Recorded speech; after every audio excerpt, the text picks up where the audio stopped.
in either. Oh, I'm streaming. Yeah, I was gonna say, because it didn't come up with the meeting. It's streaming, so. He's doing okay. Did he have Yeah, he had it a few weeks ago, yeah.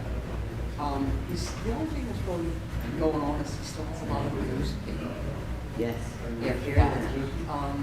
Most of the stuff has subsided, I think, except for the brain still nuts. Oh, So, that's quite yeah. Come on. I got over 16. And it's the second year off. I mean, at that point, then we'll see what the next process is. Because he's a while off for processes. Oh, really? Yeah, probably about another month or two. Oh, and my toenails getting ready to fall off. So this is Oh, all my big toenail. I had them put it on for my batch party, but it's coming on. See, look, Yes. it's grown out that much since they did it. Yeah. It's a fake toenail. Yes. Oh, well. I need to take this off and get rid of that. Yeah. I've got on it to one that's I- for. So I've got it on my left, and it's actually, my toenail is cracking. Yeah. It's like the corner here, my second toenail. Yeah, the only way to kill it is taking that hard pill. Yeah. And apparently it's like really bad on your liver. Yeah. And you gotta take I forgot what he blood. gave me. Yeah, he gave me something a couple times and didn't do a darn thing. Like I poured peroxide on it, cleaned it, poured peroxide, and I was kind of like, but you gotta stay on it. You can't like stop. I even started using Vicks because somebody recommended. I've heard that too. Yeah, and didn't do much good. No, it's 6:20. Well, you are. You know that, Hey, listen. Jerry, you know the second and the third case are both used spares. Okay, just tell me to leave. Oh, Yep. thank you. It was, Get out. it went through about 20 We can do Tell me that. to leave when I've got to Get leave. out of here. Yeah. Go on, Oh, I didn't kids. get any water. Aw. So the second and third, there's nothing after, right? You don't think it's too much, too pinky? What? The makeup, the makeup. Very well done. right. And she did that the only quick as people who time. vote are the people who Makeup voted was an no hour. on the motion. No, they're stylists. She's a stylist. She does weddings. Yeah, They right. just do anything and Yes. everything. And these are I fake called eyelashes. Paula I gotta get and used made to. sure she knew that. At first I was But like, yeah, I'll reiterate that. no, because I left today. So you had it done earlier to see what it would be It's like. it's a trial, yeah, just to see, so that on the The actual the wedding vote day, on a we're resolution, doing, we're done. the eligible Plus she's voters are the styling four of people my who friends too. voted I don't have a on the wedding winning plan, but I have a bride side. tribe. And the winning side, So this my one, were the friends. no vote. Yeah, they're the girls that took me to New York, except for Jill, which was Connie's wife. She's one of my girls. So I'm treating all of them to hair and makeup for the wedding. So they have to come with me early and prepare and all that. So I have no one in the Four wedding party. voters. It's just me, Dave, and our son.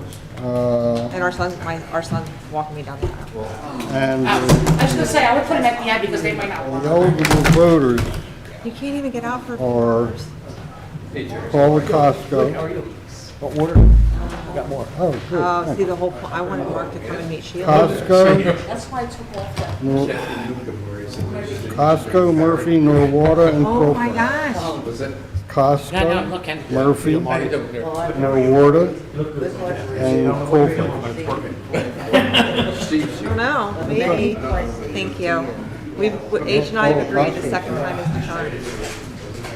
Yes, And happy anniversary. Wait, 39 years? yes, Happy anniversary. yes. He's Is that on? amazing.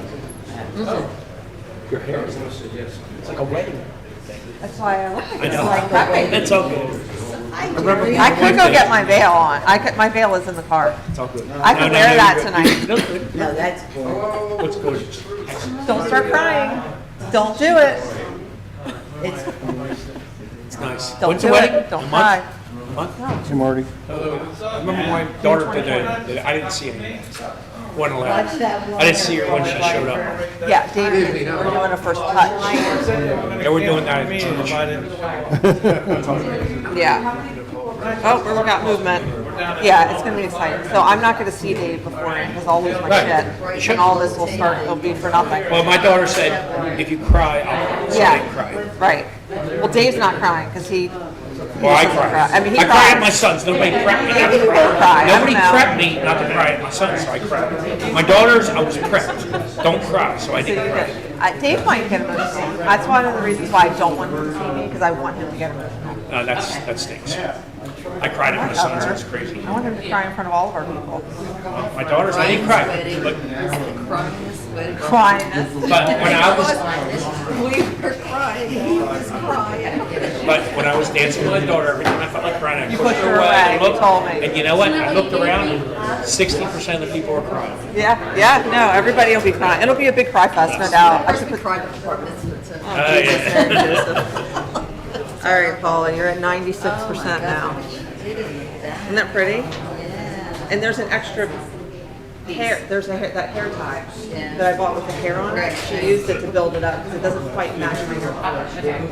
But your hair color is Well, that's fine. It's not that we don't have the product on it. navy, But but she's doing a full head of highlights and then cutting my hair. Here we go. And David Ronan. She's got to do David Ronan's hair too. What's your Vincent V? Capital V, right? It's not much, it's not posted. It's number one. It's the number sign one. I have it written down. I'm just being lazy, and I can't get my ring on my finger because of CrossFit. Who's got to take care of it? I have an infected. We tell them I know. what to do. It got infected or something. Yeah. Oh Jesus! So I can't hear. Second of the Oh, third. yeah, I This one or listened, this one? listened. Okay. This one. Now, there's a revised agenda. There's one by, but they really care how much it's not resolution. They always- Yeah. It's up here, the revised here. No. I'm looking to see. Oh, so we don't have to add anything to it because you revised it. I revised Yeah. that. So we don't have to amend it. I know. I was Because thinking who like- is, Well, I didn't know if you should put it in. I amended it and Yeah. It's perfect. who is, Bruno? Bruno's the one I can't hear? Okay. And Paxio. Well, I was gonna ask anyway, because I know the lawyer. You can know them, but it doesn't mean there's a conflict. Okay. You know, he handles my trust. Oh, no, you can't. That you know. Then you wouldn't be able, I think that would be a conflict. He's a successor trustee, I think that would be a conflict. but I can't hear him anyway. I don't have a No. bill. I'll get it anyway. You know, I don't have a secretary. Did you know that? Yeah, you told me. Well, I have two secretaries that are filling in part-time. But I still gotta find another, I gotta post an ad on Indeed or one of those places. If it wasn't working, I'd come help. You got enough, Pat. Yeah, no, I said if I wasn't working. Yeah. Oh, here we go. Well, my girlfriend Steph is a stylist. So she's gonna come with all of her stuff. She's working in Ralph Lauren right now. Here we go. Yeah, she's at Ralph Lauren in the city. This is the thing. Yes, sir. What's your go-to meeting password? I think I kept it at Vincent. It should be.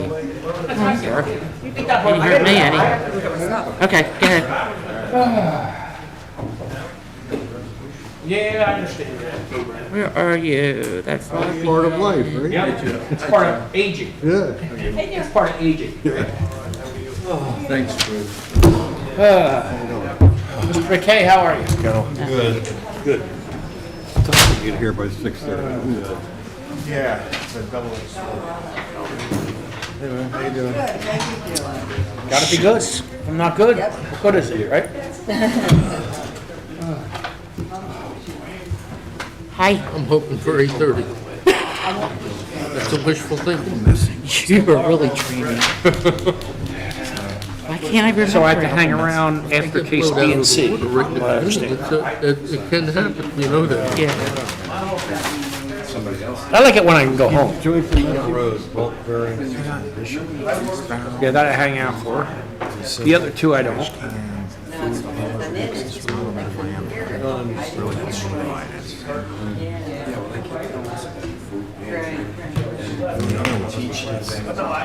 Where they've got this inland subdivision.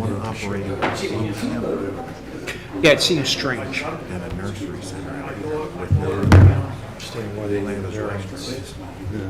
Well, it's the way they want to do it. Well, that's a problem. They don't have to do it that way, but.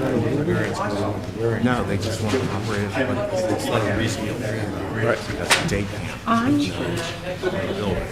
They're out the lead. That's pretty good. Barn. They give us a floor plan to tell us what they're doing. No. Get up here and get going. Well, I don't think Mr. Lee out here.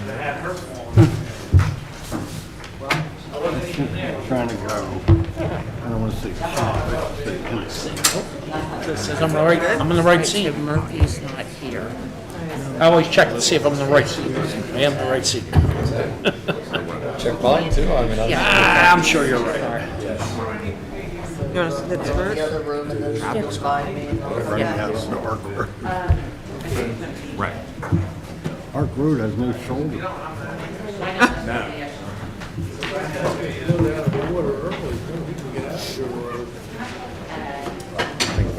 He's predicting we're gonna be out of here by 8:30.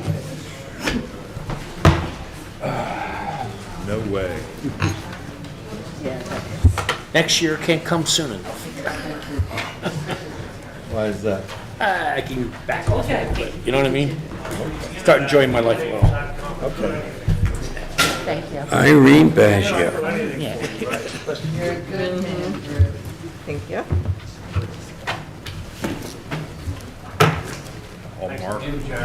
Hey, you're good? That's a shame. How about that? You know, My duty. you gotta do that for me. My duty. And for the town. That is. Okay, no, thank you. It just did one green spin. I thought it was supposed to do like stay lit up. All right, here I am. Yeah. Back in the saddle. You want water? I know. Testing. Yep, it's working. Oh, wait. Let me, I'm giving you this one. I had this one in my mouth, walking up with it.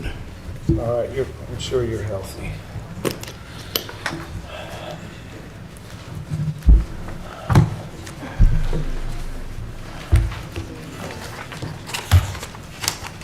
Tom, can you pass this to Jared? Thank you.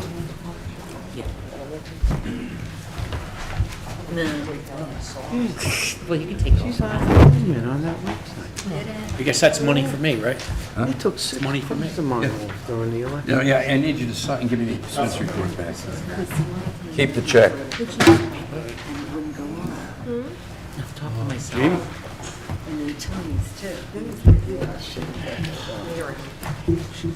We good to go? No, this is your business. What's that? It's your business. Okay, you're good. There you go. Thank you.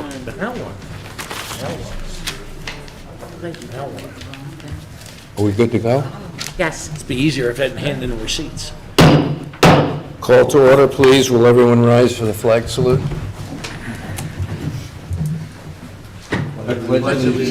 flag of the United States of America and to the republic for which it stands, one nation, under God, indivisible, with liberty and justice for all.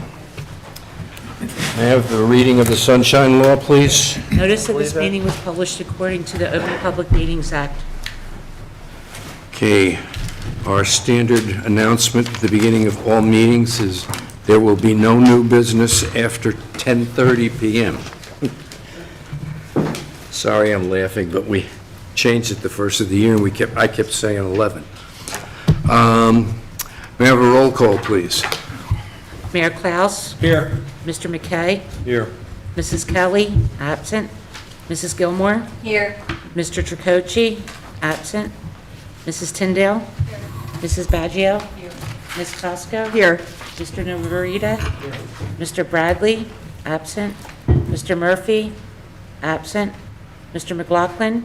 Here. Mr. Krollpfeifer? Here. Do we have a quorum? Yes. Good. Okay, the first order of business is Mr. Wisniewski. Would you please come to the podium? Mr. Sir, I- Kingsbury will swear you in. Raise your right hand, please, and do you swear or affirm testimony you give tonight will be the truth, whole truth, nothing but truth, so help you God? Yes. How may we help you? I have a house in Haynesboro on Deacon Road. We bought it, and we just want to make it bigger for my family.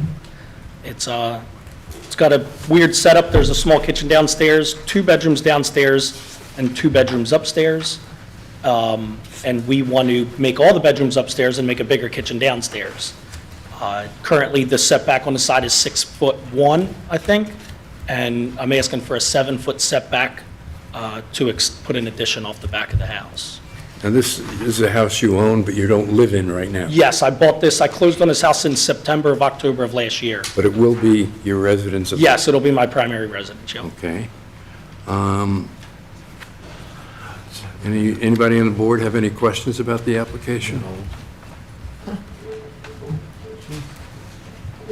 Any comments from, yes, Mrs. Newcomb? I'll give a little explanation. You all have the pictures. Okay, I went out to the lot. The existing lot is more than capable of holding this.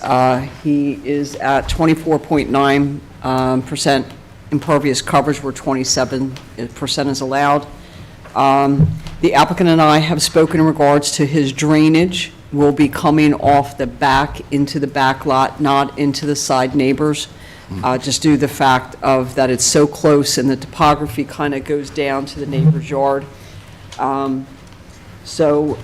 He's not really looking for anything else but the side yard setback at 7, where 10 is required. But it's pre-existing. Yes, correct. It's in the house is in need of fixing up, and that's what their anticipation is doing, is to making this house really look well. Okay. I understand, too, it said in your application that that staircase on the right side... Yeah, on the right side. Yeah, it's... I don't, it was put up there, but all that's upstairs is 2 bedrooms, so I don't know if they had plans for it in the future, but I was going to take it down right away. I did meet with one builder just to get an idea, and he said leave the stairs till they're, till they come in and they can use the stairs to, remove sheetrock or whatever, but the stairs are coming down. Yeah. Well, your kids might not like that when they get to be Nah, teenagers. that's their problem. Okay, any other questions, comments from the board? No, was this house a duplex perhaps at one point in time? No, it wasn't. It was built in 1970, and I don't know who lived there before. The guy that I got it from, I think his wife passed away. He's had it since like 2000, but there was never any plumbing upstairs or besides the bathroom. So you're using it, you're going to be using it as a single-family dwelling? Single-family dwelling. It's considered right now 4-bedroom, 2-bath. We're going to keep it, it's going to be considered also a 4-bedroom, 2-bath, or I'm sorry, it'll be a 4-bedroom, 3-bath. It'll just be more square footage. It's just an odd setup. When you walk in the back door, there's a little kitchen, and we just kind of want to move the kitchen to the back of the house so we can, in the future, put a deck on the back, or, have livable space, usable space outside. Right, well, you have a deck in your plan proposed. Yeah. It's, once again, I said a 16 by 24, which is probably going to be the footprint. I just have to, once I get the plans drawn and somebody can give me what I want, I'm telling them that's what we need to work within. Because I don't want to cover up, if I go more than 16 feet wide, I would cover up a bathroom window, which I don't want to do. Understand. Thank you. And the kitchen that you're putting on is an expansion and relocation of the current kitchen? You're not... No, the kitchen will move. The kitchen now, if you're facing the house, it's on the right all the way in the front. The kitchen, that'll just turn into a laundry room. All the appliances will be taken out, and the kitchen will move to the back all the way in the Yeah. left. The point that I was getting at is not going to be a second kitchen in that. No. It's just the one Nope, kitchen. it'll just be one kitchen. Okay. Any public comment on this application? Please raise your hand and step forward, be sworn in, and This one. speak. Seeing no hands, I'll close public comment and ask the board what your pleasure is. I see no problem with approval. That's a good vote. Okay, so you're making a motion? Making a to- motion to approve. And Mr. McLaughlin said Sure. second. Absolutely. Any questions on the motion? I know. I'll get you. Hearing none, have a roll call, please. Mayor Klaus, Yes. Mr. McLaughlin, Yes. Mr. McKay, Yes. Mrs. Gilmore, Yes. Mrs. Baggio, Mrs. Tyndale, Ms. Costco, Yes. Mr. Novarita, and Mr. Krollpfeifer. Yes. Thank you. Have any other questions or I comment? want to ask for a waiver to proceed.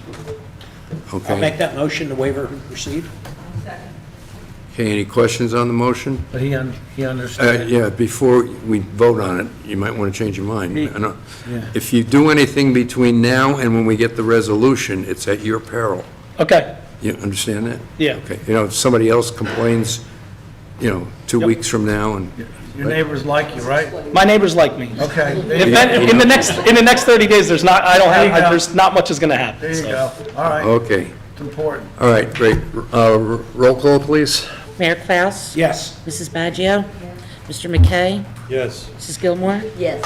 Mrs. Tyndale, Ms. Costco, Yes. Mr. Novarita, Mr. McLaughlin, Yes. and Mr. Krollpfeifer. Yes. Good luck. Thank you, everyone.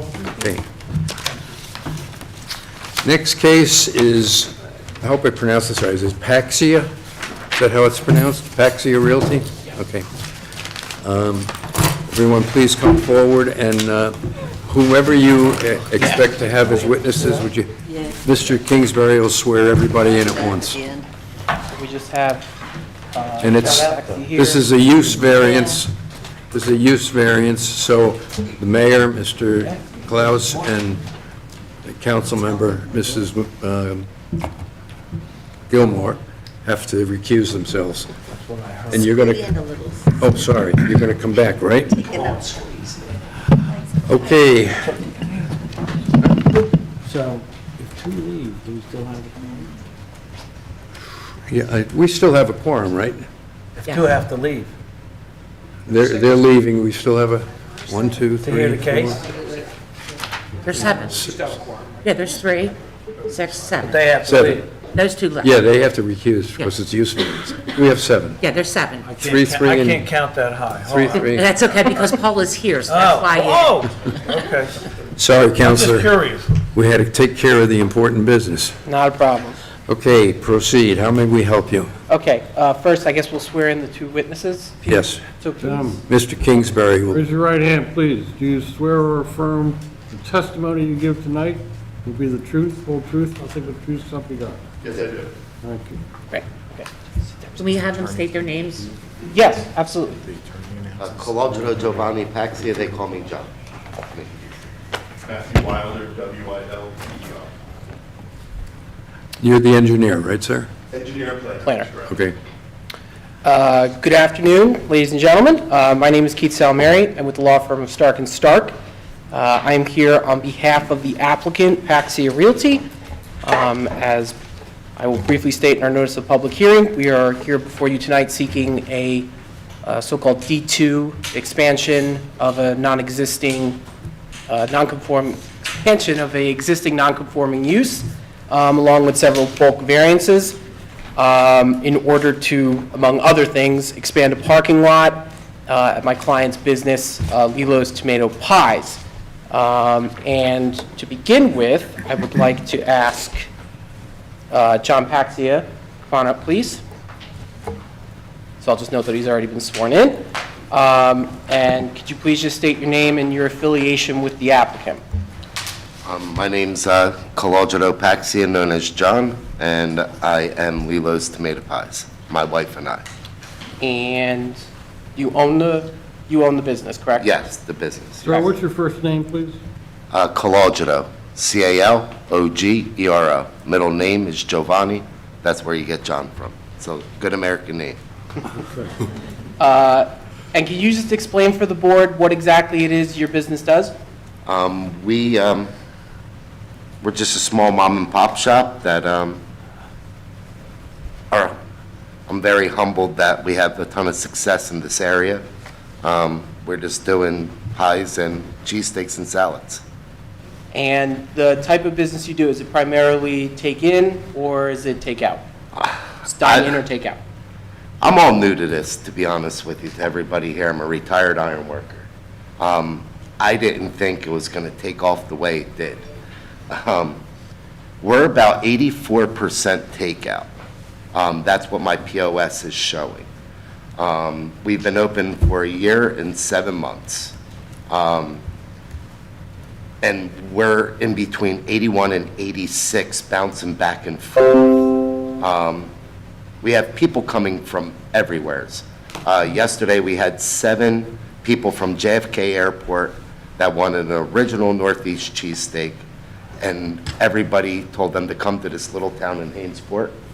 And I actually paid for 7 Ubers to go back to the airport because I was so grateful for them to come. One was from Japan, another one was from Italy, which was great. They're the same town where my family's from. Portugal, Spain. It's really humbling, and it's really nice. Yesterday, Barstool came in, and we're going to represent, I guess, the Northeast, us and Di Lorenzo's Tomato Pies, as the top 100 pizza places in the world for Barstool. So that's very humbling as well. I don't know what to say. I never had a business like this before. I never did. So you were just talking about how you get a lot of customers every day. Every day. What happens when you guys reach capacity, when you guys hit your people in the restaurant? We didn't know how to sustain the business. It was growing at a rapid pace. So now we figured out we could only make 400 cheesesteaks a day, 225 pies a day. We sell out every day. What it is, it's during the lunch rush, we're slammed. And then from 3 o'clock to 5:40, we take the last order. So our back can catch up. Where the doors are locked at 6:30, we're gone. We're cleaning up. It's just my crew and I at 6:30. But the parking is so intense at that time, you don't know what to do. It's like walking into a bee's nest. You don't know where to swap first. So you're seeing people park on Marne Highway, and then you're seeing them park on Pennsylvania. Then you're watching them park on New Jersey, walking all the way over, and you don't know what to do. And I think I did wrong because Kathy's been great with me from day one, and I should have took more steps so I wouldn't be here at this point in time, to be honest with you. She's laughing because she was guiding me in the right direction, and to be honest, I didn't know what to do. I made wrong decisions, I guess you could say. And how many employees you got on the site, John? I started out with 2, but now I have 16 full-time employees. Okay. And I just offered benefits to them last week. Okay. And how many dine-in seats do you have at the restaurant? 28. Okay. And what's your hours of operation? From 11 o'clock to 6:30, but we stopped taking orders, or sometimes we close at 3 o'clock when we sell out. Is that 7 days a week? No, it's 5 days a week. Okay. And how many employees are on site at any given time? In between 14 and 16. Okay. And obviously, as running a pizza operation, you get deliveries, I'm assuming, yes? No delivery. I get deliveries for coming in, yes. Okay. And what type of deliveries do you get? I go to my butcher's every Monday. I pick the cows out, and I get my meat delivered on Thursday. And then for dry goods, I have it delivered every Tuesday. Okay. Do you get produce delivered? I do, but it's different times. I keep everything fresh. Nothing's frozen. Okay. The only thing that's frozen is basically like the French fries that we use. I can't even freeze meat. I mean, it's sold out all the time. And trash, do you have trash pickup? I do. I have it When twice does a that occur? week, Tuesday and Saturday. Okay, great. Thank you, John. Yep. What's the time on the trash pickup? The trash, I wanted to pick up early, so I'm not inconveniencing Pennsylvania Avenue, so I have it picked up in between 6 and 7 a.m. And all my deliveries come, my dry goods get delivered on Tuesday around 6:30, 7 o'clock. My meats get delivered on Thursday in between 7 and 9. Both of those times are AM, obviously. AM, yes. Okay, all right. Yep. No, I just wanted to get clarification as to what's going on over there. Absolutely. Thank you. No, it's Tuesday through Saturday. Sunday and Monday we're off. Okay. Next, Matt, if you want to come up. If you could just, please, Matt, state your name for the record. Sure. And Matthew Wilder, W-I-L-D-E-R. I'm a licensed engineer and planner in the state of New Jersey. I've been a licensed engineer for 9 years and a licensed planner for 7. I've appeared across the entire state. I haven't had the pleasure of being before Hainsport previously, but probably 50 boards on 250 or so applications. Okay, given the qualifications, I would request that Matthew Wilder be accepted as an expert as far as being a professional engineer as well as a professional planner. Okay, any questions from anybody on the board?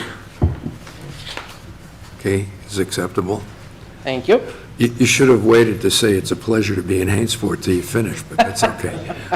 No matter the outcome, it's always a pleasure.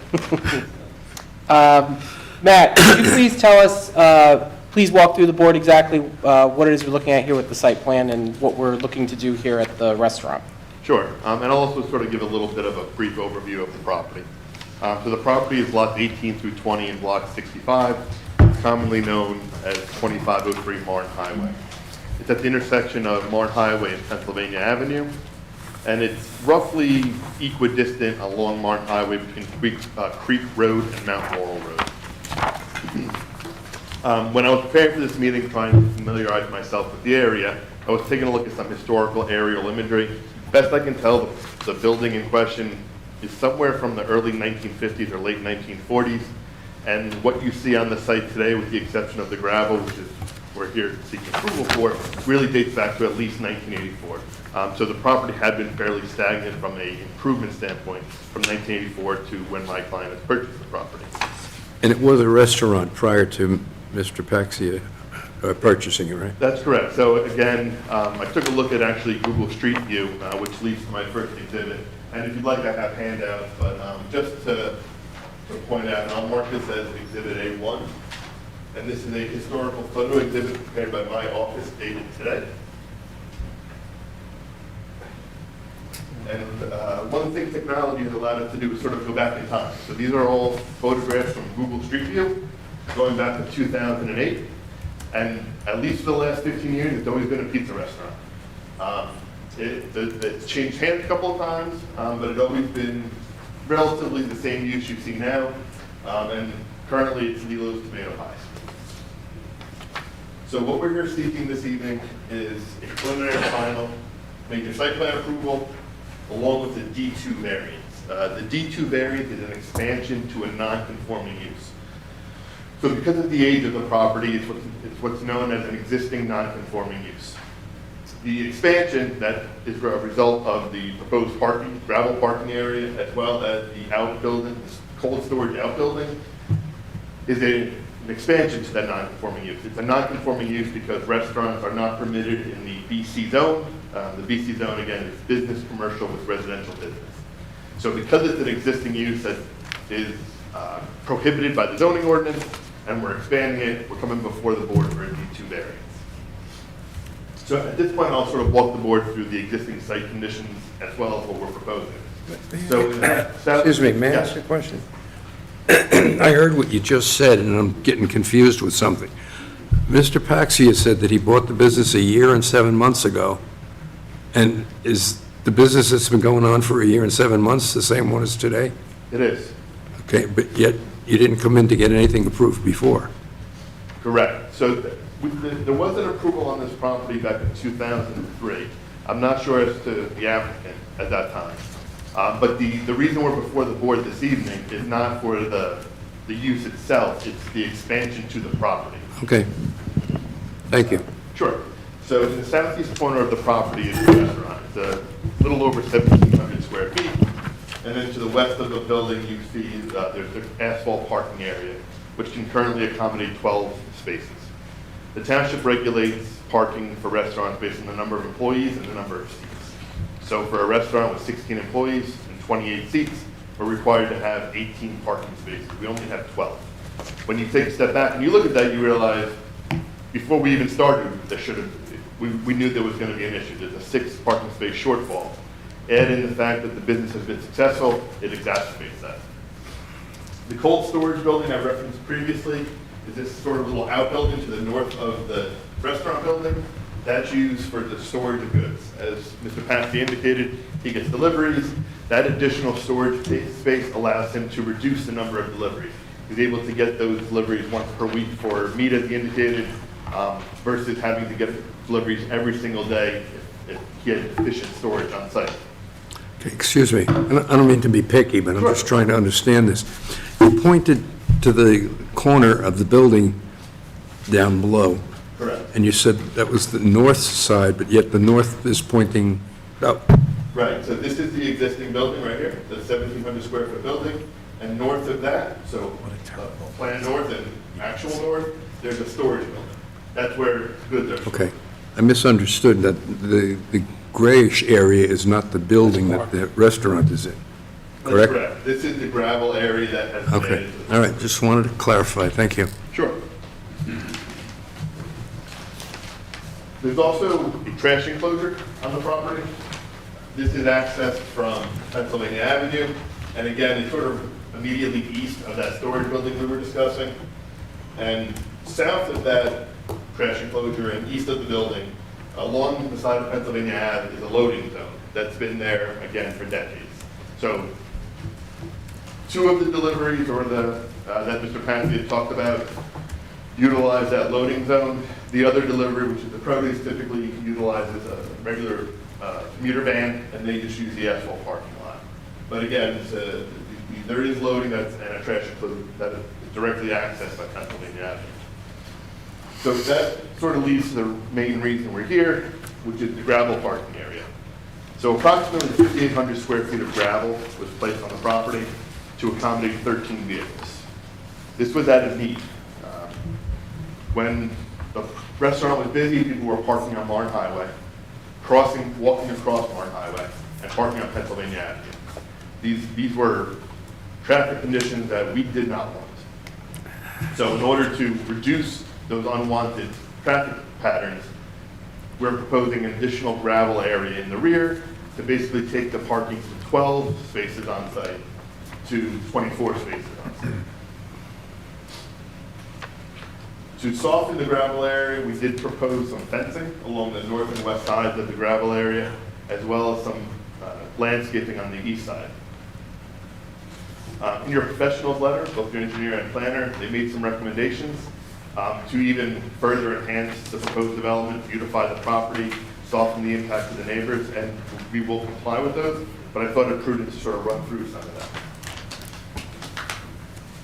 We will provide curbing along the perimeter of the gravel area. We are requesting to install timber tie curbing in lieu of concrete curbing. When you take a look at, and I did drive around the residential neighborhood, you see more timber ties than you do traditional concrete curb. So I just think the timber ties, while providing the same retention to ensure stone doesn't get washed onto the adjacent property or the adjacent roadway, the timber ties just fit in better with the area. It does require a waiver, however, from ordinance section 104, 115B4. Currently, the gravel area, as you can see, is wider than the asphalt area. We're going to reduce the width of the gravel to match the existing width of the asphalt parking area. This gravel area is simply an extension to that asphalt parking area, so we will reduce the width of that. The end result is you'll have 5,100 square feet of additional gravel parking area, whereas I indicated we currently have 5,800. The setback along the northern side of the property will be 8 feet, so we do require a waiver, as a 15-foot buffer is required for non-residential use or residential use. But again, we're proposing a fencing along that area, which I think will soften or sort of mitigate that reduced setback. We'll also provide an electric vehicle charging station. consistent with the law that Governor Murphy signed and that this board adopted in December of 2021. So on the topic of the variance, and specifically the D2 variance, a D2 variance is a little bit different than a straight D1 variance. The straight D1 variance being proposing a use where it's not permitted. This is an existing use that has been here for decades. So when you look at a D2 variance, one of the things you're looking at is site suitability. Well, this site is particularly suited for this use because it's been on the property for decades. So that sort of advances that site suitability analysis. But we still have to demonstrate that the proposed expansion does not cause substantial detriment to the public good and that any potential detriments would be mitigated. As I indicated, the purpose of the additional parking was to avoid undesirable traffic conditions. In speaking with my client when we were first retained, I was advised that police officers would sometimes have to be involved because of how much traffic there was. It was that unsafe. So what we're trying to do is clean all that up and make sure that one point of ingress and egress from the property, and everyone knows where they should and should not park when visiting the property. The business has been successful, hence the need for the additional parking. So when you look at the potential detriments, I don't see any detriments from traffic or circulation. In fact, as I discussed, the only real changes are improvements when you think about how people operate around the property now. But the one detriment that you can look at from taking a grass area and converting it to gravel is stormwater runoff. We're all Jersey, and especially if you're an engineer doing design in Jersey, stormwater runoff is probably the thing you deal with the most in the state. That's part of the reason we're proposing a gravel parking area in lieu of an asphalt parking area. So this property is underlain by hydrologic soil group A soils. Those are sandy soils. Water rips through those soils. So by proposing gravel parking, while gravel does inhibit some of the recharge of the water into the ground, it lets more through than asphalt would. So by proposing gravel, we're able to actually reduce the site runoff by promoting an increase in the proposed groundwater recharge. So again, we need a waiver and a variance for the stone parking area, but I think considering the site conditions, I think it is appropriate. So you're proposing a combination of asphalt parking and gravel parking? Correct. So the existing parking area, which is the 12 spaces immediately west of the building, those are asphalt. Okay. The overflow parking is being proposed as gravel at the time. Okay. Help me if I don't understand this. Sure. How do you put lining on gravel? Sure. So you don't, is the short answer. Right. But as a good recommendation that was made was to put concrete bumper blocks in the gravel, A, to ensure that people don't encroach beyond the limits of the gravel, but also it actually helps to delineate where the parking spaces are. People park in front of the concrete bumper blocks. So we will be proposing those bumper blocks in the gravel area to sort of delineate and designate those parking spaces. Okay. So with this information in mind, I think that the potential detriment from the proposed expansion is mitigated, and in actuality, what we're doing is improving the site. But there are some additional bulk variances we need and waivers, so I'll quickly run through what we're asking for, and then I'll sort of collectively speak to those.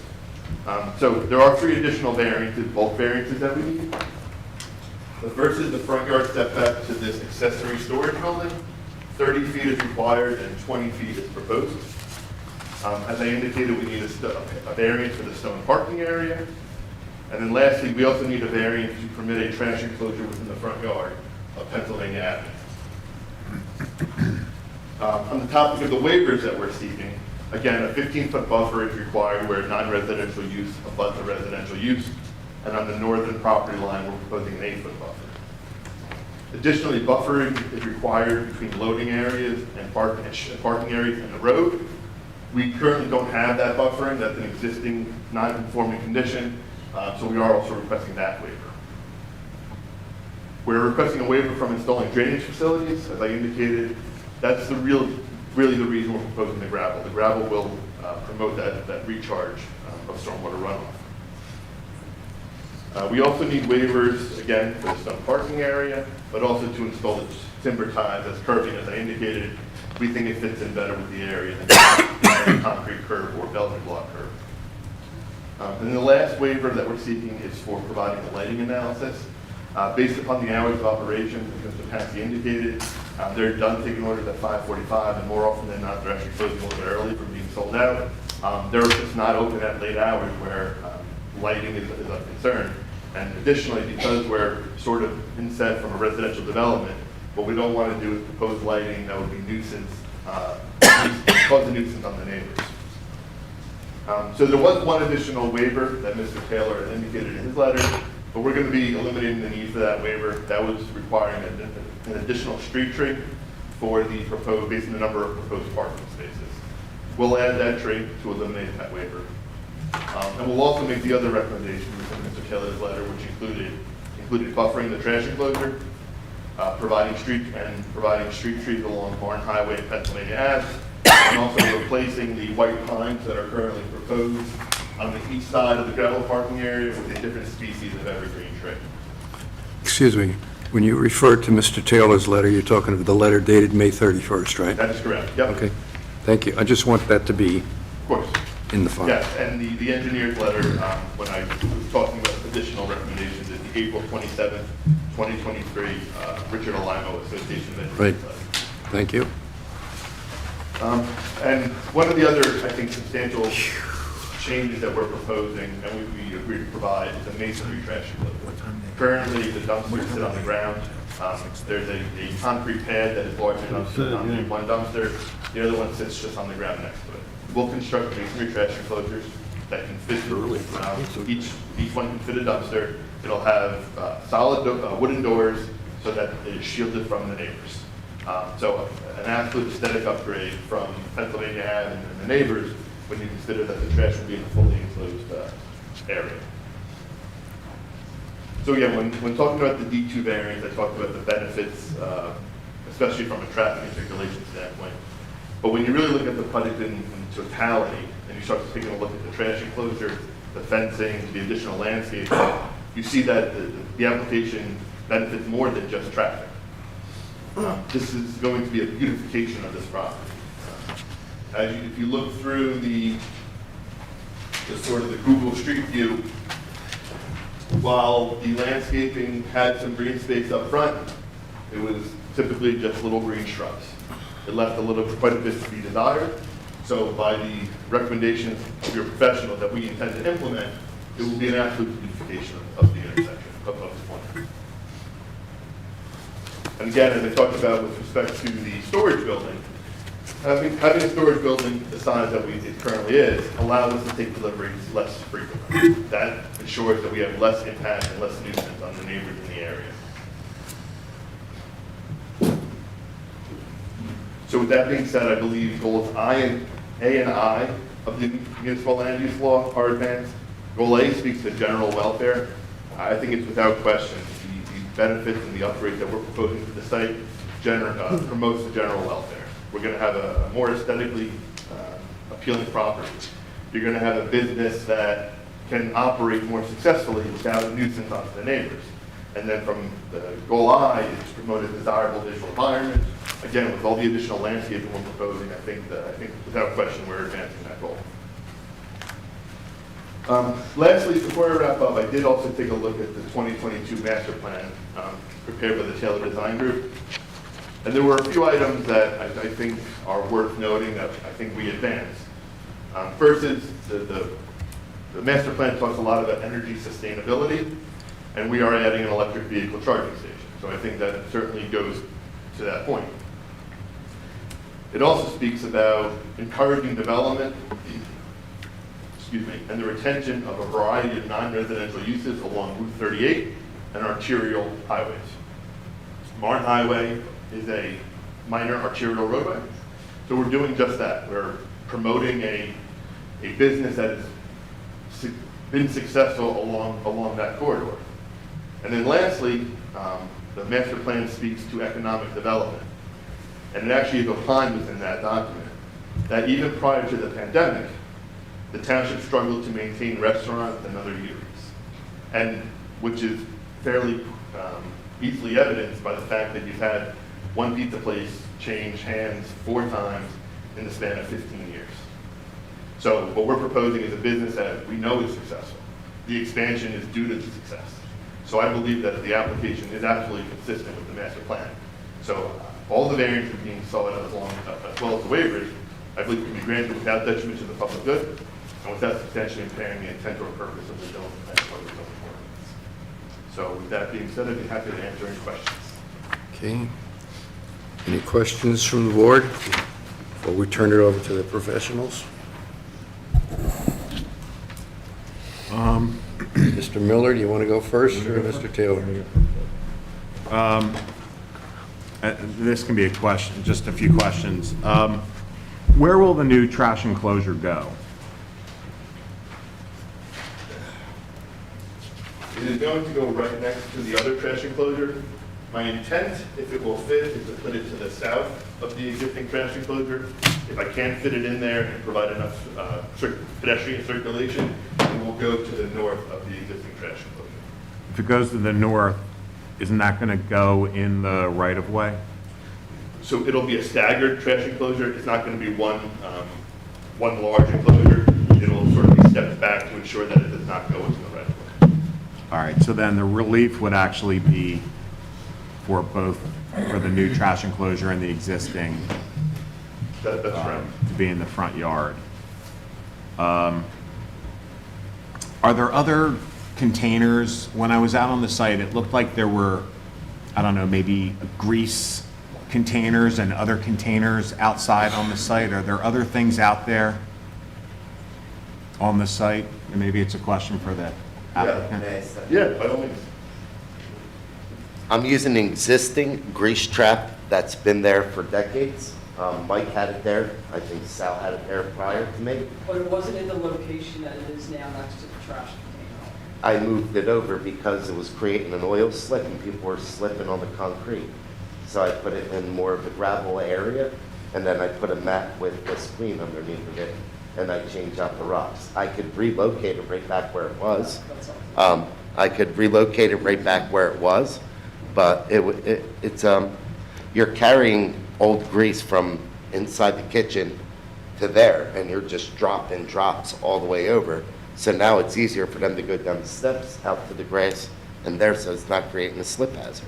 Just mainly, it's not shown on the plan, so we're trying to find out what all is out there so that whatever the board considers and potentially approves,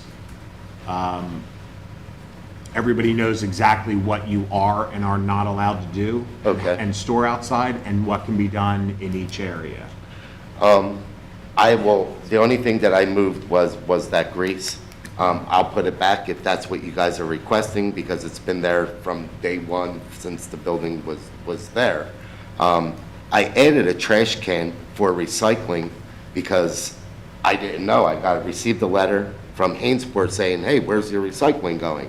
Well, when I first opened, there was no recycling bucket there. Everything went in there. I asked Mike, the previous owner, he's like, no, everything goes in there. Asked Waste Management, they said, no, there was never a recycle inside there. So I put it to the right of it in good faith because I figured that's a new law and that's what we'll do. I noticed that other businesses around here are putting the recycle behind and the trash right in front of it. I'll be willing to do that since everybody else is doing it. I guess that's what they're doing. Like I said, I'm new to this. I don't know. Yeah, I think my client's just saying is that he's willing to work with you with regards to wherever you want to move that, if you have a desire to move that from. But I feel that it would be only fair if I have to do that. Let's go down the list and have everybody else do that. I mean, my attorney's hitting me. I'm just being a human and talking. You know, that's all I'm doing. I know if somebody jumps off a bridge, you don't have to jump off there, but I don't want to be the whipping stone for everybody. If I got to do stuff, why doesn't everybody else have to? Well, I don't tell the board what to do on their applications. I understand. We have one application here in front of us today, and if another application came in and they were asking for a use variance, I think this board, and I know the professionals, are pretty consistent in the types of things that they ask. So I'm sorry, I'm an emotional Italian. No, and that's fine, but I'd prefer to just focus on the nature of your application and what you're proposing, and not what some other use or some other neighbor may or may not may or may not have. I share with my neighbor constantly. We see each other. I don't want to be a nuisance to anybody by any means. So could the grease container area, if the trash enclosure area is expanded on the site, could the grease container go inside of that as part of the refuse for the site? I could put it wherever you like. Matt? How big is the grease bag? It's 3 foot wide by 5 foot long. It's an old oil tank. Yeah, I think the concern about having it be incorporated into the new trash enclosure is it's pretty far from the building. So I think we want to have it as close to the building as possible. I do think we have room on the west side of the storage building, in between the storage building and the gravel parking area, that we might be able to accommodate it in there. Would that be able to be picked up and? Yeah, do that. Okay. So I think that might be the best place, sort of hidden, so it's not visible. But again, it's sort of close to the door of the restaurant, so the employees are, much easier to access it. That's the rear door of the restaurant, isn't it? Yes, yes. Not where the customers come in. That's correct. That's the service door. Yeah. And just for purposes of edification, to the right of that diagram is Pennsylvania Avenue. Yes. Yes, sir.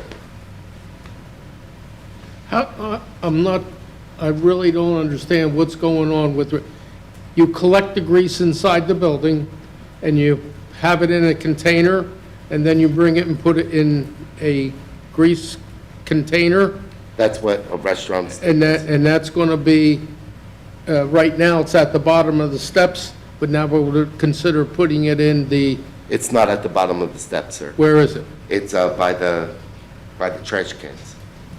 Okay. So that every restaurant has a grease trap. No, it's not a trap, it's a container that you're It's a taking. container that we use the old grease, and then it gets recycled by a company. It gets picked up by, So they pick it up like the regular trash collection? yes. In the cooking world, on Safe Serve, you're supposed to change your grease trap every 3 days on high volume. I change it every other day. A lot of restaurants don't. They try to clean it and do everything. Everything at my restaurant's fresh. Everything. So we go through a lot of stuff a lot quicker. And that's why I moved the grease trap, because we're constantly recycling that grease. The grease trap is... We call it a grease trap. I might be saying it wrong. Yeah. The grease trap, there's a grease trap inside the building that, There is no grease trap inside the building. okay. How is the grease collected then? There's, on one deep fryer, because that's the one deep fryer has a hose, and you open up the hose, it goes into a gigantic pan. And then there's a screen on top of the oil collector, and you pour it inside there. Yeah, okay, so then all of that happens inside the building, and then you take that in a big container, and it has to get disposed somehow. It does. And that somehow is what we're talking about now. You're taking it from the building to Outside. outside. And putting it inside that. And it happens, and it gets collected twice, It three, gets collected about 3 times. a week. when it's full. Yeah. So whenever 55 gallons goes in, and our deep fryer is 2.5 gallon. So Do they come with a hose truck and they come with a vacuum it? hose truck and vacuum it out. Yes, they do. Yep. And it's called Green Earth. They're the ones that do it. What time do they come? He's an older gentleman, so he's on his time, sir. He's on his time. So I donate, they give me a check, so instead, he's part of the DFW, and I say give him whatever. I have no use for it. It's only 55 gallon drum, right? Yes, 55 gallons, Not 55, crazy 65, amount. somewhere around there.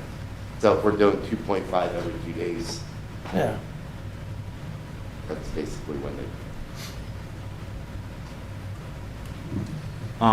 Another question that Mr. Sawberry, it can be for anybody on the Sure. team. It looks like the gravel parking area has been used sort of intermittently, off and on. I know that there are cones there sometimes, but perhaps the cones shift and it has been used Yeah. a little bit, which we understand. We're all here, we're trying to create a safer condition out there. When the parking area was actively used, was the 25 spaces adequate? It was more than adequate, because like I said, it's more pickup. If this gets approved, I want to work with Kathy to do a pickup window, so people don't have to come into my building. They can come up to a pickup window, pick up, and the dining room will just be for dining. So I'm worried more about fire safety of people on the inside. That pickup window is intended to be a walk-up window or a Walk-up drive-up? window, walk-up window. Just walk up, Yeah. order just like South Philly, and pick up your steak. So, That's because- my intentions for further use, but it was more than adequate for that. So, Yeah. That's Just- not proposed. That's Right, that's not proposed, right. so just understand, you would actually have to come back to the board I know, I'll come for back. another expansion. So if that's contemplated and you have any details, that could be considered. I don't know whether we're going to conclude this evening, but I just want to see how this goes, because once we go to this Barstool thing, if we win, I'm really nervous. You know, I don't want to sell out by 12 p.m. You know, we open up at 11, we're sold out. So we offered online ordering 2 days ago, and we had 770 orders in a matter of 32 minutes. And as a matter of fact, Aloha, which is the biggest POS system, called us up and said, we can't handle this mess. And they never had this problem before. So, I guess, and that's kind of what I'm getting to, and this might be a question for Mr. Wilder. Does this parking arrangement then eliminate on-street parking and parking on the lawn areas? It will eliminate the parking in the lawn area. And we'll put signage in the building, you know, additional gravel parking in the rear. There is no prohibition, from what I understand, of cars parking on Pennsylvania Avenue. It's a little tough for us to individually police that, but we believe, based on the peak flow and the speed at which we're able to turn things around, the 25 on site is sufficient. And certainly will absolutely eliminate the queuing of cars on Martin Highway. That was an unsafe condition that I'm not sure why anybody would do that. But we think that this will also significantly reduce the parking on Pennsylvania Avenue, if not entirely eliminated. we're producing 2 cheesesteaks every minute on a Friday and Saturday. So has this application gone to the county yet? This is a county road. It has not. Okay, so we could then particularly think about what the county may require on this application as well, because there is an excessive amount of parking across the street from us. I have sat and witnessed it and taken pictures myself on this. So I feel that the county really needs to chime in on this as well. Yeah, we would certainly need to obtain their approval as an outside agency. And if they want us to put signage on our property stating no parking on our highway, we would have no issue with that. But we certainly, you know, as any condition of approval would apply to the county for their approval. How many 18-wheelers do you service, would you guess, on a day or a week? Is it a lot? Because I know they do park. Sir, we have the Conrail train stopped from across the street to order from us. Well, No. You never have any tractor. Yeah, you don't have any tractor trailers. No. Yeah, No no. tractor trailers. No 18-wheelers. Dump trucks, large dump trucks that continuously stop across the street. Sir, if you don't want me in Hainesport, just tell me. Hey, It's Don't as talk simple as yourself- that. relax. Don't talk yourself out And of you the stated case. initially that if you had listened to me from the beginning, you would not be here. That is correct. So please listen to your professionals Yeah, yeah, so that just- we can help you out. Yeah. okay? Okay. We know you're successful, and everybody's trying to help you. So don't talk As I'm yourself. successful, Just I'm let- employing more employees Just let- in the area. Yeah, yeah. Unemployed. Mr. No, you're Paxi, good, you're good. Let your professionals talk for you. Mr. You're doing good. You're Paxi, doing good. you remember when we started this discussion, I asked your counselor, do you remember what I said to you? How may we help you? Yeah. Yes. We're here to help, Yeah. not hinder, okay? So, There's a process that you may not understand, all these other folks understand, so I would just kind of let it, kind I of, be a little apologize patient. Yeah, just be a little, it's nerve wracking, we understand, but just my suggestion would just let your professionals and our professionals work it all out. That's what we're here to try to do for you. And our main objective here, really, our report, and I don't want to speak for Mr. Miller and the board, is to protect the health, safety, and welfare of all of the residents. And as busy as the site is, and as great as the cheesesteaks or pizzas may be, if somebody gets hit and injured or worse crossing a street or there's inadequate parking, and we didn't do everything that we all could to try to avoid that, I didn't do my job. So what we're trying to do is put in, and as Mr. Wilder indicated, as part of this D variance for a use that's not permitted, is to come up with whatever items we can to mitigate those safety issues. So whether that is adding more parking, eliminating parking in certain areas, making sure, maybe the county asks for a crosswalk, because if somebody gets hit, I don't think you're going to appreciate that either. I think that's the worst case scenario, and that's where the parking and the traffic situation is, it's frankly, it's a concern for me. So everything that we can do to try to mitigate those impacts is really of the utmost importance. It makes things like street trees and buffer plantings almost secondary, but the safety of pedestrians and vehicles in and around here really is the most important thing for us. And that's just, I just wanted to say that. And the residents. Oh. Of where we're coming from as a firm. I understand 100 million times Great, percent. thanks. But I also am humbly asking you to act as if you're writing the check like I'm writing the check. Because to be honest with you, I haven't taken a penny from my business. I have a pension and annuity from the Union Iron Workers. I don't need to make a salary. I'd rather employ somebody, and if you come to my shop, you'll understand. Our motto is, it isn't about the money, it's about uplifting people. It's about, the reason why I'm so successful is because I care about everybody that comes in there.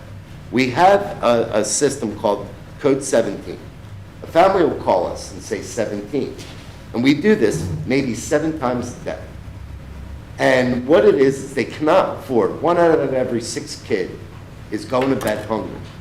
And growing up in Trenton, I know how to be one of them kids that grew up hungry. So we have this thing called Code 17. All the Baptist Church, Immaculate, St. Joachim's, all the Catholic Church where I'm from, we put out a memo. And any family that can't afford to buy food for their children, they call us. They say 17. They tell us how many people they need. We make sandwiches for them for the week. They come on Tuesday night and they pick up their food for their family. I don't know one business in this area that does that. And I do that by not taking a pay. So I'd rather put my pay towards that food and that employee that's making it. So I'm humbly asking you, whatever you're figuring out for me to do, act like you're writing the check. Because I'm not making a pay. I'm making my pay with my pension and my annuity, which I've served 24 years in the Union Iron Workers. And I make plenty doing that. So I even want to hire another employee to take half my pension because I've been that successful. And you could go and you could talk to anybody that comes through my doors, and that's what I do. So I'm not doing it for the money. I'm not doing it for fame or fortune. That's what they're trying to do. If you just kind of let them go through it, they gotta Please, go through you guys are motions. writing the So check. they have to go through motions. Because I'm not Amazon. I know, or anything. you gotta understand that the municipality has to create a record out there of what's going on, and you're being treated no differently than any other business. And I respect it. I mean, But some of us have been up here 20 years, and this is the process that everybody goes through. So just kind of grin and bear it, and these folks are gonna try to do everything they can to try to keep you going. So, but don't feel you're being, No, by no means. I'm just expressing how I well, I understand, And I have nothing but the utmost respect, and I went about things you have the to be, wrong way. again, we've been up here 20 years, so the record has to be created, your folks know it, it's a process you may not like, you certainly don't understand, just let them go through the motions. You got it. That note, any other questions? No other questions. Well, strike that. I'll ask Mr. Wilder. So the hours of operation and at, was it 6:30 PM? 11 a.m. to 6:30 p.m., Tuesday through Saturday. And then staff is there a little bit later than that? Yeah, I believe about an hour before, an hour after. Yeah, we're there 30 minutes prior for prep work, and then after, however long cleanup takes. But the last order you take is 6 PM. 6 p.m., 5:45 to 6 p.m., but most of the time we sell out by 4:30. Mr. Wilder, you gave testimony about there not being any need for lighting out there because of their hours. Is there any existing lighting out there? Did you do any analysis of the lighting? We haven't done a formal analysis. I've been to the property. There's your typical light above the door. So we haven't done a formal analysis. We certainly could, if that was the board's request, and then install lighting for the gravel area, the parking area. But considering the adjacent neighbor, residential neighbors, and the hours of operation, we think we don't need to provide additional lighting in that area.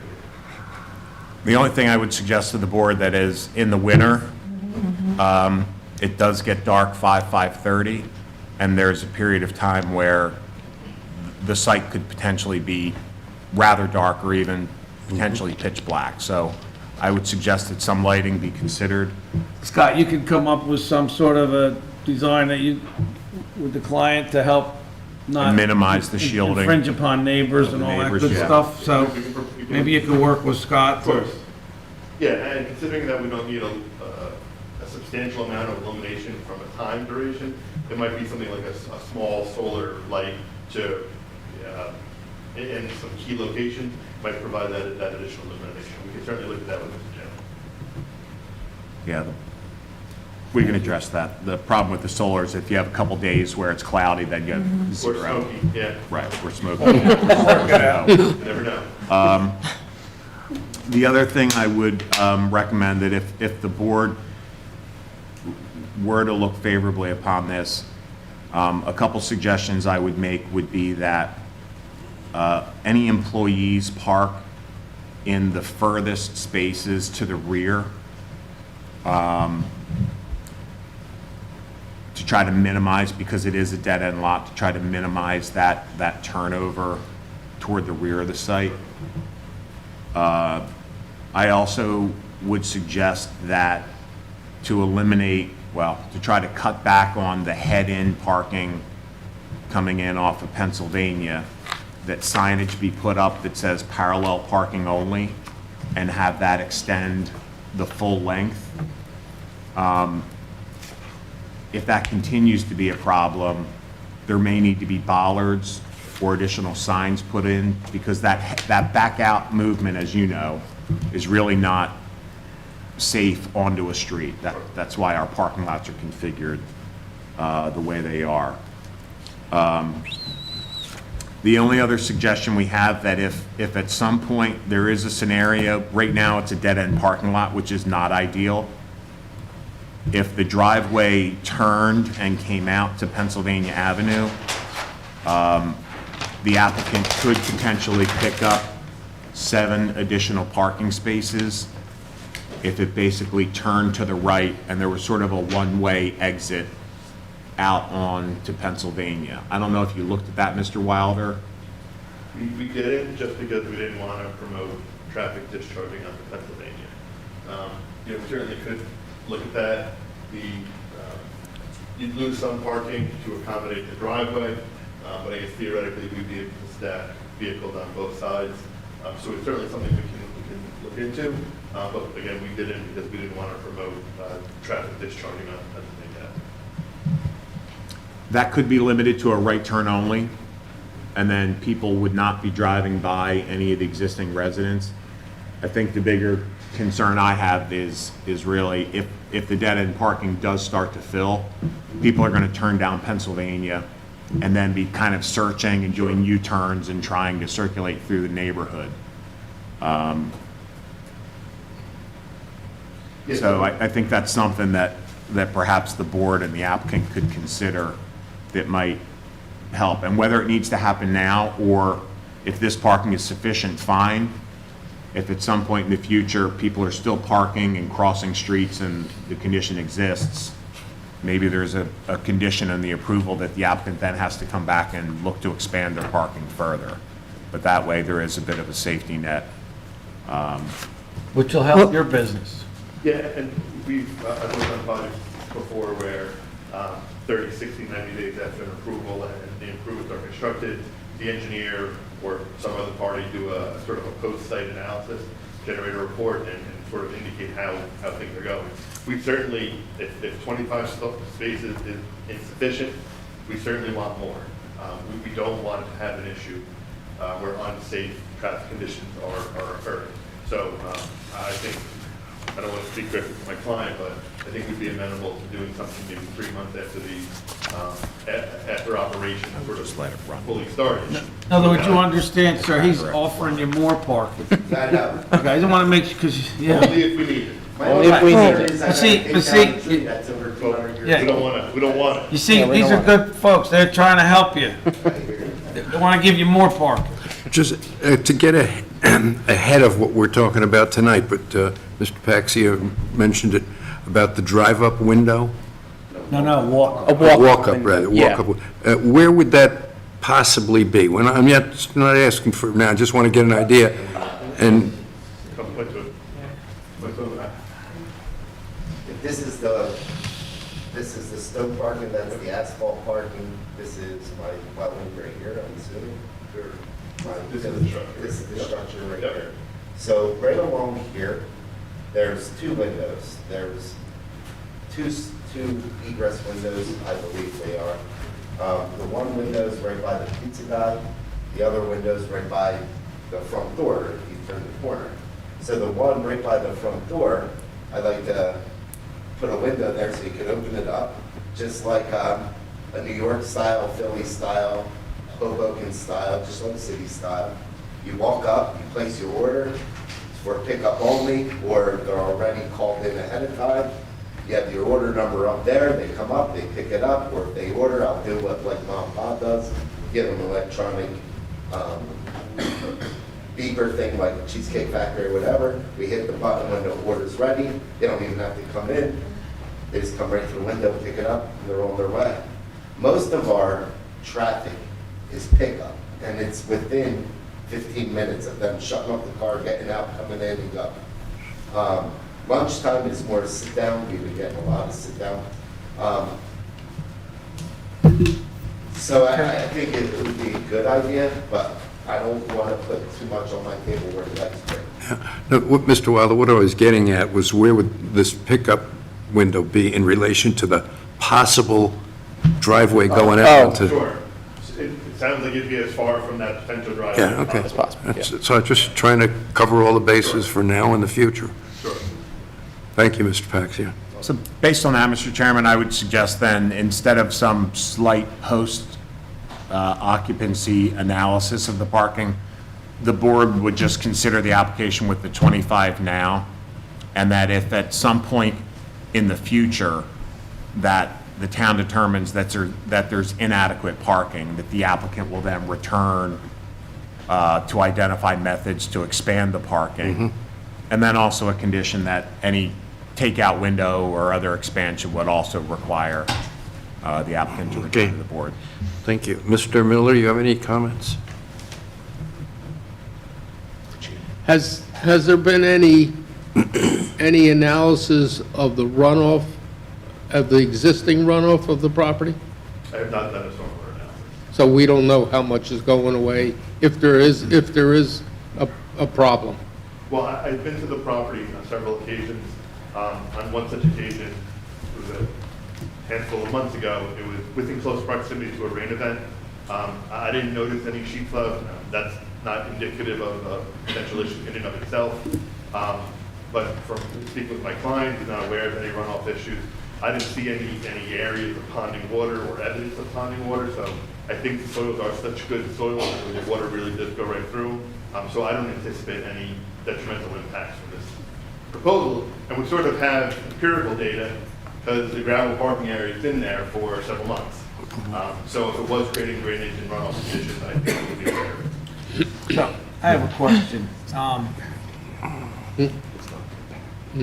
You brought up the window, and you brought up the extra parking. would he necessarily have to come in for another planning board hearing, or could this be something that could be done administratively with our zoning officer and Scott?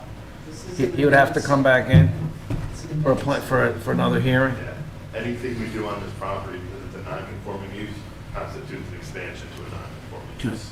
Okay, so would it be possible to implement your suggestion for the additional parking now with this application? Is that something that, and then the window maybe come in, you know, if we have to come in later for that?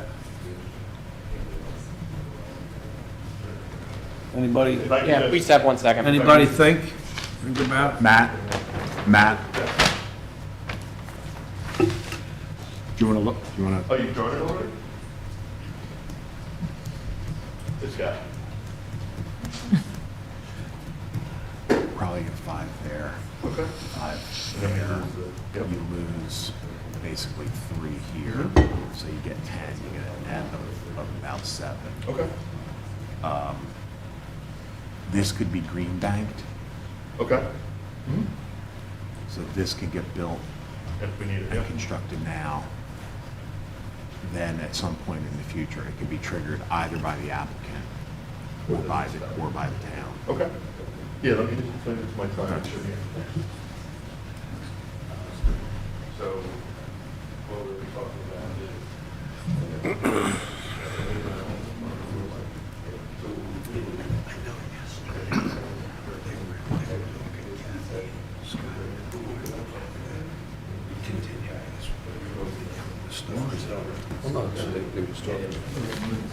Yeah, I mean, we're absolutely amenable to that. I think so, It's a good idea. No, I think she So we would Yeah. be amenable to that. We would just ask that, Yeah, I know. just if we end up building it, that the apron be concrete. Oh, yeah. And then the remainder be I know. gravel, similar to what we're. But we are amenable. No. No, I only want to put asphalt when the new parking area would be the road, everything else. Okay, yeah, I know what you're talking about. I'm just asking. No, no. Asking our Great planner, question. since he brought it up, I would have never even have thought of that, but that's So- why he's our planner. So the applicant, yeah, has expressed a willingness and would like, I'm hearing, amend the application to allow, I'll sort of structure this 2 ways so Mr. Kingsbury can write a resolution on this. They're currently proposing 25 parking spaces. And if the 25 parking spaces are adequate, it can remain as proposed forever. If at any point in the future, the township or the applicant determines that a parking problem exists on the site, they will design in what's called green banking the parking, so they will show it on their plan, and that will be a one-way exit drive out onto Pennsylvania Avenue with a right turn only to keep folks out of the neighborhood, and there will be a concrete apron on Pennsylvania Avenue, but that expanded parking would also be permitted to be stone. Did you get all that, Bob? And this would be shown in a revised plan. So we'd essentially have, I'm not gonna call it phase 1 and phase 2, but we would have an alternate design that shows the full parking zone. We would have no issue with that. I mean, I'm just hoping to keep parking off Warren Highway, whatever. I know Well, and- Scott was really And in concerned. home, people's homes too. Okay, with Mr. Miller, do you have any other comments? I was just thinking if we are proposing something or considering something that's, well,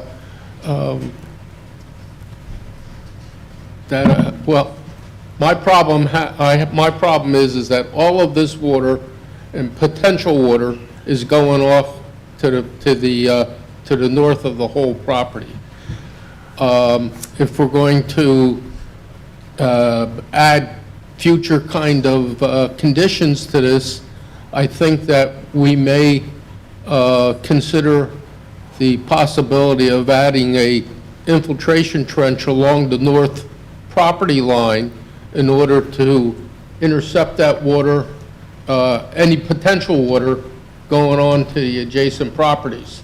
So it would be a stone trench that would go in the ground. People figure out what we need for depth and width and put that in, and it would be able to collect the water and protect the properties on the north side if and where we find that problem. Do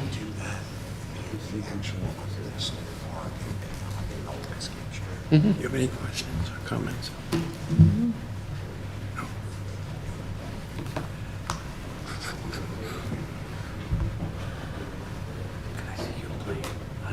I didn't stop home to get my stuff. I left my pen, that wasn't coming.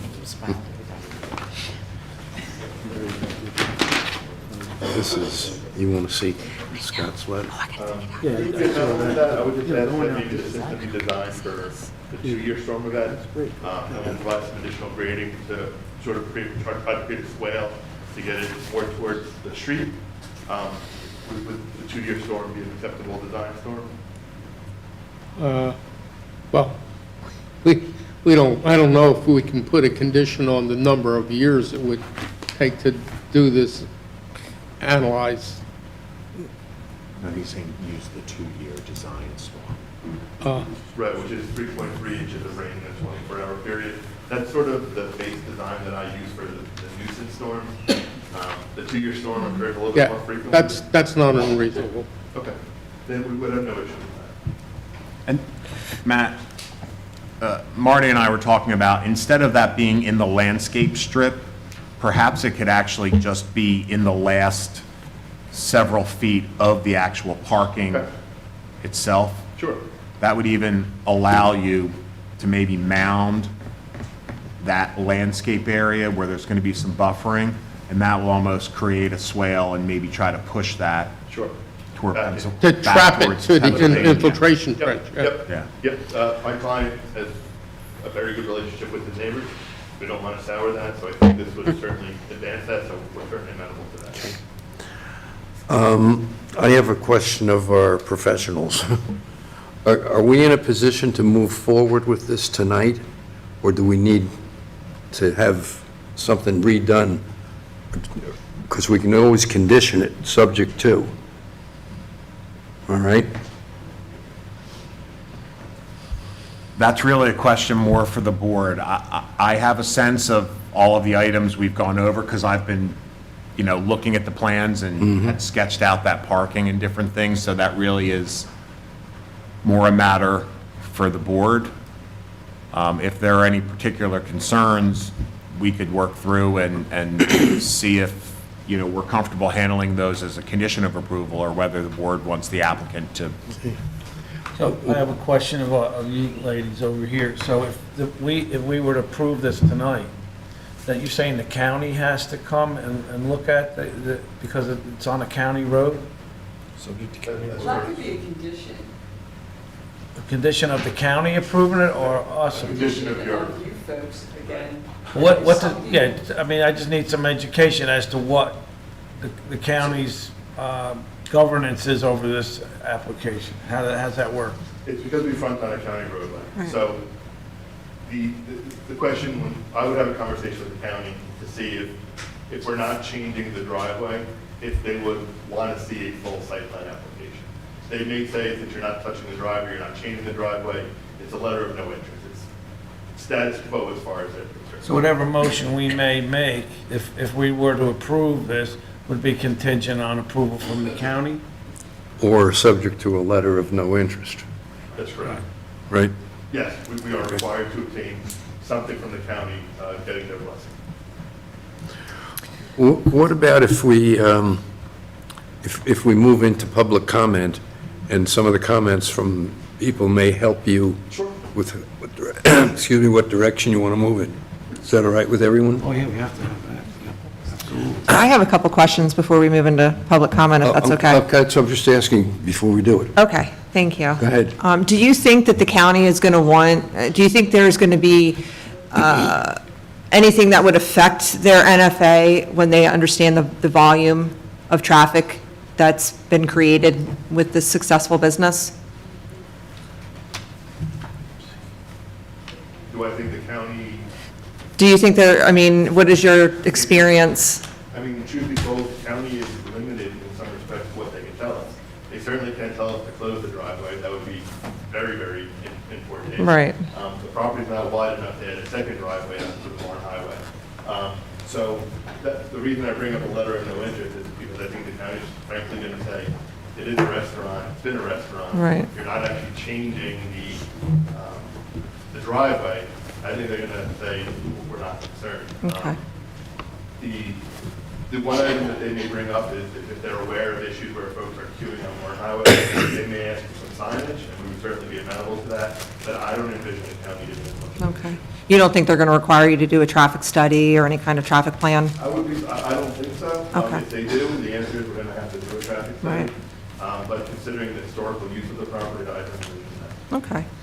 And I just wanted to get clarification. Initially, when the stone parking lot in the rear was installed, it was stated that it was for drainage.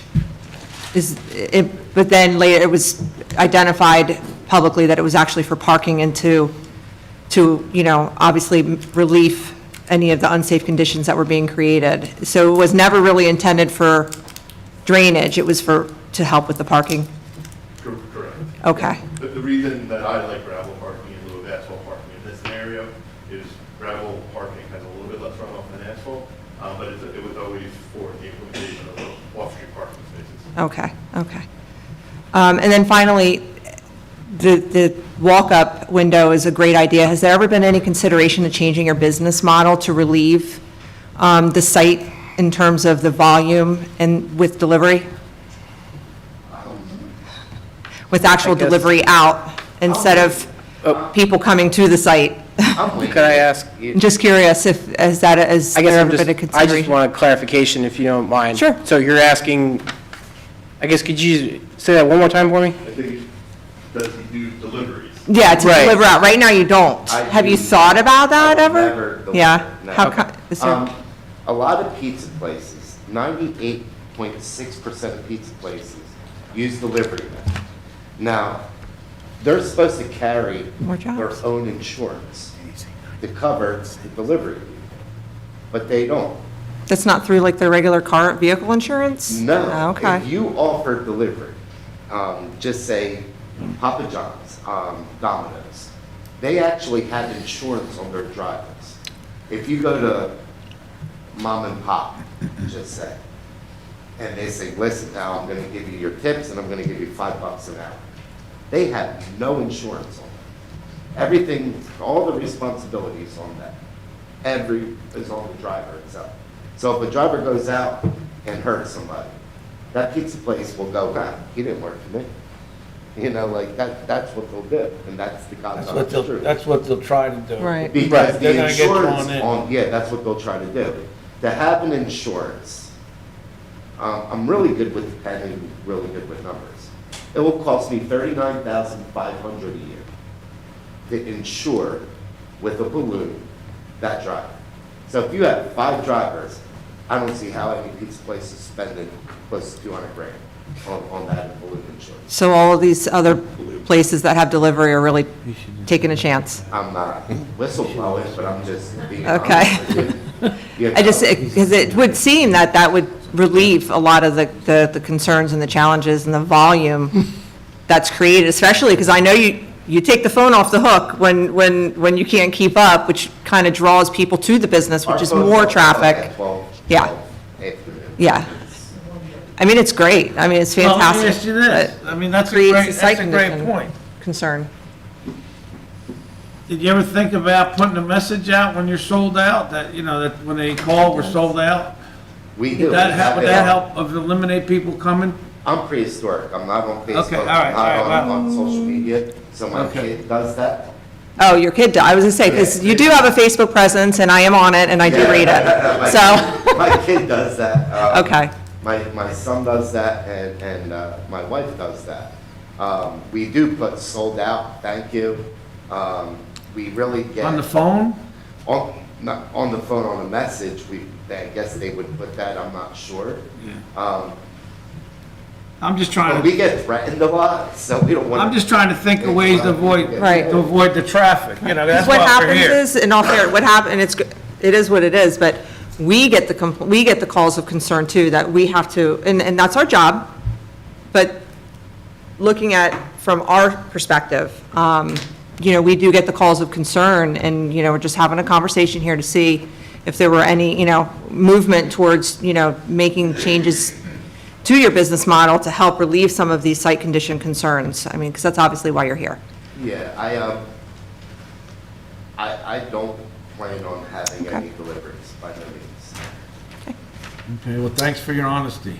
How about, It may not help you, but thank you. how about like DoorDash? Suppose I wanted to have DoorDash come to pick up I my, will not do that because they charge 23%. Our report on, I guess, profit, we're in between because we use higher end products. We're about 27% profitable on all the products that we use. If DoorDash is getting 22%, I'm not just taking 5% because I'll go underwater. you're doing all the work. Yeah, so All right. I'm not doing that, and I don't want my patrons to pay the 22% surcharge just to have my product. I'm really, Well, but that's their choice. I And am, believe me, all my friends who are in their, they all use that DoorDash. They do not seem to mind. I don't. I know, I watch my credit card with my Yeah, son. exactly. I'm paying But that's their $9 choice, and if they want to do it, they do it. Yep. Okay. All right, well, anybody have any, yeah, go I ahead. just have one question. When you're talking about the gravel for the parking lot, right, because I see stone is here and then you say gravel. So is it stone or is it gravel? Because gravel to me is that little like pebbles, like more flat, I guess? Do you know what I'm saying? I'm using them interchangeably. Okay. But it is not really fine stone. It's really fine stone with asphalt and Yeah. essentially, one of the purposes of the asphalt. It is a little bit of a larger aggregate. Okay. But so it is not very fine. Yes. Okay. Okay, Mrs. Costco, do we have anybody online? There are 2 people online. Okay. Anybody on the board or professionals have any objection if we move to public comment? Okay, I'll open public comment, and we'll start with anybody in the room has something. Put your hand up, and when you're recognized, come on forward. Yes, sir. You come to the podium, and, sir, face Mr. Kingsbury, he'll swear you in, okay? You swear or affirm the testimony you give will be the truth, whole truth, and the good truth, so help you God. I do. Thank you. Kent Pipes, 35 Mount Laurel Road. I actually came for something else tonight, but got intrigued by this application, and since I'm a relatively close neighbor, I figured I would weigh in on it. First of all, I want to thank you for coming to Hainesport. thank you. A lot of people have come and run shoddy businesses and closed. There are hundreds of other communities that would love to have this problem with a successful business. And so I want to thank the board and the professionals for trying to work out a very difficult situation, because we need to keep them here. But there's an empty Friendly's in Mount Holly in the Fairgrounds Plaza that the owner of that plaza would love to have him move and have plenty of parking available if he wanted to. He didn't buy that business or building and open a business to have this problem.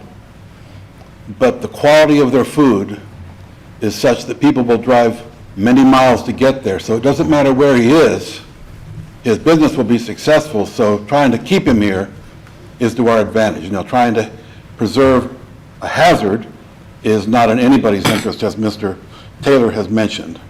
So I just want to thank the board for trying to make a good situation out of what has become an unwelcome situation, not only for the owner, but for the neighbors in the town. It's what we should all be about. So stay here. Don't leave. Thank you, sir. Do we have any comments from folks online? And is there anybody else in here? Yes, just, ma'am, just wait till we find out. We're going to get one online, if there is one. I'm going to take the woman first in the back, okay? They're not unmuting. Okay, ma'am, step forward, please. Yes. Mr. Kingsbury will swear you in, then state your name, please. Name, Janice Ludden. say it again. Janice J-A-N-I-C-E. Ludden, Ludden. Okay. You swear or affirm the testimony you give will be the truth, the whole truth, nothing but true stuff you got. I do. Thank you. I want to also add that I've had the cheesesteaks, they're very good, and so I'm glad it's a Hainsport business, and I also wanted to just add that if we're going to add in any drainage in the back, that we should maybe look towards more of the green infrastructure type things of something that's more like grasses and plants rather than just gravel and stone, because the grasses and plants take in some of the oil and grease and stuff that you get from cars and keep it from going into the Rancocas, which is, where all our drinking water comes from. Okay, So, good idea. Mr. Taylor, you good with? We'll look into that. We'll have to actually, with the engineers, look at the topography out there. Part of the struggle is the very narrow area. We have about 8 feet. Yeah. If we create a depression with green infrastructure as like a bioretention swale there, then we can't get that evergreen buffering, because that will actually clog the stormwater from being able to run down towards Pennsylvania. We may have some opportunity sort of on the northwest side to do a little vegetated area to collect some of yeah, that. like So a I rain think- garden or so I think- something that can, I think we can. they can put drains in, like rain gardens on, sort of, so that it Sure. can then go, and then you can have the cement drainage or whatever, gravel drainage coming out of the rain garden, but at least some of your water is filtered. Okay. Thank you, ma'am. Yes, ma'am.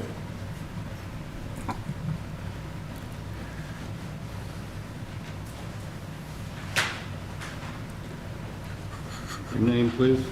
Teresa Vernon. Did you say Judy? Teresa Vernon. Or Teresa? With an H? Yes. Last name? V as in Victor, E-R, N as in Nancy, O-N as in Nancy.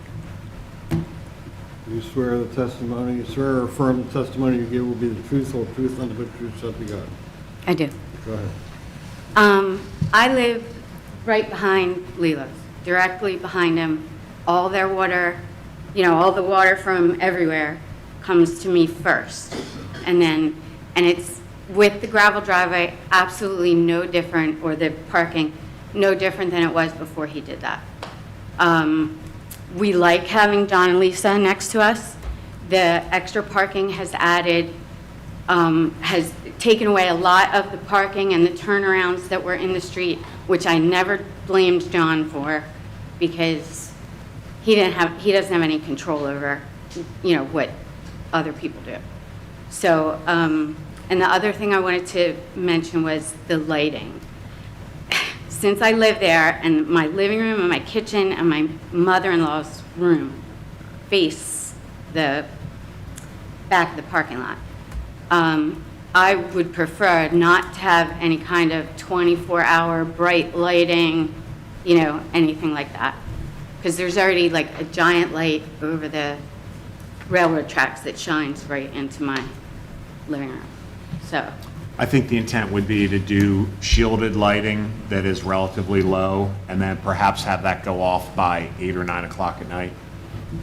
and I just want to state that they're very respectful, cooperative neighbors, and they've talked to us pretty much before doing anything.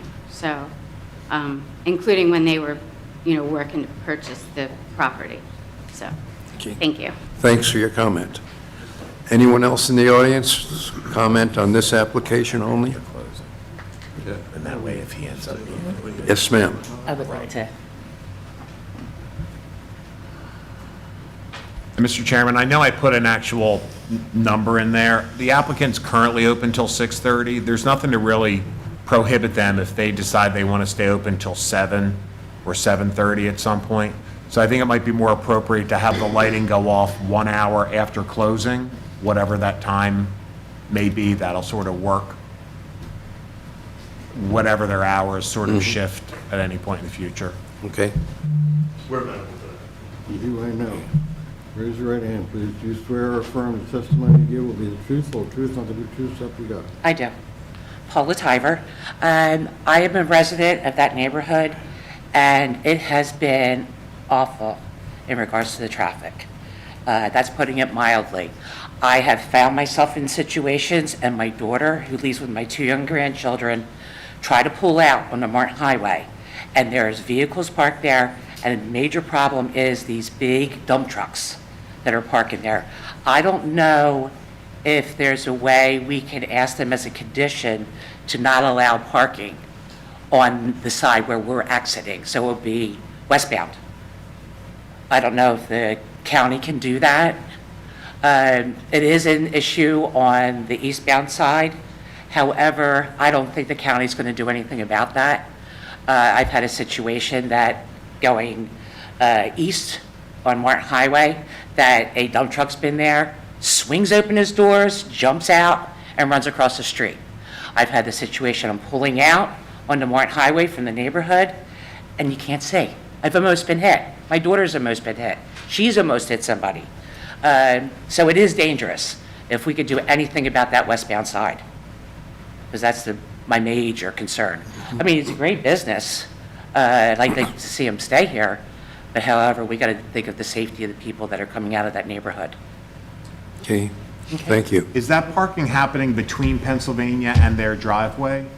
It's happening. Or is it west of their driveway? It's happening both sides. Well, actually, it would be on the other side of Pennsylvania Avenue. So when you're pulling out, you can't see. When you're pulling out on the Martin Highway. So that's, as I said, if the county could do something, put signs, no parking. I don't know if that can be some kind of condition, or if the county will even do anything about it. Thank you. Yes, Mr. Willard. We can certainly engage the county. It's a little bit tough to ask the county to allow us to put signage along somebody else's frontage. So we can certainly put it along our frontage as long as the county was amenable to it.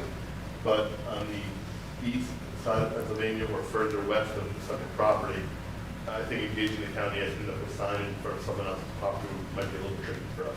We'll certainly have the conversation because we don't want, the reason we're here is we don't want that unsafe condition, but I'm not sure the county would engage us for someone else's property frontage. Maybe your client, knowing the people who are coming with the dump trucks, they're obviously repeat customers, talk to them and tell them.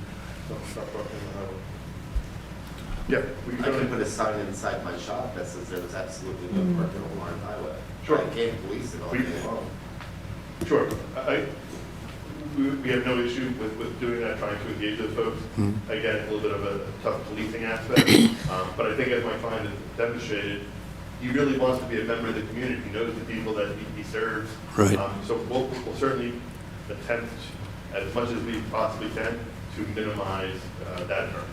Okay, thank you. A lot of times, the county requires the host municipality to submit letters requesting any kind of changes or requests on county roadways. Is this something that the board would consider the township, in conjunction with Mr. Paxi and his team, to write a, letter stating, this, we have experience with the westbound side of Martin Highway, we want to mitigate this concern, we join them in terms of trying to come up with a solution, and that could possibly be consideration of no parking just west of the business on Martin Highway. Okay, now he's on the westbound side.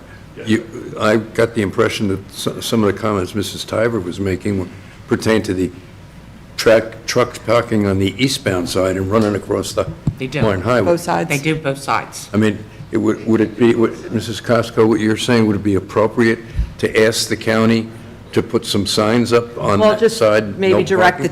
to direct the township to work collaboratively with his team in terms of submitting a request to the county. Because a lot of times the county requires the township to submit these requests on behalf of residents on any of their county roadways, whether it's reduction of speed, whether it's any kind of traffic mitigation, any kind of traffic hazard on their roadways. The residents, businesses can't, oftentimes residents they want the town, the host town to submit the request. Okay, thank you. And to Ms. Costco's point, the weight of a letter from the township would be substantially different than a letter from my office.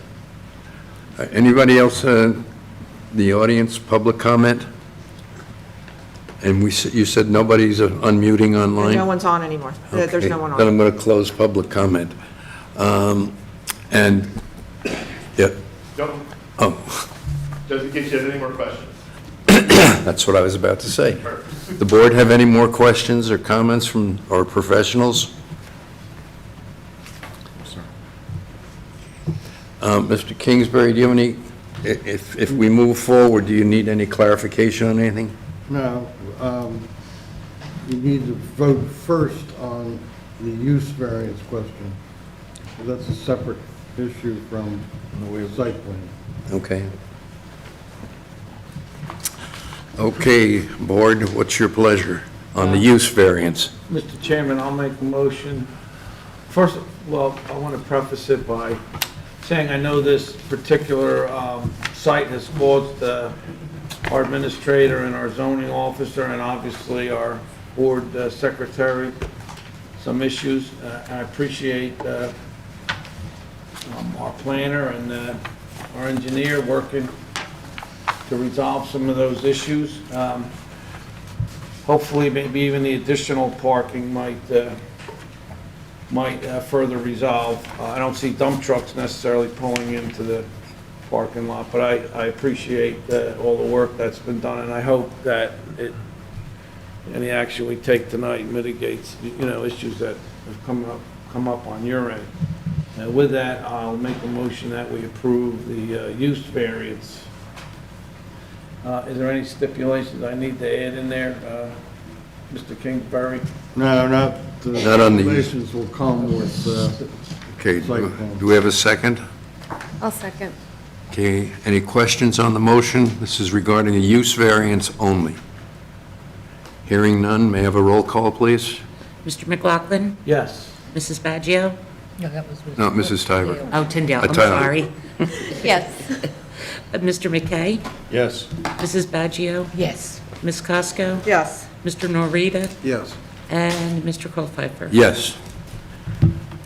Now, next is, Next question is, variances. they're asking for preliminary and final site plan approval, subject to certain conditions, and those conditions would be that your planner will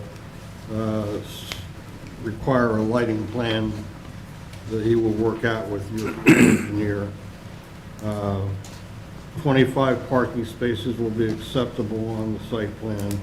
However, those spaces will be monitored in the future for adequacy, and if the township or the applicant determines they're not adequate, they will be required to come back before the board to expand. They're allowed the gravel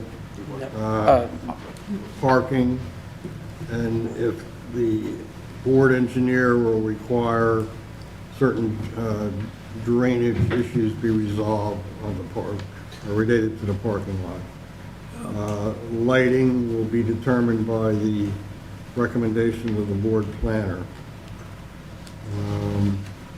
And landscaping will be determined at the recommendation of the board planner. It will be subject to county approval, and the board will request that the county consider no parking signs along the Warren Highway frontage. Just a question, Mr. Kingsbury, on the additional parking. My understanding was that the applicant would not have to come back on that, on the parking, on the additional parking, that it would be shown on the plan? Yes, no? That is correct.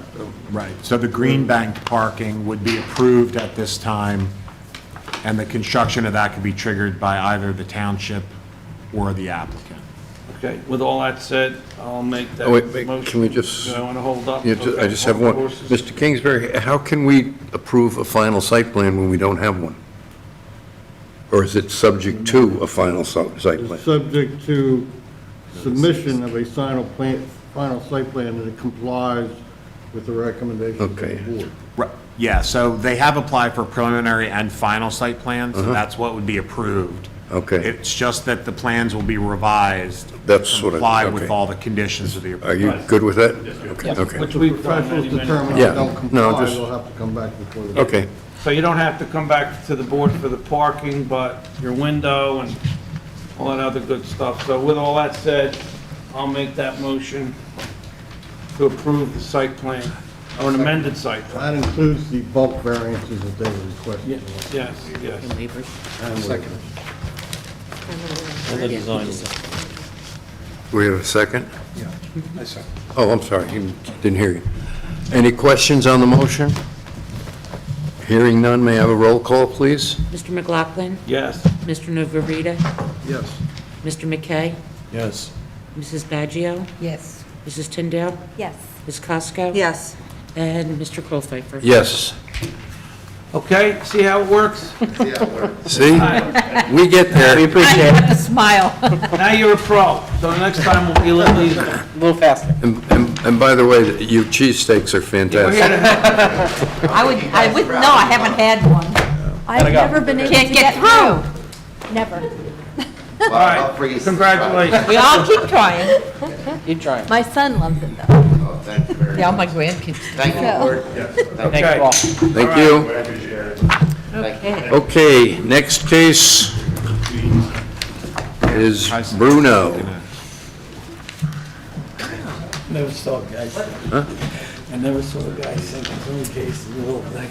Yeah.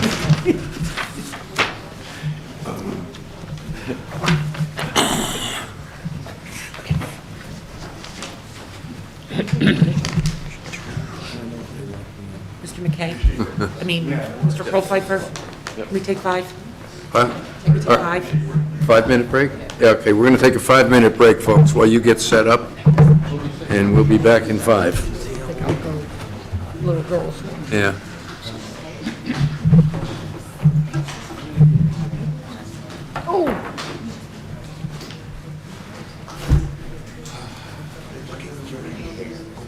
Isn't she beautiful? Look at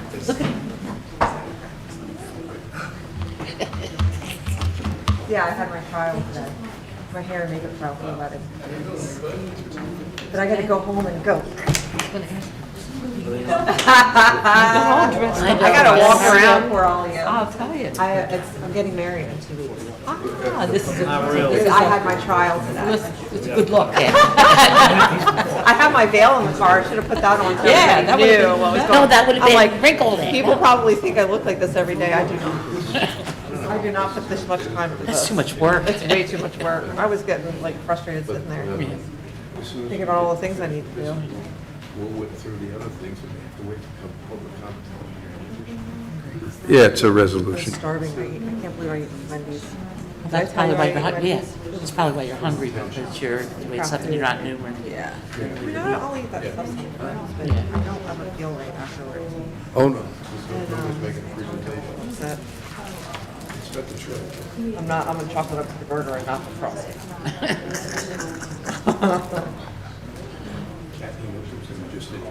Oh, thank you, that's wonderful. Mr. Grayson? Yes. When we start your case, okay, and the lady, is that Mrs. Bruno? Yeah, okay, she mentioned it. Anybody you plan, just, I like to speed things up and not go through this one, get them all done one time. Yep, okay, thank you.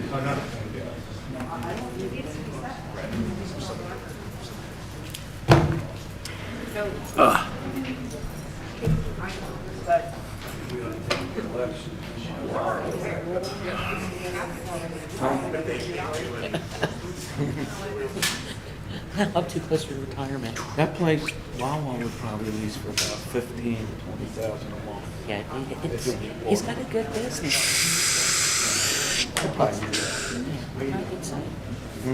Not a good site.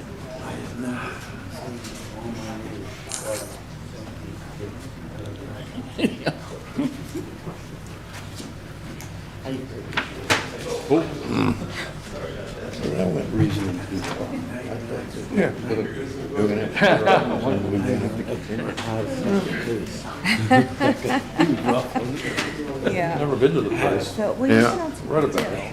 like, to, like, Karen. the deliveries and everything, how he said with insurance, you can have, your drivers have their own commercial insurance. Thanks. And then you hire them as like an independent contractor, then none of the Or you, insurance falls or on you you. could just say, we'll look into it and Well, let, that's- make it go away. well, Take advantage of the break. Because he's new, he doesn't know. But You, Yeah, so, 'cause I my need you son to did sign that. here and take He your has- check. 'cause he You notice has it's commercial different? Insurance, because we have our own company. So all of his. is See this commercial, number? too, So then he delivered. Mileage. So, yeah, we did. So, Oh, because okay. we have Yeah, our. well, this is company added. is- The like, bottom's we have a different company than what and you then we gave have, me. This like, is our main, added. and then there's It's an umbrella mileage. company under it. I just We put have some it set stuff up in that for way. mileage. So he was able to, you know. Yeah. Do that and get a 1099. Okay. Yeah. Yep. Well, I mean, we were the same way when we started, you know, we didn't have a clue. And the check is But I yours. mean, we've been in business. I had this finished this morning. I was going to call you. I said, wait a minute, she's coming to the meeting. Okay, We're I do it electrical here. contractors. All right. Yeah. We'll get it out. Yeah, so I. Oh, that's great. I love that.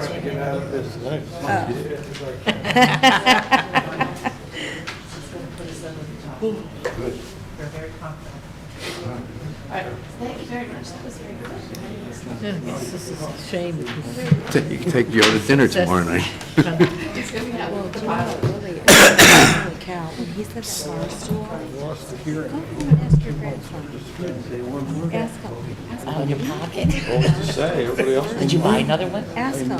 He'll be like, why? And then you tell him, like, this is the place. Chime in when I need Hey, it, too. it's easy for every college kid to know about this. But I wasn't The guy needed. is like, Oh, which family go? Application is in a break. because that guy. Spot over the top. Huh? And then he puts it on. Oh, I can see He one. has like a podcast thing. Yeah, I mean, it's all over the country though. Just listen to it. Well, That's why they were saying they came from the airplanes Huh? to JFK. Why did you come away from JFK? Paula, can you tell? Oh, they're coming in. Have a huge layover. You know what I mean? Okay, let's, back to work. Counselor Grayson, how may we help you? Good evening. My name is Mitchell Grayson from the law firm of Gerstein, Grayson and Cohen in Mount Laurel. I'm here tonight on behalf of the applicant, Mrs. Bruno, with respect to property located at 1717 Arc Road. The property is located in RR5 zone, rural residential. Presently, there's a small house in the front of the property occupied by the applicant and a farm in the back of the property where the house is located. What I'd like to do is have my witnesses sworn in at the very beginning, if I may. Okay. Mr. Kingsbury will administer the oath and swear you all Anyone who's in. going to testify, please raise your right hand. You swear or affirm the testimony you give to be the truth, whole truth, and nothing but the truth. Wait, excuse me, are the other two people being sworn in? You've got to have the hands up and answer Mr. Kingsbury, please. You swear or affirm the testimony you give will be the truth, whole truth, and nothing but the truth. Thank you. Thank you. Thank And you. if I may also have the subdivision plan for this exhibit A. Okay, you could look it up there. and Have we'll- everybody that was sworn in state their names, please?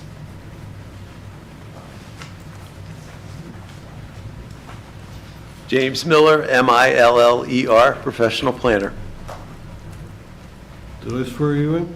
Yes. Okay. William Nicholson, Nicholson, site engineer. Jason Del Palazzo. I am, I reside at the property and just kind of running this project. DELPALAZZO.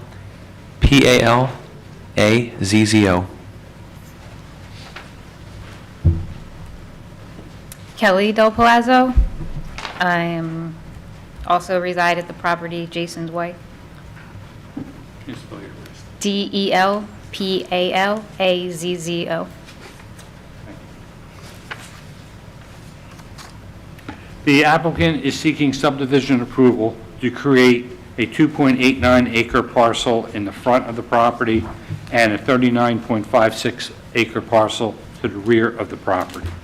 The front lot would be used for a residential house that presently exists and is presently occupied by Mrs. Bruno. And the remainder of the property would be, of the front parcel, would be used as an outdoor nature center. The back part of the property would be used as a farm, as it presently is. The site plan approval being sought for the front part requires a variance for number one, undersized lot. The lot that we're proposing is 2.89 acres, where underneath the ordinance 5 acres is required, and it also requires a bulk variance for the front yard setback. The ordinance requires 125 feet. Presently, it's 33.5, which I wish to note is a presently existing condition, as I noted before, presently exists. I'd like to call my first witness, Mr.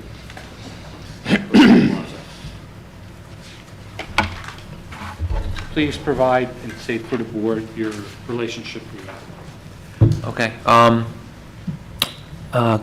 Christine is my mom, and I basically reside at the property. I've lived across the street for 20 years, and I built, if you're familiar with the area, I had the log cabin across the street. I recently sold that, and this is kind of a dream of mine to get this property. I helped the old man who had it before me take care of it for, ever since I lived there. And so this whole thing that we're trying to do here tonight is part of the master plan of, trying to get the place preserved. And I've always dreamed of living there. And so we're trying to preserve as much farmland as we can and open up a little, bring presently operating business, to the area. That I think will be beneficial for the community and the children, that live in it. And I just, I could talk for hours, but I just don't know exactly what to say, but, thank you. Is this a compatible use, the nature center with the farm? Yeah, absolutely.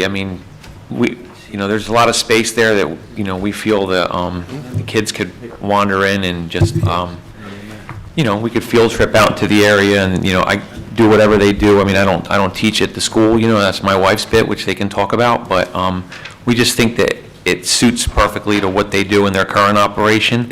And we could, in this property, we have the farmland space now. We can incorporate growing stuff and, teaching the kids about farming and the others, everything that goes along with that, growing their own food. And, we just think it's the perfect space to do it in. And that's why we're trying to bring it to the area. Will having a nature center help preserve the farm? Yeah, absolutely. That's always been my plan, to get it preserved, and I think that's why we went for the undersized lot. We wanted to preserve as much of the space as we possibly could, and I sat down with the preservation lady from the state, and we kind of figured that area was not, usable too much to the farm, and that's why we chose those lines, and that was kind of me and her together. We planned it out like that. Have you submitted that for farmland preservation program? Yes, we have. That's almost finished. I was hoping to have it completed by the time we got here, but I'm just waiting back. It's been, they had sent out 2 appraisers to the property, and it's been being appraised, and basically we're just waiting for them to get back to us with the numbers, and then, we can run with the preservation. So. How visible would the property be to the neighbors? Well, that's the thing. I feel that this can go completely unnoticed. Pretty much, there's the way that the tree lines are in there, and stuff, and there's a good buffer in front of the property with a lot of evergreens, and I think this can operate without really even being visible to the general public unless you were to go down in there and kind of see it.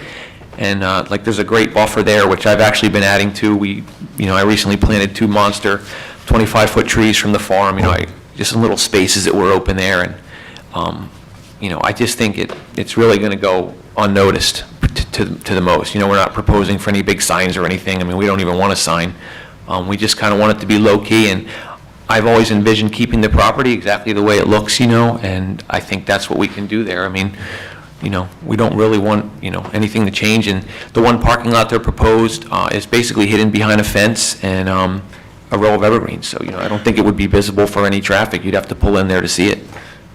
I want to clarify one thing. Counselor, excuse me, could you use the microphone, because we have to record this? Okay.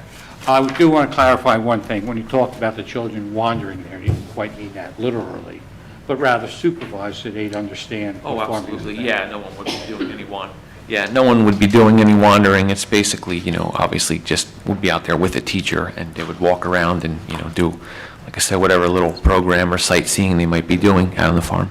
So it's your intention to actually farm the property in the back? Absolutely. Yeah, it's my full intention to grow trees. I mean, right now, I can only, do it after hours and on the weekends, but that is, basically, that's what I want to do eventually, get more serious about it and retire from my other job and just kind of, just work on growing the trees, just like the old man did that, was there before me, until he was 97. Do you also intend to do some crops as well? Yes, we do. I'm having a guy coming this weekend. We're going to be planting some soybeans, and we're going to do about, 6 to 10 acres of beans down the side, because there's a lot of grass there that, eventually I can use for tree rows, but I don't have the time right now, so we're going to do some crop in there and, to fill that space. Would you mind if I ask the applicant a question? No. So this is 5-acre minimum lots, Correct. and you've got your 2.89, and I had the number, but I forgot it. What was the other parcel you're proposing? It's pretty big. 35 acres. 35. 39. 39. So why are we not just using 5 acres for the one and take 2 acres from the other and conform with our zoning out there? Well, it comes down to the farmland preservation and really a money factor. This was very expensive for me, more than, I don't make big money, I do landscaping. So the reason, and that's what the farmland lady was saying, like, we wanted to preserve as much as we can, and there's more income for me to make this affordable, because it's really expensive to try and do this, but it's just been my dream to preserve this property. So that's kind of where that comes from, and. And to reiterate, that additional 2 acres would then go into farmland preservation and would always remain farmland Okay. from time immemorial. Therein lies your idea of a benefit to the community, that we'd get an extra 2 acres or get the total 35 as farmland preservation. That's one of the benefits. And again, I just need a little help, Scott. So what would that 35-acre parcel do for the municipality as far as prohibiting any future development or that kind of thing? Well, I think it's probably more appropriate to hear all of the testimony so we can really quantify what's happening. I don't know how many other witnesses you're going to have. So I think maybe to figure out what the actual proposed uses are on the site and what's happening in what locations. Right, but if he enters, so you're contemplating entering the farmland preservation of Burlington County, That's correct. the program? Yes, sir. Okay, that's what I'm asking. What if that were to take place? Does that stop development of that property if he enters into that program? So it would. For the balance of that, it would eliminate any potential future development of that property. Okay, and all right, now, yeah, again, whatever you're planning on doing. For non-farm uses. Okay. There is a potential that another farm home, there is one home proposed on that preserved, on that larger lot. And the lot is really just being considered at this time for preservation. I think the state is in the process of the appraisal process. No, and the reason why I'm asking is I was around when that was all, the 5-acre minimum lot was placed on those parcels of lands back there, and I'm just thinking to myself, well, how many more people are gonna come in now and wanna bifurcate their 5-acre lots to put development up? But, the farmland preservation thing throws, a little weight on, in my mind, what you're Right, doing. and as was testified to, this was done at the suggestion of the farmland preservation Okay, people. all right. They're the ones who suggested they would like to see as much property as possible go into the farmland preservation and be preserved. So he did it based upon that, and they are in the appraisal process, you're correct. They've already kind of informally accepted it, and they're in the process now of getting it appraised to make the offer. So to be clear, farmland preservation has suggested the lot lines for the 2.89 That's correct. acre parcel. Yeah, they suggested that. We met with them, it's been accepted into their, it has to be accepted. It has to be like a target lot and whatever. And that's what the lady came out and we walked around and I told her what we were trying to do. And they're hungry to try and preserve everything they can, so she's like, oh, this is what I think this will work the best. We can get as much preserved as possible. And, I would have to agree with her, I would love to see it preserved, Am I jumping the gun by asking or stating, does the municipality have to take a financial part in this preservation? No, I think there's a certain one that does, but I don't think this one does. That's what I was told, at least. I have heard that before, but not with this one, apparently, on the level that it is. I forget if it's the county or the state. There's two different ones. This one does not. And just so you know, the township has already provided a letter of support for the farmland preservation. The governing body did that, I believe, 2 meetings ago. Yep, okay. Did you say that? Thank you. Okay, council, proceed.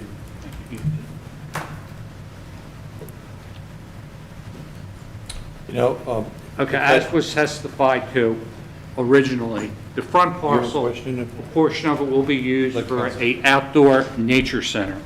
And this nature center will be owned and operated by Mr. Della Pazzo's wife, Kelly Della Pazzo, who will now testify and explain exactly what the outdoor nature center would be. Because quite candidly, I didn't know when she first came to me and said, I'm going to do an outdoor nature center. And I said, what is that? So right now we run, it's technically a day camp that runs from September to June. Right now we are located in Medford. So we're hoping to be able to open a school, nature school, we call it, here in Hainesport. So it looks like basically we run Monday through Friday from 9 a.m. to 4. There are half and full day options for children ages 2 to 10. So it's basically like, if you can imagine like a preschool for the younger kids and like homeschool classes for the older kids, but completely outdoors. So we don't have an indoor space at all. It's just all about connecting kids back to nature. What do you do in the winter? Yes. What's that? What do you do in the winter? We're outside in the winter, so the kids are all in their appropriate gear, and yeah, it's just all about keeping moving and being in the right clothes, but we're outside. This all is year not a round. summer date. No, right now we're actually only September to June. On rainy days, on snowy days, what do you do? We're outside. What? Yeah, we do have an indoor space, so there is a barn on the property that could be used for extreme weather, like thunderstorms or, like any kind of dangerous weather, but in typical, like rainy, cold days, we're outside. How many children would be typically there on the day? So at any given day, there could be a maximum of about 50 students. 15, 1-5? 50. You have Is that there, many now? is there state regulation for this program? Sorry? Question is there state regulation for the program? Are you overseen by either the County Board of Education or any Yes. other board? Yes, we're registered as a day camp by the health department? Department of Health. And are these local children? Can anybody just come in, or registration? How does that work? So it's primarily local children, like where I said we are in Medford now, so it's a lot of the surrounding towns, Medford, Mount Laurel, Morristown. Hainesport. But is it correct that people just can't come walking in? Oh, no, it's not open to the public. So yes, it's by registration only. It's like a private preschool, basically. Yeah. Do the parents stay with the children, or they drop them off, or how does the parking? It's a drop-off, so So parents drop off at 9 o'clock. They're there for a few minutes, they leave, and then pickup is at either 12, 1, 2, or 4. So pickup is much more spaced out. The same thing, they come, they pick up, they leave. Any school buses or vans or things like that? No, it's just all family cars, no buses. What are the age of the children? The ages, we offer from 2 to 10. 2 to 10? Mm-hmm. 2 to 10, so that's preschool up through, I don't know, what is 10-year-old, fifth grader? Yes, so it's like 10, I guess, fourth grade. It's not like a replacement for public school, but it's more like homeschool, like a supplemental education. So your traffic is basically drop-off in the early morning hours and pickup through the day, depending upon how long the child is there? Correct. That being the case, I noticed on your proposed plan, there's an existing parking lot. This is the former Cinnaminson Nursery property. Yes. So there's the existing parking lot that's just behind the existing house. But then you have a second parking area paved that you have drawn in. Why the need for so much parking? I think currently in the parking lot that exists now, there's about 12 spaces. So I said we might have 50 students at a time. We wouldn't, many of them are siblings, so it would be more maybe like 35 cars coming in. And so they're coming in and out, still just to relieve any potential congestion. We thought more space would be necessary. And you're going to leave the existing barn up, and that's the barn you mentioned earlier in your testimony. Yes. And then you're going to construct another barn? Am I correct? Or, Are you referring to the restroom facilities? yeah, the restroom facilities. Yeah, that's separate, that would just be for the restroom. I see, okay. All right. What about deliveries? Or do you have tractor trailers coming and going, and deliveries? No major deliveries. The only deliveries that might be would be like an Amazon truck or a small kind of residential delivery. What about signs? Just like a sandwich sign, you're calling it, like a, What was the question? no permanent signs. Signs. Is there any kind of signage for school? Small discrete sign on Arc Road letting you know about the entrance? Is that essentially what you're saying? Yeah, so it's just like Sandwich, I think. a sandwich sign. And that would only be there while the school's open for operations. And in the summer, there would be no operations? We would like to have a summer program. Okay. So that We might- don't currently, but that would be, we'd like to do that in the future. But Not one- this summer. But once again, that would be by registration, not just people walking in. Correct, yeah. It would all be by Are registration. there any other staff or employees? Yes, there's 3 full-time employees and 12 part-time employees. And exactly what do you do with the children while they're there, in terms of access to the farm and things like that? So you could imagine it run as kind of like a preschool program where we would have, like group circle times, play time, snack time, lunch time, things like that, but then also kind of like going out into the larger farm and having experiences there. Just either, child-led, whatever their interests are and following them, or else we'd love them to be involved in the agriculture of it also. The gardening and maybe learning about the trees and just wildlife and using nature as the educator. Are you required to maintain any particular type of insurance, or because they deal with children, do they have to go through specific training? Like, The staff? yeah. So we come from a wide variety of backgrounds, but we're all background checked and first aid certified. The school's insured. Yeah, and then also keeping up with the continuing education of nature school. Back in '22, you had sent me a business plan in regards to what, at that point, was Star Child School. What is proposed that you received back then? It appears that the application is different than what is proposed here. So is this pretty much not on the board anymore of what would be proposed versus what the application is? Yeah, I don't get this whole thing.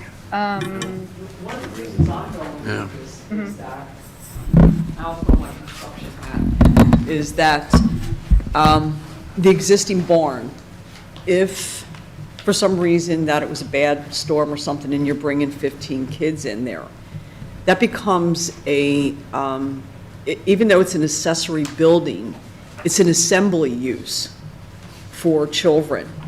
You start to get into that end of different things under the 2 to 10 range for educational use and a educational building. Not that you're using to teach them things there per se, but what happens is that we have to take a look at that now. How is this building exit signs? Not saying it would have to be suppressed or anything, but again, summertime, they're going to be probably outside 95% of the time.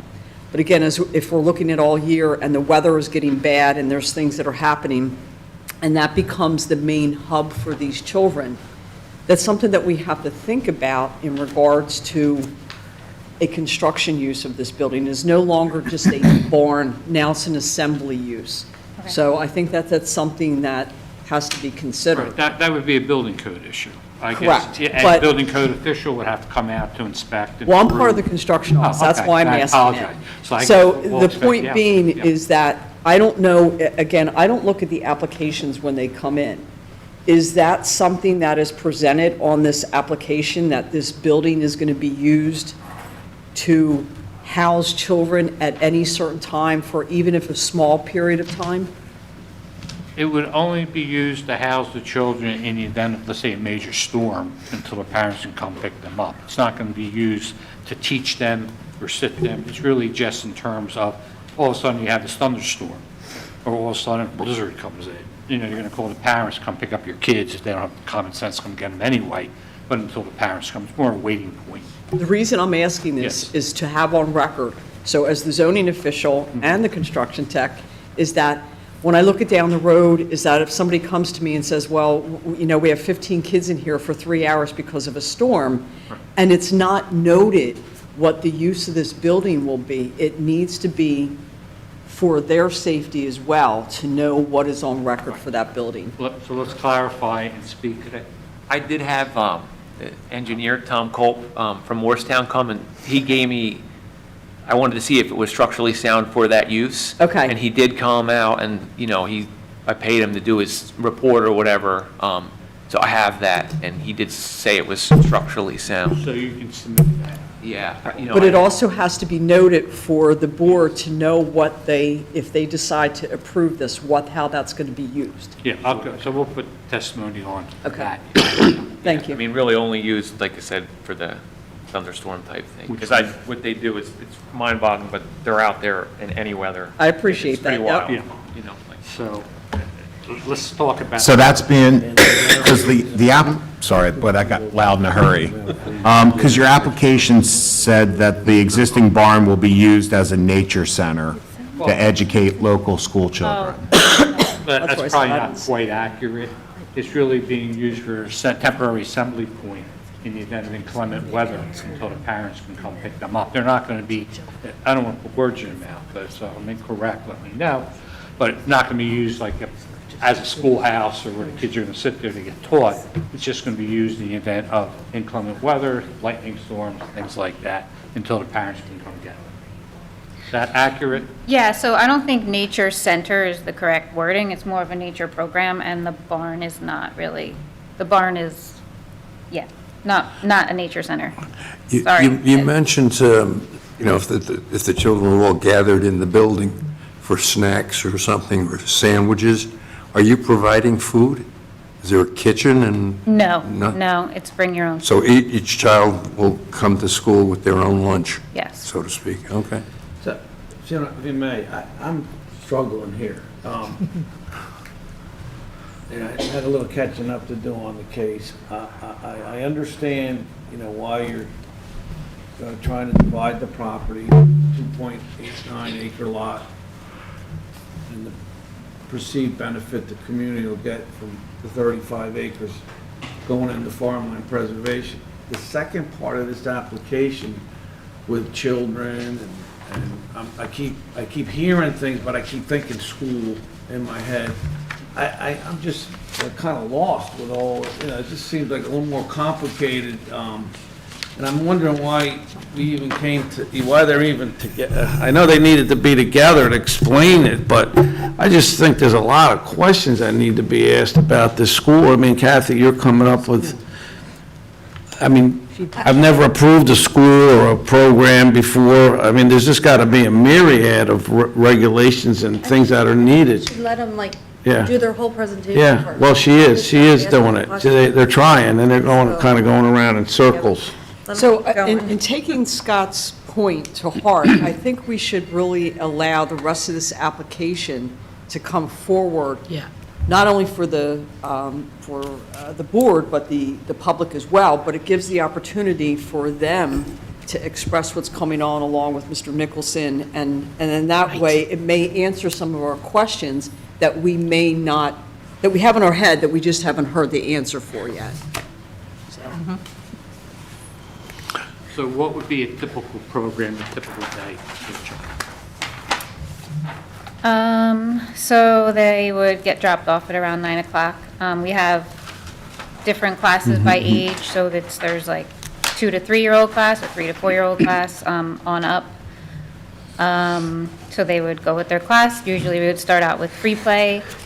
Again, like, it's outside, so it's like swings, obstacle course, bound beams, like type of playing in the trees. Yes. Then there would be like a circle time, you'd introduce a lesson. It's basically, whatever, we're learning letters and math and songs and all the things that, other typical preschools are learning. We're just doing it in a more nature-related way.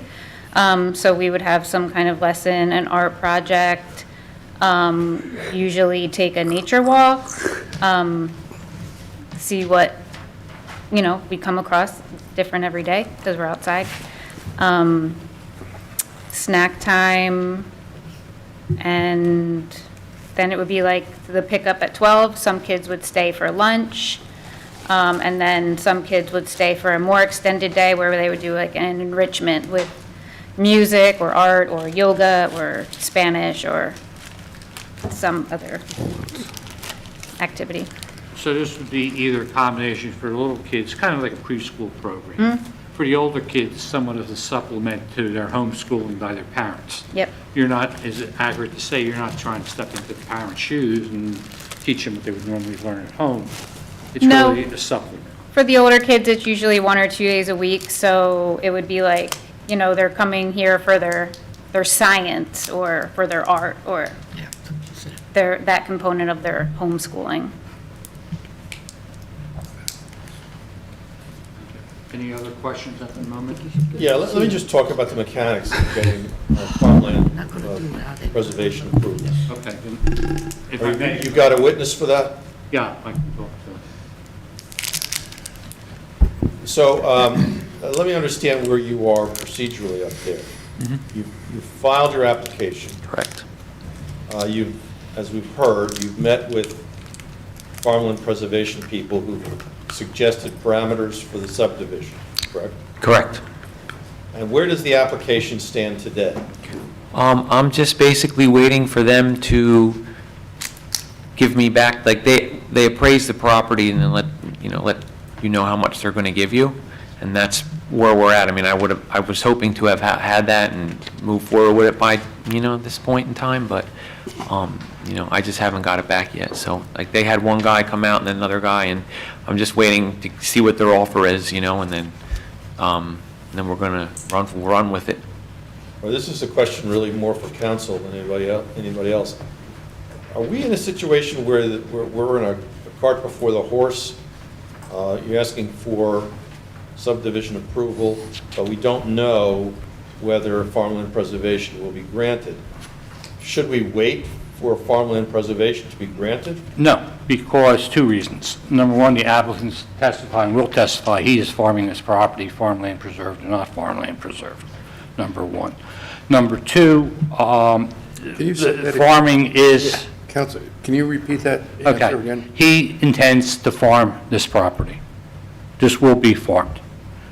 It is in a zone permitting farming, and that's his intent. It's presently been farmed, has been farmed, and he intends to continue to farm it. As he already testified, he does plan on doing trees and doing some crops.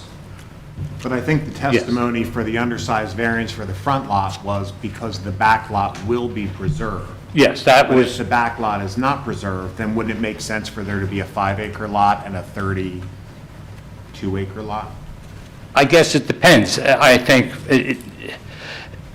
the goal should be to promote farming, as much farming as possible. That's correct, but the way I look at it is, for financial reasons, like, we're going to take what they give us, I mean, it is what it is. I'm not going to be like, oh, well, I want more money. I'm not in the position to do that. I mean, and I just want to get it preserved, so it's going to get preserved. I mean, it's not nothing I'm not going to accept, it is what it is. They would not have sent the appraisers out and would not be this far along in the process if they were not interested in the property. So, back to that. I still have questions about the other thing, but I'm getting told I'm jumping the gun, but we're back to your farmland. So you'd accept any sort of approval based on actual farmland preservation? Yeah, correct. The program, that the property enter the farmland preservation program? Yeah, correct. But I think regardless if it got preserved or not, it really wouldn't change anything I'm going to do. Well, it does change something. It takes your lot from a 5-acre lot. Yeah, I understand that, To a yeah. 3-acre lot in an area that's zoned for 5 acres. Yep. So it does change something, in my mind, very seriously. Mhm. But again, the farmland preservation thing throws another, set of circumstances into the mix as far as one person's concerned. Is it your If it actually happens, sorry. Is it your testimony that you're basically going to accept whatever farmland comes back as an appraisal? Yes, it is, yeah. I will tell you that the state has called me the state appraiser has called me in regards to this property, about a week and a half, 2 weeks ago. So I know that they are moving forward with Thank you. If there's no other questions, I'd like to call Mr. Nicholson. I have a question. Where currently in Medford are you operating? Oh, JCC? Do you just lease space or rent space? Yeah, we, because they only run a summer program, we rent from them from September to June currently. Are there any other similar programs nearby? No. YMCA Akanikan is there, right? Not, yeah, they're also just a summer camp. Hmm?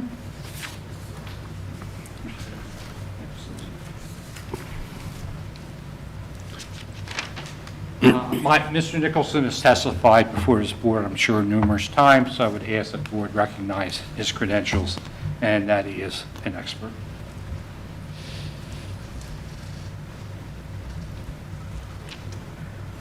We go through his credentials, please? If you like, okay.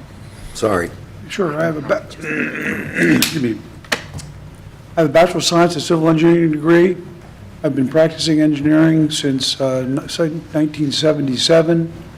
The first 8 years for a firm in Marlton, where I started off work out of college, doing primarily municipal work and land development work. In 1985, went out and formed my own company, and I've been doing land development work entirely since then, mostly in northern Burlington County here. In Hainsport, Lumberton, Morristown, Mount Laurel, the areas around here mostly. Testified before hundreds of boards before. Not this one, though, right? Yes. Oh, yeah. Oh, you have it? Oh, okay. I don't- Lots. I was going to say, Mr. Nicholson, we haven't seen you in a while, but it's nice to have you back. Yeah. Keep losing hair. Okay, any questions by anybody from the board? Okay, if not, it's acceptable. Thank you. Are you familiar with the property and the application? I am. Would you be good enough to please review first the subdivision plan with the board? And we have this, I had asked, I'm not sure if it was entered into or not, as Exhibit A. Yeah, Mr. Nicholson, if you could just focus on the meets and bounds or the boundaries of the 2.89 acre parcel. Because I have a plan, but frankly, even with my glasses on, I'm having trouble figuring out what the boundaries are. Okay, so what I have here is I called it an exhibit, actually. It's the minor subdivision plan, but we've embellished a little bit. We've heavied up the line. You can see it here. The lower left corner of the property. This is the larger parcel here. And the parcel right here is the subdivided parcel of 2.89 up front here. Can you see that? Yeah, I know what it is. So the 2.9, just help me out here, encompasses the existing single-family residence, and does it also encompass the existing barn? Yeah. Barn, yes. But it doesn't go so far as to encompass the proposed restrooms? No. Oh, yes, it does. Yeah, I'm telling you. It does go up Yes. that far, okay. Yeah, What I'd like to do is introduce the site plan that was submitted and marked as Yeah, Exhibit B. That may be It's easier. so light, and I just can't read them. Yeah, and I think the site plan will clarify things a little easier to read. No, that's what I have. Well, they're saying they're going to be Mr. outside. McKay, look bottom right, there's a separate plan called a minor subdivision plan, Yeah, I see it. and that one shows the small front lot, Yeah. which there's a site plan for, and then the larger lot that has the proposed home all the way to the rear, on the far right side. And Mr. Nicholson, we're not talking about a frontage issue, we're only talking about a building setback issue and an acreage issue, right? as far as variances go, yes. Yeah, as far as Correct. variances go. Right. Yeah, okay. So here's the site plan, here's the 2.89 acres. Here, there's a small bit of frontage left over here for the rear lot, where the driveway would be for the house in the back, all the way in the back. Excuse me, there's an existing pole barn here, which is beyond the property in the back, part of Mr. Del Plaza's property in the back. There's a gravel parking area in here that exists, we're going to utilize that primarily for employee parking area, but there's 16 parking spaces proposed in that area there. And the main driveway to the property is in the center of the area right here. On the left side coming in is the barn that we've spoken of. On the right side coming in is the house there. And then further to the left is, beyond the barn, is the restroom building shown right here. Yeah. It's proposed to put a new septic system in that'll service both the restroom and the house. That'll be located here. And above the restrooms on the plan here to the north of that is a parking lot here of about 14 parking spaces, paved parking spaces here. And then between the parking and Arc Road, there's an existing buffer of white pines in this area here, along with a split rail fence. It's an existing kind of buffer area there. We're proposing one light on the building here to light up the driveway. And that's about it. Are there, maybe you don't know this, answer this question, maybe counsel does, or another witness, but are there structural requirements that are imposed on a school like this by the Department of Health or the county? Or whatever body. Yeah, so controls. there's a separate set of regulations for the camp and for camp-type regulations, and they just, which is kind of what we went by, and they just, you needed a bathroom facility. That's really like what it was. Yeah, I'm not talking about details of instructing children. I'm talking about rules that they have that relate to this application, physical issues that relate to the plan and what lighting facilities you need, or I don't other remember, things like that. I don't remember seeing anything like that, because they don't operate after dark ever, it ends at 4. so I don't think lighting is of any concern, but I do think the property is very well lit. There's lights on the front and back of the barn that are on all the time. There's actually a floodlight, a double, very powerful floodlight that I think would actually work better than the light on the building, 'cause, I mean, it does. It's on the house, which is directly across from the building, and that comes on at night, and it literally lights the whole barn up and the whole driveway. So I think the place is very well lit as it sits, and if you came in there at night, you would see that, but there really won't ever be any night traffic. There's no lighting where they operate now, and, you know, it just doesn't really exist. There would be no reason for them to be there after dark, but it is lit. Okay. I'm taking away your time. Go ahead. I'm finished, unless there's any other questions. Oh. Yeah, when you have the parking area and you want to get to the barn, you need a sidewalk to get continue the sidewalk behind the parking area, continue it around the restrooms to the barn? Well, we hadn't proposed that because the barn's really only an emergency situation. What was that? We haven't proposed that because the barn is only an emergency situation. Well, the barn's not going to be utilized routinely. Well, how do you have handicap access to the barn?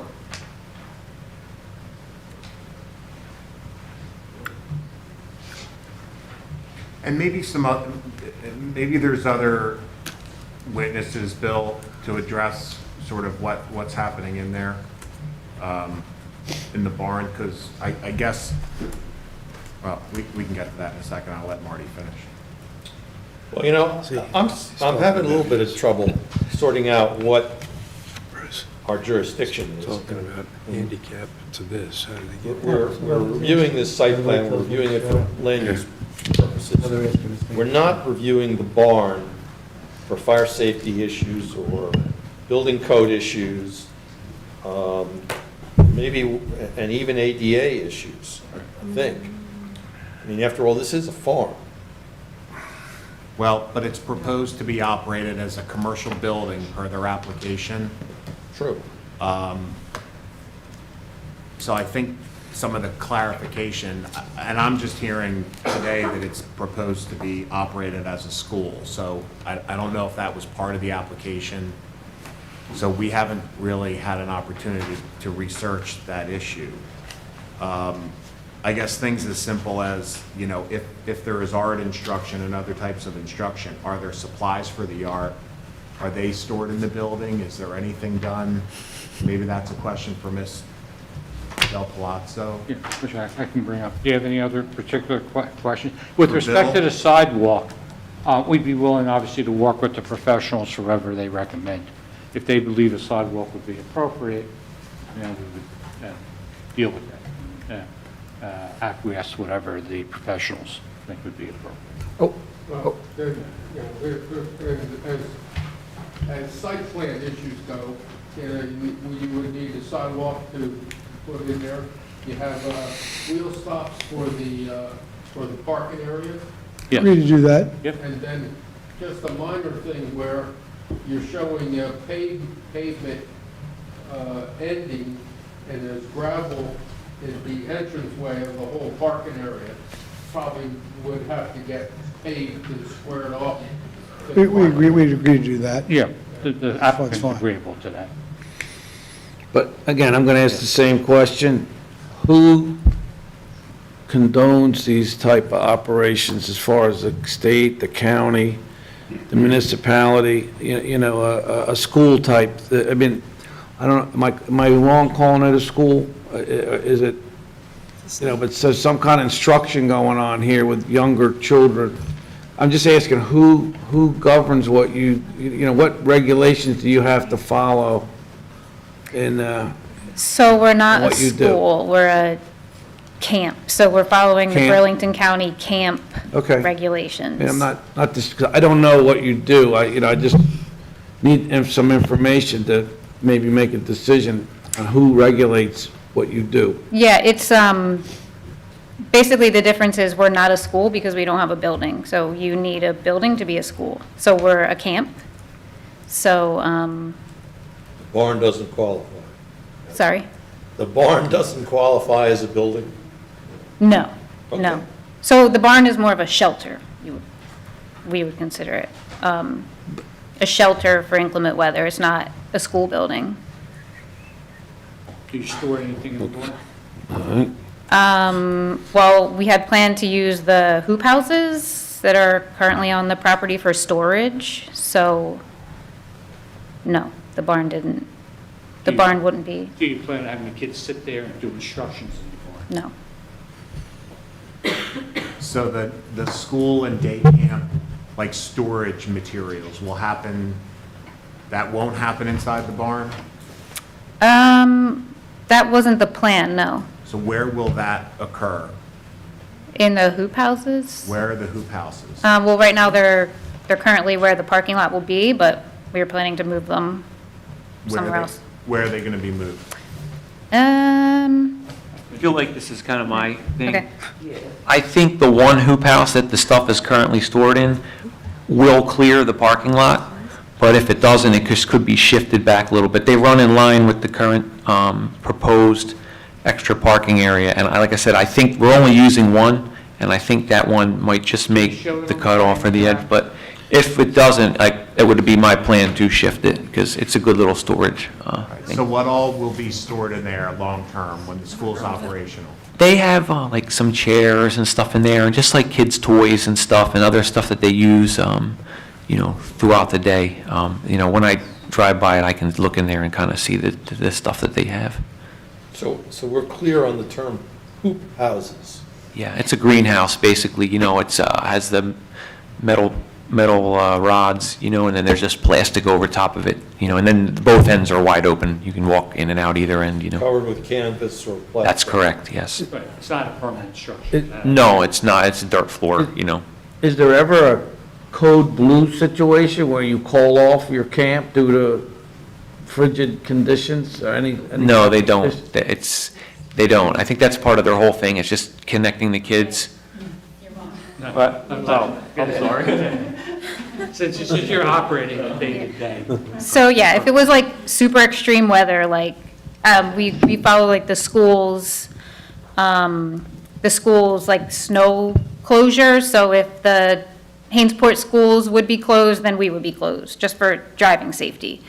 So extreme weather, like if it was like thunderstorms all day, we'd probably call it off. Today, we called it off because of the air quality. So just unsafe conditions, but, normal winter, cold, we don't. So you, and I heard it, but you're doing this now. Yes. So, I'm not criticizing, I'm just asking, so a 2-year-old child, I snowmobile in 0-degree weather, so I can see if you're dressed, it's, so a 2-year-old child is out there in this, it gets in the teens here, and they come to your facility and they function. You have 2-year-old children now? 2.5, yeah. 2.5? Yeah. Okay, well. So mostly the Or something younger every day. kids are the shorter day, so it would be 3 hours, not the full 6 or Okay. 7 hours. But yeah, they're bundled up and they got hand warmers and, Really? Okay, well. Do you, as part of your lease at the JCC now, do you have any covered pavilion? yes. Are you considering a covered pavilion out here? Not at this time. Do you have any interior enclosed space as part of your lease out at the JCC? Yes.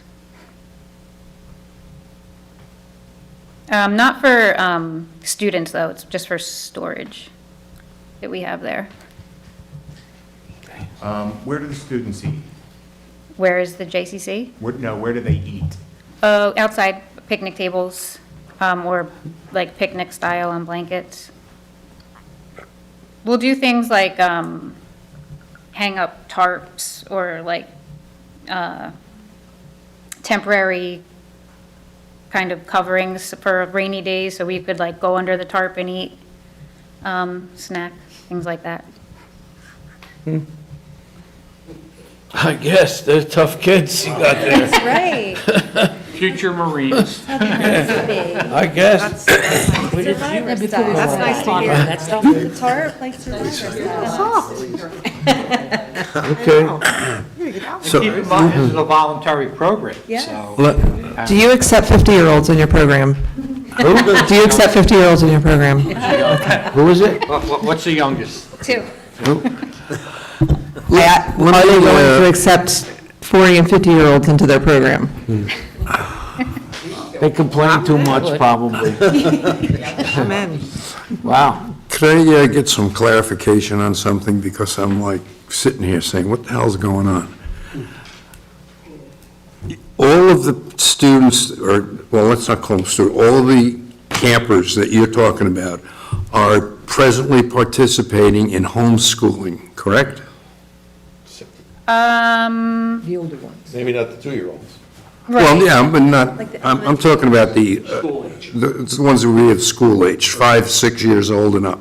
We have some full-time, I guess, up to 2nd grade. We do have some children that come 5 days a week. But are they being homeschooled? I'm not sure what they're Well, doing at home. I mean, that's what I was leading up to, was after this child gets to be 10 years old, where do they go? That's up to the parents. I think a lot of our families have the intention to kind of homeschool or go to different private schools when they leave us. I think most of the families who intend to go to public school would leave either after pre-K or after kindergarten. But, yeah. But I mean, how would a 10-year-old get into Hainesport School, okay, and go into 5th grade when they haven't had any 4th grade, 3rd grade, 2nd grade, and 1st grade? Okay, so Math, we have a English. full-time kindergarten, 1st and 2nd. After that, it's homeschool, supplemental classes. We don't have a full-time class for anyone over, I guess, the age of 7 or 8. But up until the 2nd grade, they are learning like a comparable education that they would be getting in school. Okay, now, Mr. McLaughlin asked a question before, that you're doing this right now. Yes, Where? at the JCC in Medford. At where? JCC camps in Medford. Oh, okay. So, again, I don't want to sound like I'm, so the children that come, and they come to your camp, for all intents and purposes, they're categorized as homeschooled that come to your camp? Are they by you or by their parents, the school, the educational process? Is it their parents that provide it, or are you providing some? The of that? homeschooling?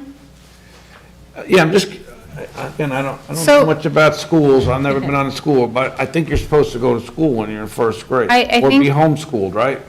Are you more knowledgeable on this? Right? Do you want me to? Well, maybe somebody should If testify, I swear in another witness? put this Yeah, schooling you're thing allowed to. to bed. Okay, great. Give your name. Name, please. Oh, we got a Melissa witness. Shepherd. Say it again. Melissa Shepherd, S-H-E-P-P-A-R-D. S-E. S-H-E, S-H.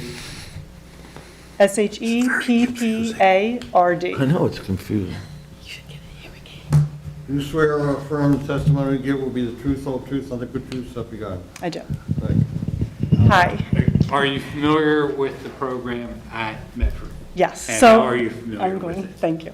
I am Melissa Shepherd. I'm the founder and the co-owner of Star Child. Kelly and I partnered up this past January. I've run Star Child since 2017.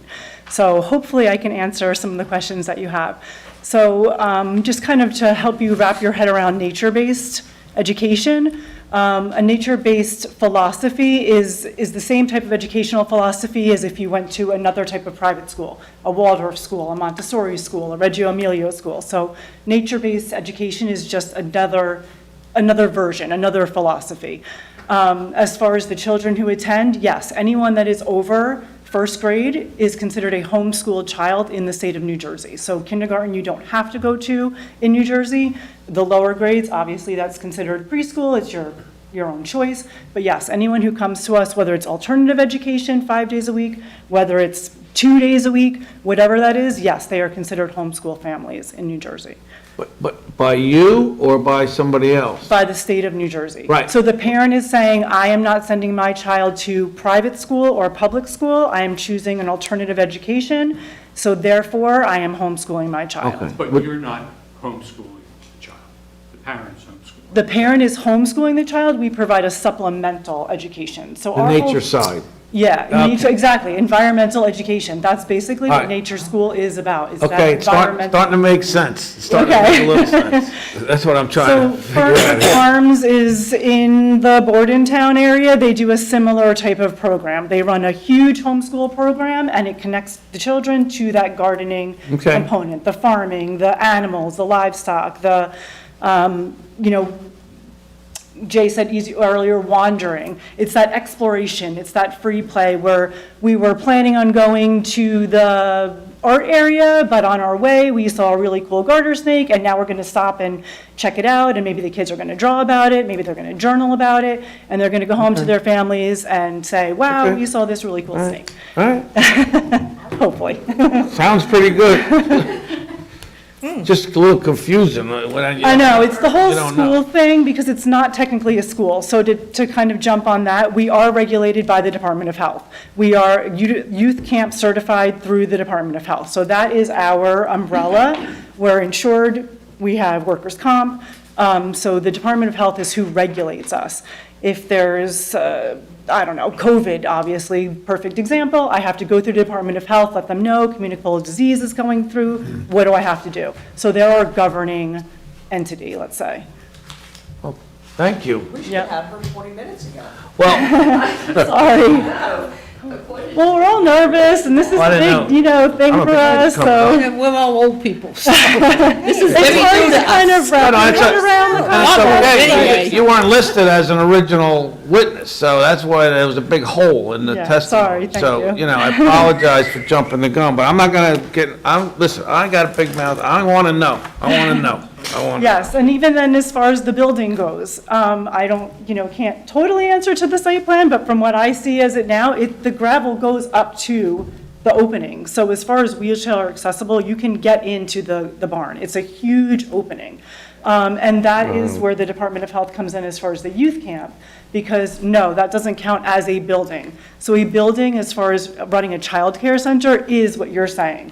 The fire safety and the alarms and all So that. do they, if the board were to move forward and approve this application in whatever time period, then can we ask for documentation from those entities for the file? For example, when we do a food service here, the health department has to give us an okay, that they're okay to open and they have their paperwork. Yes. Is that something that in this situation, or your last one, is that do you receive that yearly where you get a documentation that states that you are up to par with them?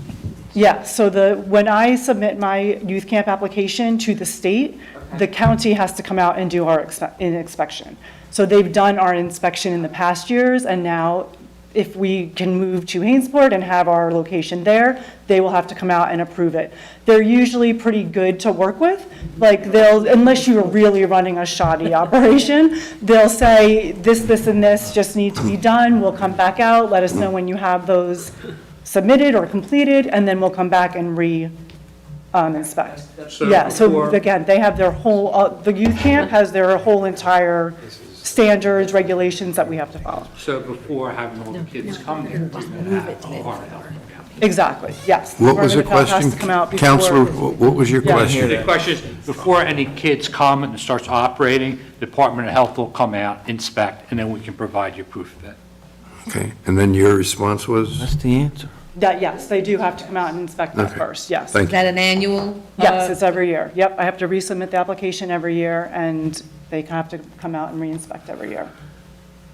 I mean, and obviously, if the board were to choose to go forward with the application, that would be something that would be helpful in the resolution for future zoning officers. They have to know that maintain. That'd be something every year that they would supply to us, knowing that they were on point every year. When is that like in the summertime? Yeah, so I have to submit the application 2 weeks before I want, or a minimum of 2 weeks before I want to open. So I submit the application, and they just told me to use the pending address. So in the past, I knew where I was going to be. I was able to say, 400 Tuckerton Road. So for this, I said, we have our board meeting coming up, what should I do?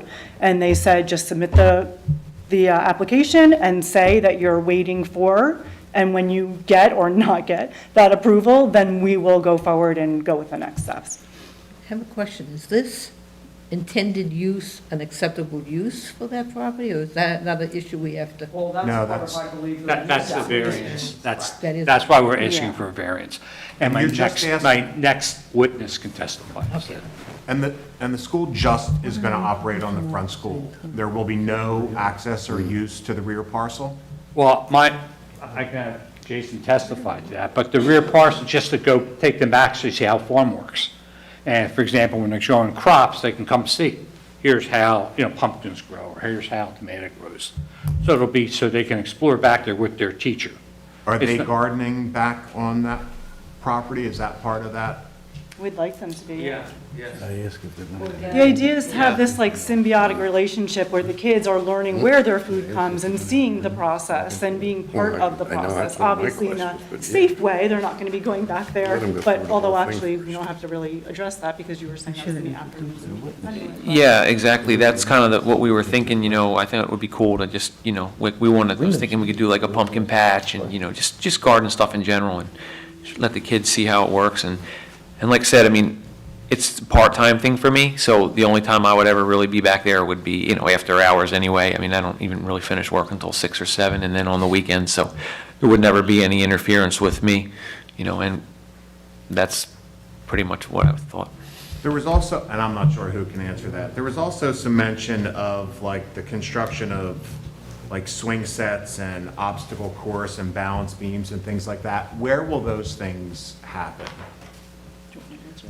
I figured the props and all that would pretty much be on the, commercial type site. I don't know exactly what they have and what they're using, and the other, where they wander around during the day in their current operation, but, I figured we could put most of the prop type stuff, in that, front parcel, the designated acreage, and then, I'm sure we would throw some benches and stuff, or maybe a couple seats, or, some stuff underneath the trees and various rows that separate the farm through, throughout the whole farm. And the question is some of these areas, should some of these areas be designated on the site plan? Can you repeat that, please? Should some of these, I'll call them play areas or assembly areas, be designated on the site plan? For example, the picnic table space, I'm just being general. I don't think so. For example, the swing or play gym section. Yeah, just seeing what they do now, I don't think so. I think it would always, I don't think there's going to be any serious structures or anything anywhere. They mostly just like walk around and like throw a blanket down and do their stuff. And I think these areas would, if they were going to field trip out there, they would always be changing depending on what's certain times of the year, what was interesting. Maybe we want to go sit over here, or maybe we want to go sit over there. I mean, I think they're always trying to change stuff up and make it interesting for the kids. So you don't envision a formal jungle gym layout like No. across the street here? No, absolutely not. Well, there was reference made, somebody testified that there would be like a swing set. I think I said a swing. Yeah, like we have like a tire swing now. So it's more like picture stumps and like, right, a tire swing. It's not like play sets or jungle gyms or anything like that. You're using the natural setting. Exactly. for So it's your- like, this is the obstacle course with some stumps and planks to walk across, and then next month we might move it over here and change it up, tires, things like that. It's not anything permanent. That's again kind of part of the philosophy, because the idea is that, you could play on a static playground that never changes, and that's Right. one You're using- thing, but we're trying to use nature for the development of the child. So the scenery does constantly change. The obstacle course can get a little harder as the kids get a little more able or they're a little bit older, but it is always a constantly changing environment for the kids, which also keeps it much more stimulating for them. You're But kind all of of using those found prop- situations on the farm for that. Wait, say that one more time, I'm sorry. You're using found situations. Yeah, like Kelly said, stumps and planks Hay and, bales. yeah, hay bales, yeah. Yep. So you're not bringing in equipment? No. Oh, And I did just want to add, I kind of went over this with the lady at Farmland Preservation. You know, we talked about this, and her thing was, you know, and she said, well, as long as nothing that you would do would interfere with any of the farming, you know, and that's kind of, well, I actually brought that up, and I said anything we would do would not interfere with any of the farming, and she's like, oh, yeah, that's exactly, you know, so it was kind of okay with her when we brought it up, because I told her, you know, we went over the intended use, you know, of the property and how, you know, we would do the things, walk around with the kids, you know. So I have two questions. Do you have any idea, just anecdotally, what you are going to farm there, what you plan on farming? Oh, yeah, there's already trees there. Trees? Yeah, that's what it is. It's a tree farm currently. And you did say soy, yeah. Yeah, my buddy's gonna come in and, hopefully this weekend, we're gonna plant some soybeans just for fun, you know, 5 to 10 acres worth. But, Just for fun? yeah, I've always wanted to have crops, you know, so it's like kinda just cool for me. I don't know, I just always dreamed of it. So, and then we're gonna, you know, maybe harvest it in the fall and make some money. But right now, it's a tree farm operation. Okay, yeah, And- I've been out there, I Oh. bought trees there, yep. Yeah, exactly. So we've been trying to dig some on the weekends, and I'll sell them, you know, at work or whatever, and that's what I want to continue to do, and eventually, you know, just plant some more. There's nothing's been planted there in a while, because the old man kind of it's too much for him to plant new crops, so, you know, hopefully I can start doing that. How about animals? What are we looking at for animals out there? As far as out on the preserve section, I mean, nothing really. I think the school does have some goats, but I think that's, you know, Okay. I think they have like three or four goats that they have. Nothing, Yeah. no big zoo or anything? No, nothing right now. Is it safe to say this is not going to be Johnson's farm? Oh, yeah. Yeah. Johnson's farm. Is it safe to say this will not be Johnson's farm? Pause. Not that I have anything against Johnson's farm. So where are the structures, or where will the goats be contained? Because the town has ordinances for setbacks. Yeah, I saw that, and I'm not 100% sure, on this, you know, I saw something about that, those setbacks. I mean, we'd be open to put them wherever, you know, And that's assuming they are in fact going to have animals. yeah. I mean, there's nothing there now, but, I mean, it's something we wouldn't mind bringing over there, depending, like you said, on the regulations or whatever. I mean, our main goal is to move forward with this, you know, so we could hopefully try and open this September, or, you know, they have to sign a 1-year lease at the other place, so whatever we would have to do, animal-wise. you know, And they would agree that if in fact they bring any animals on, that they would have to, you know, meet the ordinance requirements. Now, would that Well, require, it's a non-conforming use, and we're here for a use variance. So I think if any of that's going to happen, I think the board, it would be appropriate for the board to know, are we talking 2 or 102? Then let me bring Right the now, witness there's back. 5 goats. 5. Yes. So if we were to approve something and say no more than 10, that would be acceptable to you? We're not having more than 5. Yeah. So we had 2 female goats and we had. Okay, we'll say- had babies, and we thought that would be great for the kids to be able to experience having babies, which was lovely, and now we have 5 goats and more goats. So- So yes, you could propose 10. That's so fine. Scott, I guess you or Scott, so I'm glad I brought that up, maybe we can address it tonight, but if you did, then would they have to have a site plan to show where the goats are going to be, or would that just be a permit through your office? So one of the things, and I think we're trying, and, you know, again, I'm the zoning officer, I'm not a legal people here, but I feel like at this point is that the application is based on exactly what Mr. Taylor said, subdivision and the use of the camp alone. I think at this point, if the applicant chooses that that's strictly what they want to apply for, then that should only be dealt with. If down the road, they decide to do all these amenities, then it's my job to make them come back to the board for anything else that they want to add. Okay, so you think they'd have to come back then? So, but here's the issue, is that they've applied for certain things. It's up to the applicant to say, yes, this is what we're only applying for. You can't put the cart before the horse, per se.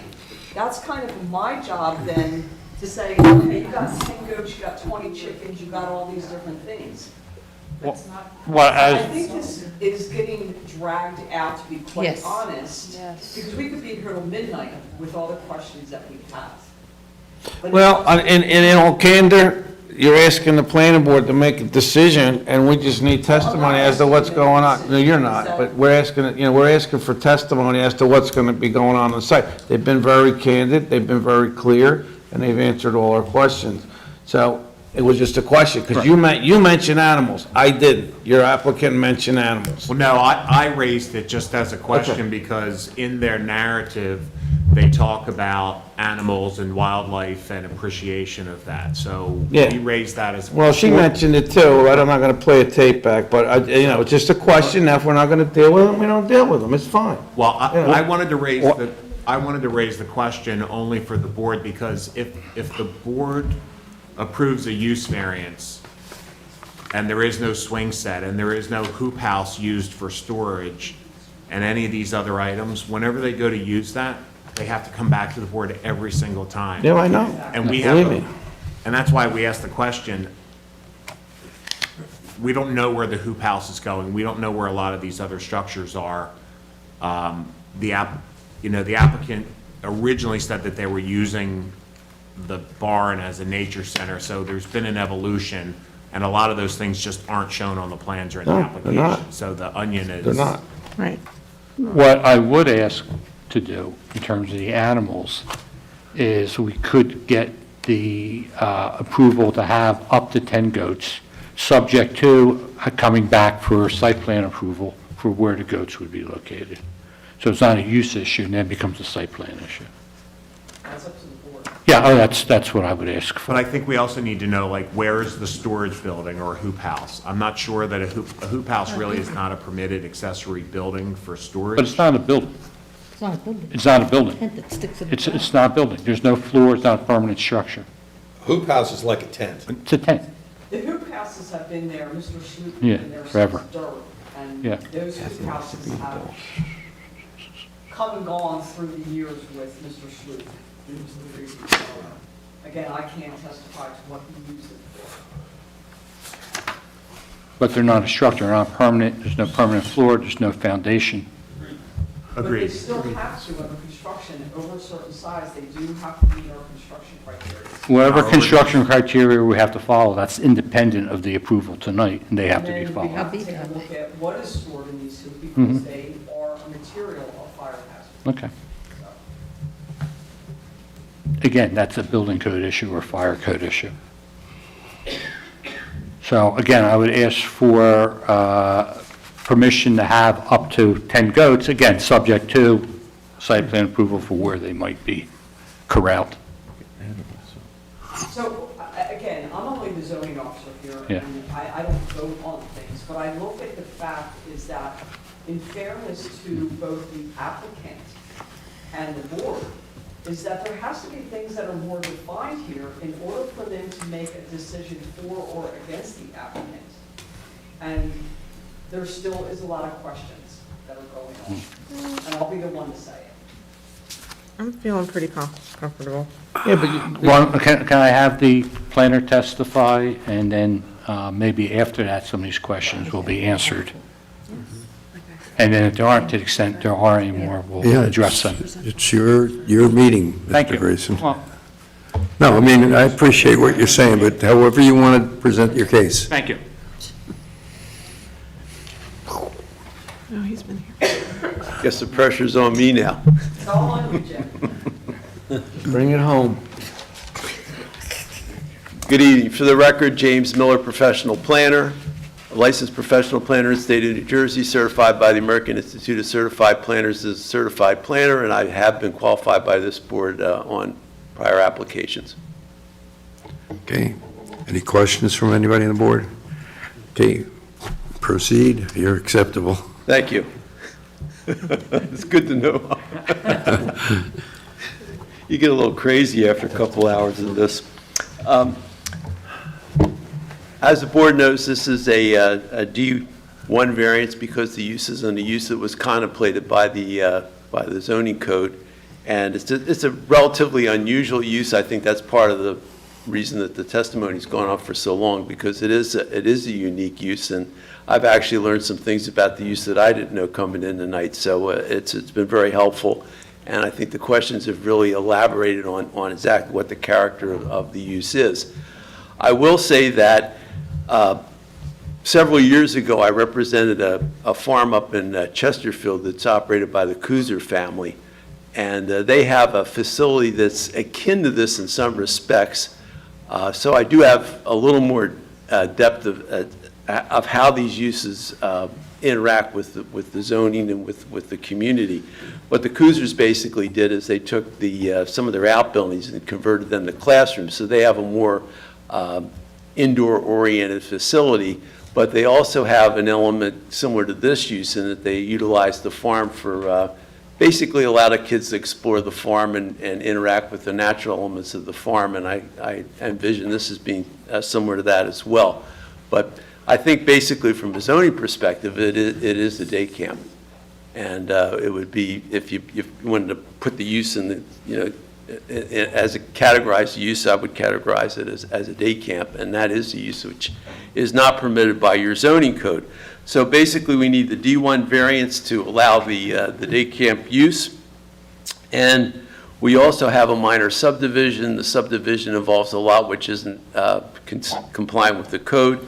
The subdivision would create two lots, one of 39.56 acres and the other of 2.89 acres, where 5 acres is required. So we do need a C variance for that, although I think under Price v. Medji and the Pueblo v. North Brunswick case, that the relief that's required for the subdivision can be subsumed within the D variance, because the subdivision is integral to the use, basically. So with that, I'm going to start out with the positive criteria. We have to show that there are special reasons that would justify the relief that we're seeking, and that the relief would advance the purposes of the municipal land use law. And I believe there are 3 purposes that this relief would advance. Purpose A, to encourage municipal action to guide the appropriate use or development of all lands in the state in a manner of promote the public health, safety, morals, and general welfare. Purpose G, to provide sufficient space and appropriate locations for a variety of all agricultural, residential, recreational, commercial, and industrial uses in open space, both public and private, according to their respective environmental requirements, in order to meet the needs of all New Jersey citizens. And Purpose J, to promote the conservation of historic sites and districts, open space, energy resources, and valuable natural resources in the state, and to prevent urban sprawl and degradation of the environment through improper use of land. That's the purpose. It really deals with a lot of the questions you ask about the preservation of the farm. And as part of our justification, we have to show that the property is particularly suited for the use that's proposed. And I believe there are a series of factors that make this property particularly suited for what we're proposing. The first is that I believe the site has the capacity, the existing improvements, and the character needed to support this educational facility, and as it's embodied by the application, and also to contribute to the farmland preservation and rural character objectives of your master plan and ordinance. The purposes I cited of the municipal land use law deal with the appropriateness of the use for the site, appropriate location, and the preservation of open space, and I believe that all those purposes are advanced by this application. And the application can achieve these objectives by utilizing the improvements that are basically there.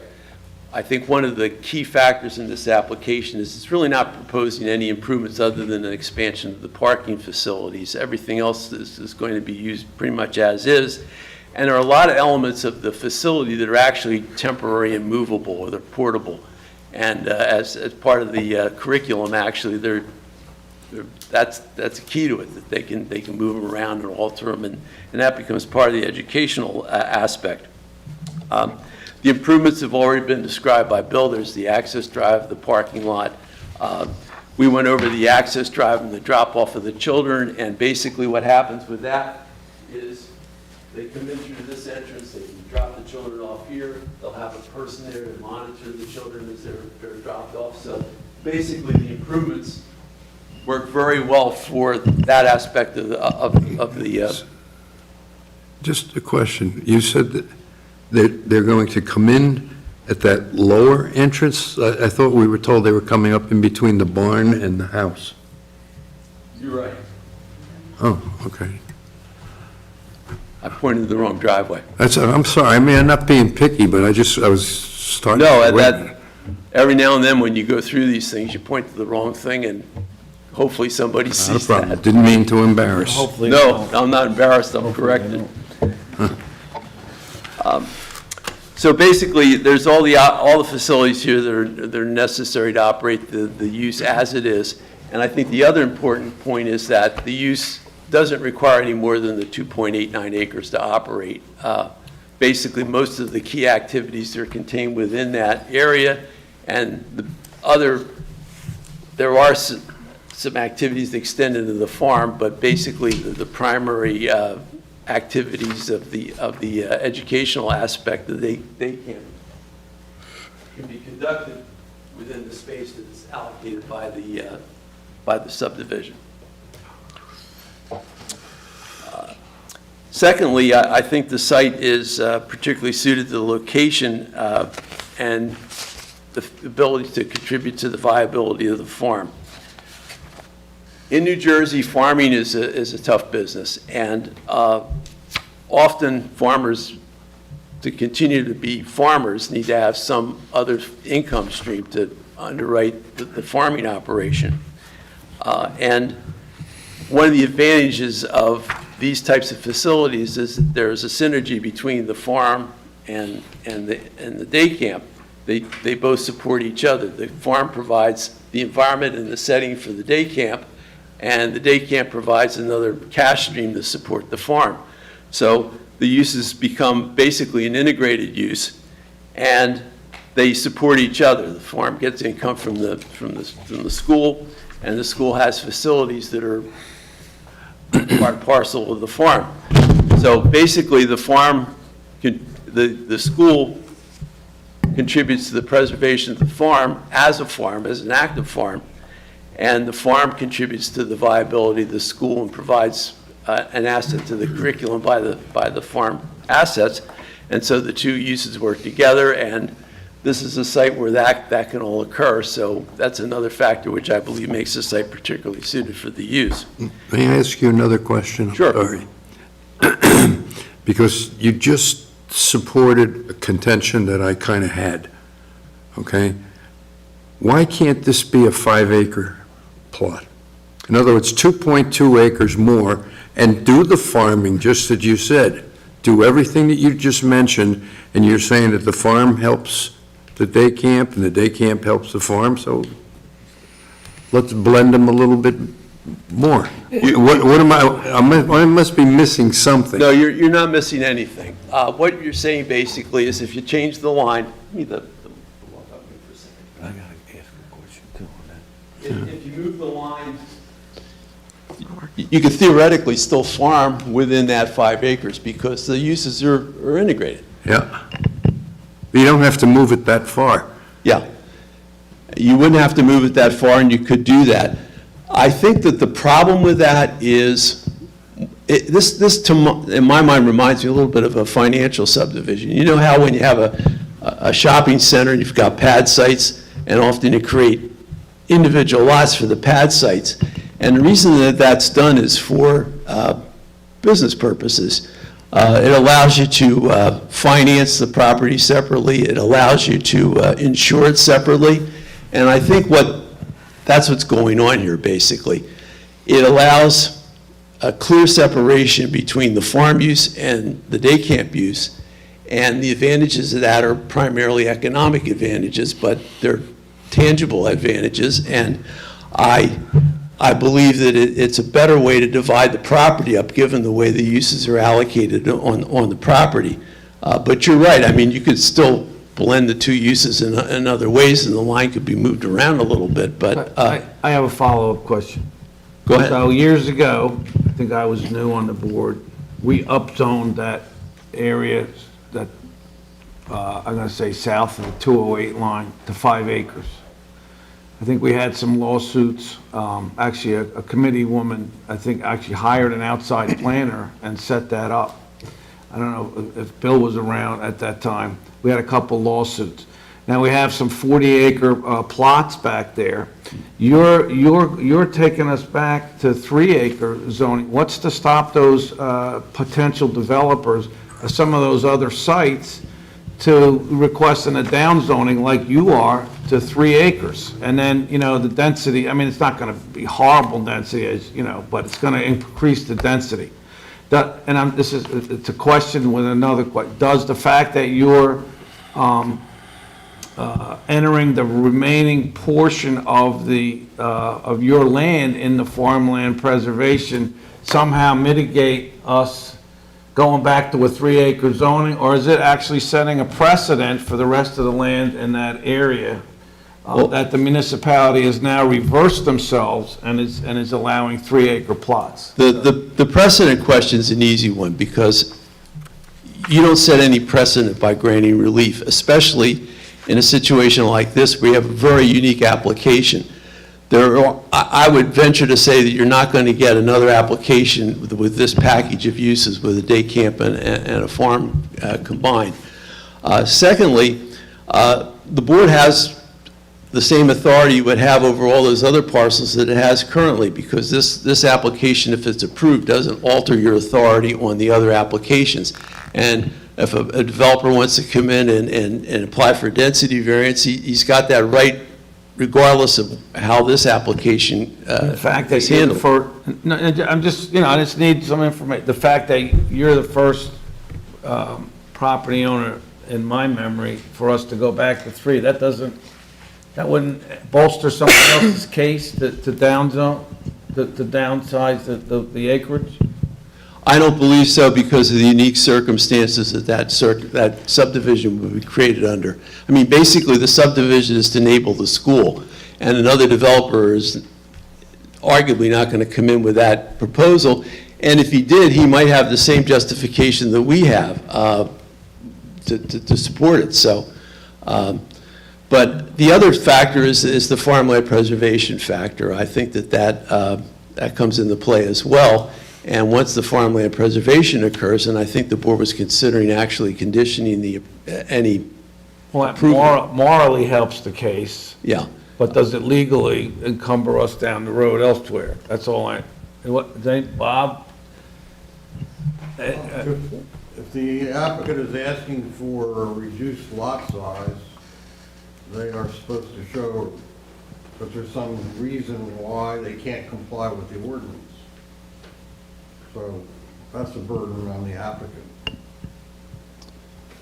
Well, there's two, if you considered it as a separate C2 variance, or a C variance, there's two criteria. There's the hardship criteria, which we don't satisfy, and then the other criteria would be that it would be a better zoning alternative. And I think my argument would be under C2 that it's a better zoning alternative to segregate the school from the balance of the agricultural activity. And as a consequence, I think that the benefits of that relief would outweigh the detriments. I kind of agree with you here. Yeah, in this specific case. Yeah, okay, so you're saying it doesn't have any bearing on the next guy coming in? Correct. The next applicant would have to make their case just like we do. Okay, all right. But how is 2.9, you're saying that this is, 2.89 is better than 5? Yes.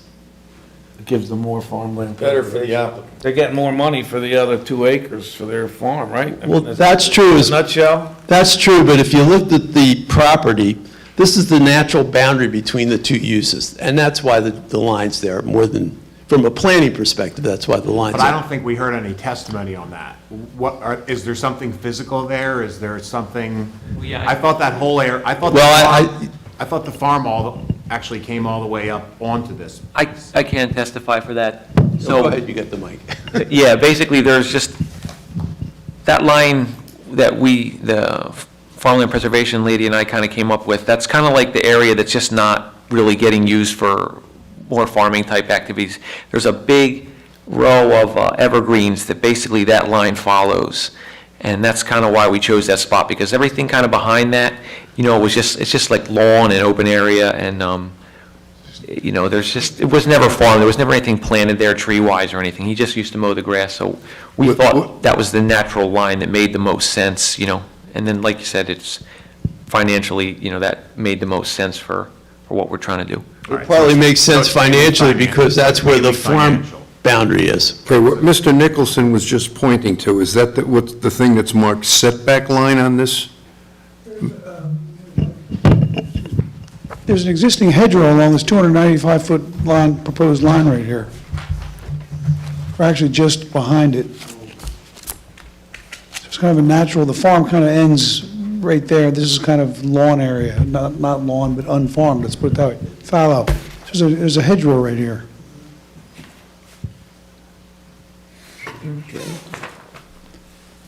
So, then this other notation of the setback line is beyond the line you're talking to, right? Well, that goes to the setbacks required for the zoning, these two lines here. Okay.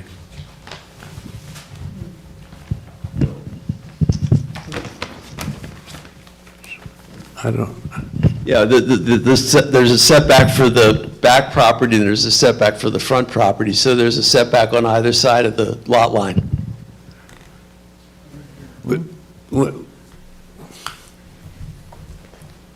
I'm becoming dumb about this, okay? Well, you've got... Right, let's start with the very, very beginning.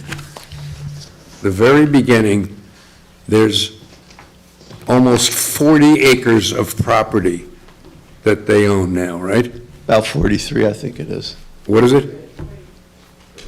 Yeah, it's 40.65. Yeah. All right, good, close enough for government work, okay? My point is, why can't 5 acres be broken out of that? Why are we sticking with 2.89? I don't understand Wants it. the state to buy the other 2 acres. Money.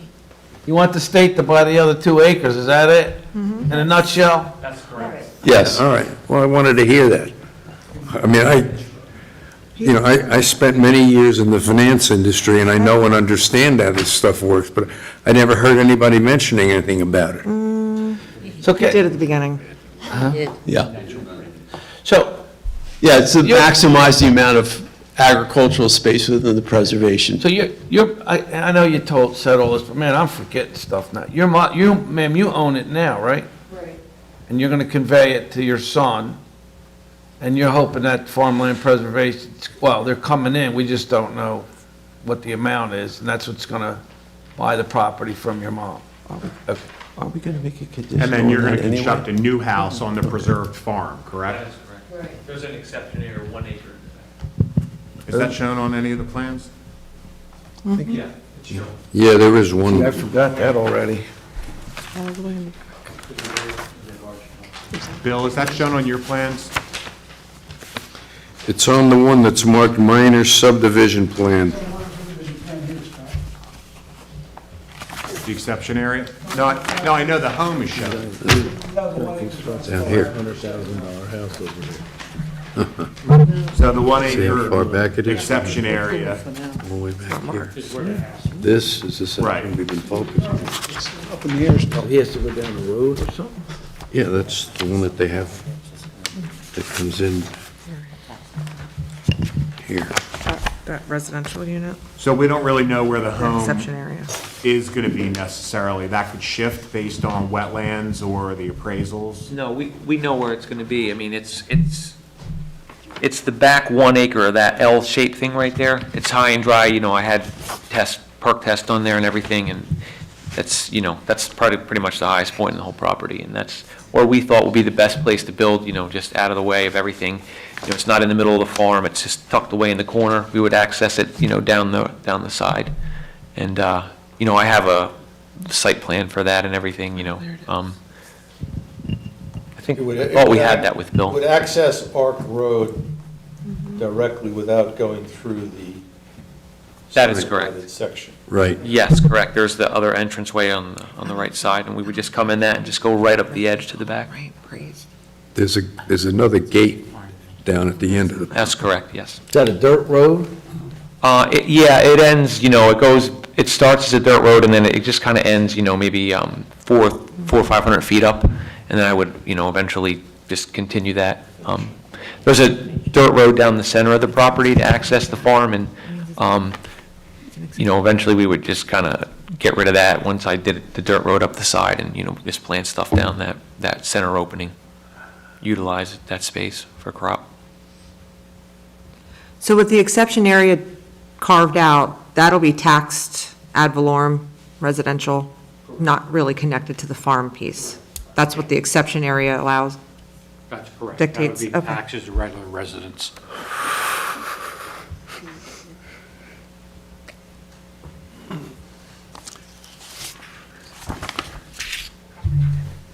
That it? Not quite. I still have a little more with testimony on the particular suitability. The last set of factors have to do with the context of the lot. It's in a rural area of the township. And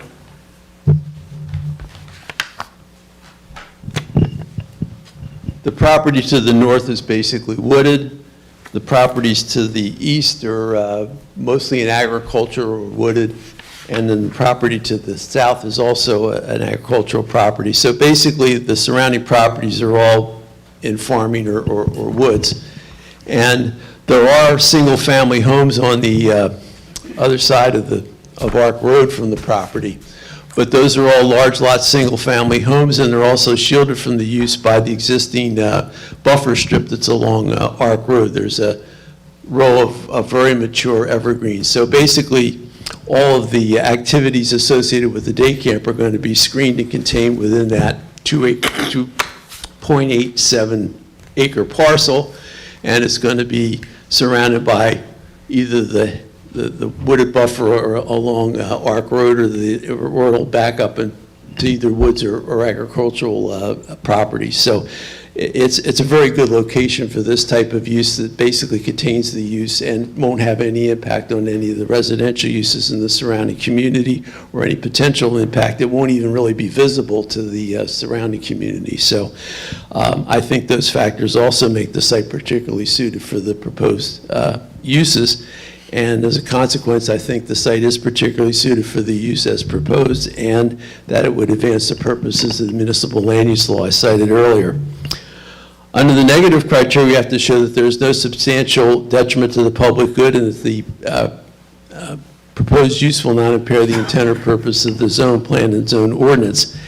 And the general welfare prong of the negative criteria is generally addressed by looking at the impact that the use might have on the surrounding community. And here you basically have a day camp facility. There aren't any improvements really proposed other than an extension of the gravel parking lot, so that the view from Ark Road is going to be the same as it is currently. The activities are going to be contained within the site. And as a consequence, I don't believe there's going to be any real impact on the surrounding neighborhood, and therefore no substantial detriment to the public welfare.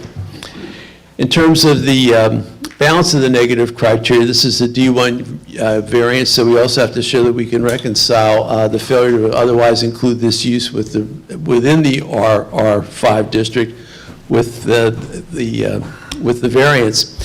And I believe that there's less potential to impair the intent or purpose of the zone plan when you've got an integrated use like this, which is basically to maintain its rural character and its character as a farm.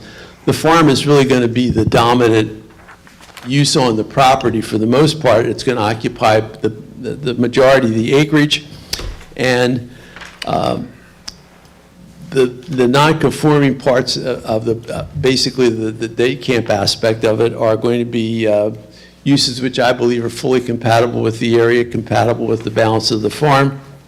And it's also a use that you wouldn't ordinarily address in your master planning activities. This zone does permit other public uses like schools, municipal buildings, parks, and that sort of thing. And this use has, in some respects, is similar to those types of uses. It is a beneficial use in terms of the child care it provides and some of the other aspects of it. So all in all, I believe it is a use which is consistent with the zone in most respects, mostly because it's still predominantly an agricultural use, but the day camp is also, I think, a use which is compatible with a rural district. And you can see from your knowledge of the surrounding area that it's not that uncommon to have a day camp type of facility in an otherwise rural residential district like the JCC camp in Camp Okanagan and some of the other similar facilities. The use is also an outgrowth of the permitted farm use. It's going to provide a means to support the continued farming of the property, and it is eligible for farmland preservation. And I think the uses are consistent with the overall rural character of the zoning district, and therefore there is no impairment in intent or purpose of the zone plan. And based on that, I think you can reconcile the failure to otherwise include this use within the district. It's a unique use, but I think it's also a very appropriate use for the district. And as a consequence, I don't believe there's any impairment in intent or purpose of the zone plan, and that the use satisfies both the positive and negative criteria would merit your approval. Okay, thank you. Counselor, any? Mr. Grayson, I have a question. Oh, sorry. Yeah. If the application for the C variance, the subdivision, were denied,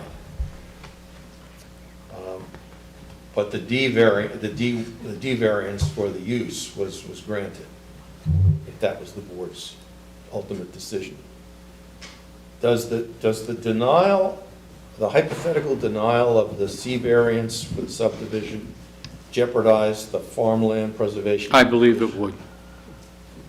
They would want that as a separate lot.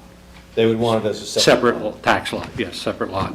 And hypothetically, again, if you, if the board were not inclined to grant the 2.83 acre subdivision, but was inclined to grant a 5-acre subdivision, would that jeopardize the farmland preservation application?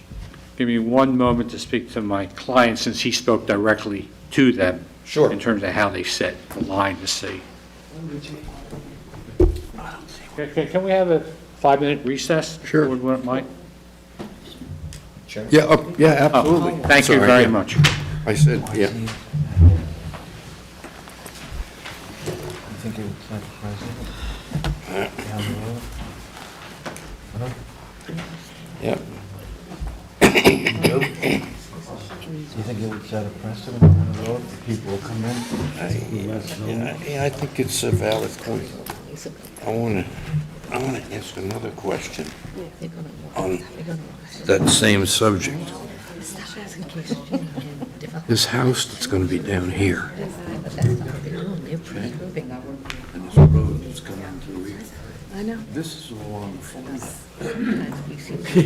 And so is this. I don't think they count that, or maybe they do. If this is, let's just say this is a 2.5 acre plot. He said 1 acre. Oh, it's 1 acre. So is he My girlfriend Sheila went to school with Kelly. And, but, And I met her and her mom I don't know. birthday. She came here Scott. to walk her dog here. I think this is one, is this 1.9? 2.9, and then this is another. Stories about like these random kids that walk. He's doing this twice. Why aren't you driving 2 extra minutes? It like makes no sense. So she agreed to meet me. And Table. Yeah. It's how ironic is it now we're here? Yeah. And I literally just met them.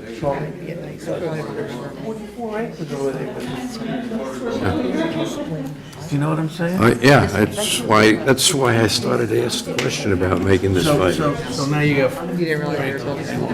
Yeah. They're selling water.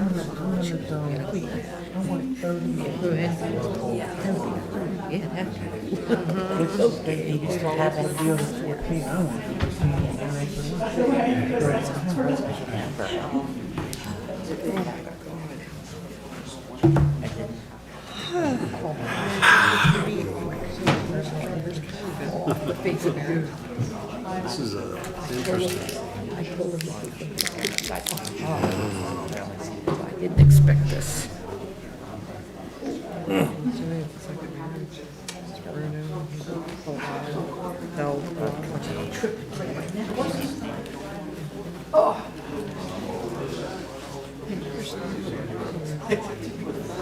Oh, I did.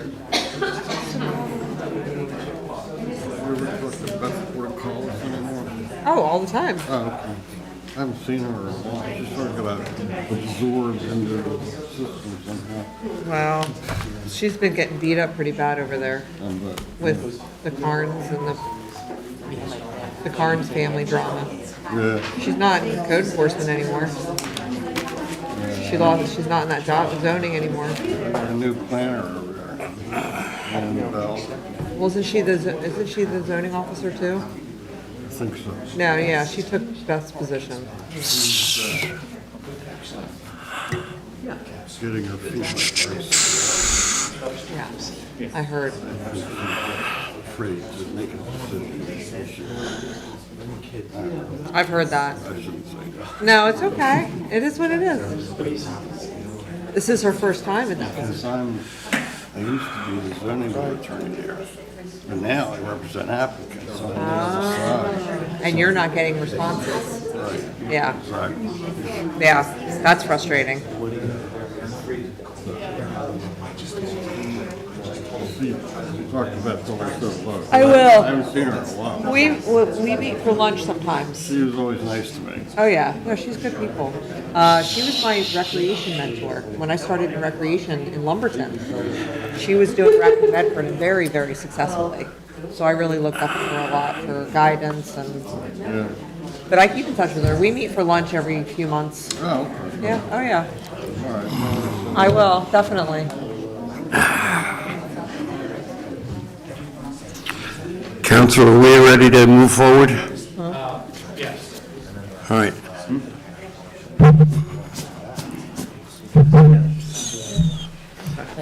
Can I just ask one other question before you respond to the specific question? And it has to do, if I can get this right, if this works. Right here, that's a proposed house. On how big a piece of? 1 acre. On 1 acre. Is that part of this application right now? No. That 1 acre only represents the exception area within the, It's Within not the- a site plan for that. It's what? No, it's, Well, the subdivision would allow it to be constructed. yes. So this approval would facilitate construction of that new home. One house, correct. So am I off base here? But now we're going from 5-acre lots to a 1-acre lot? No, it'll be piece of property. No, so technically, it will still be a 38-acre parcel, but under the farmland assessment, there has to be an area carved out known as an exception area. That will be taxed. So it's still, the parent parcel will still be 39 point, where the proposed. It's not a separate lot. Pardon? It's not a separate lot.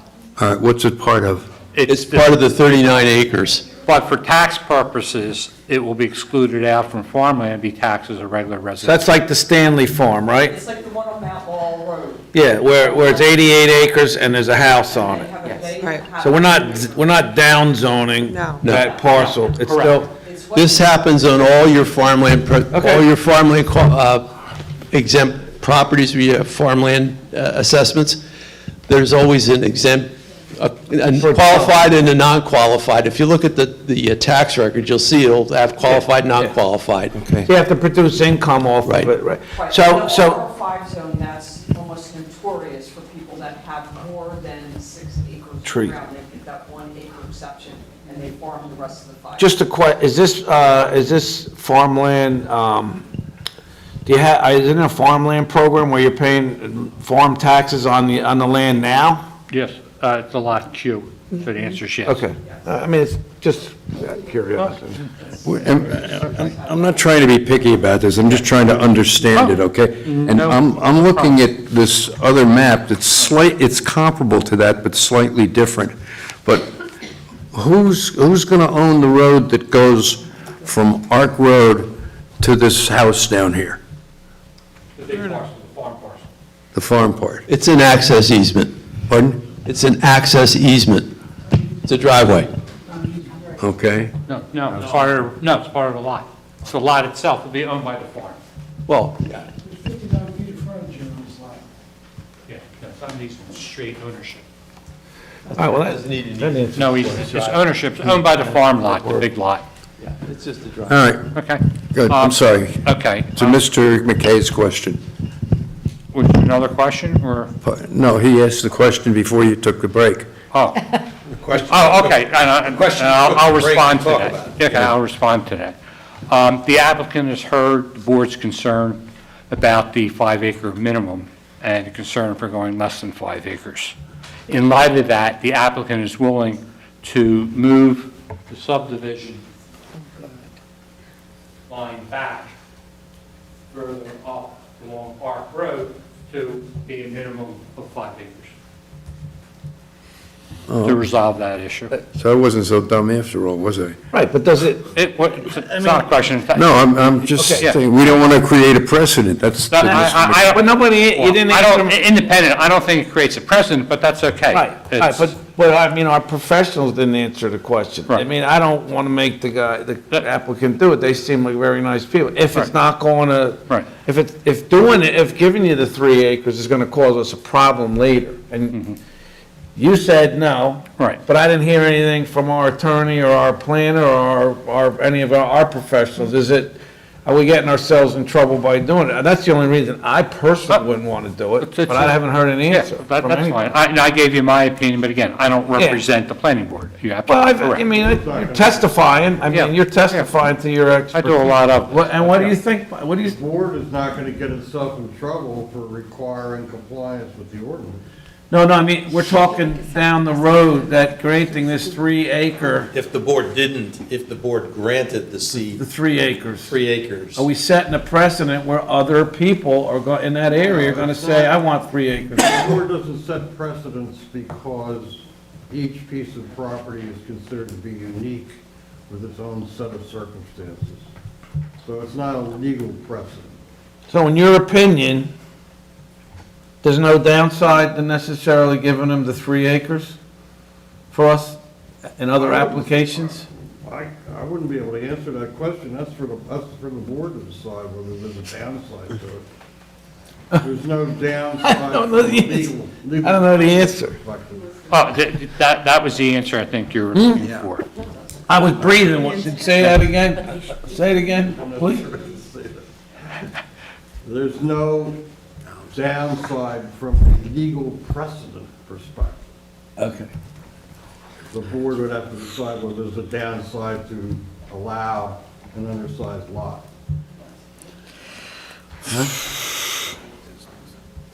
Right?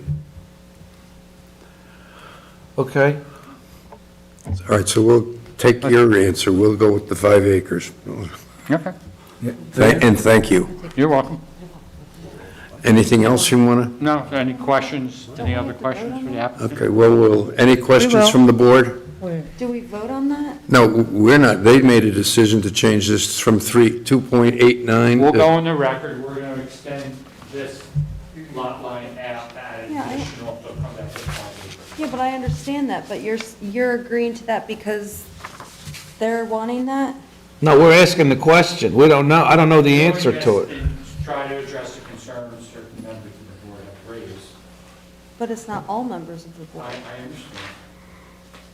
Isn't that gonna cost, isn't that gonna cost you a lot of money, though? Yeah. By us making you have 5 acres as opposed to the 2.89?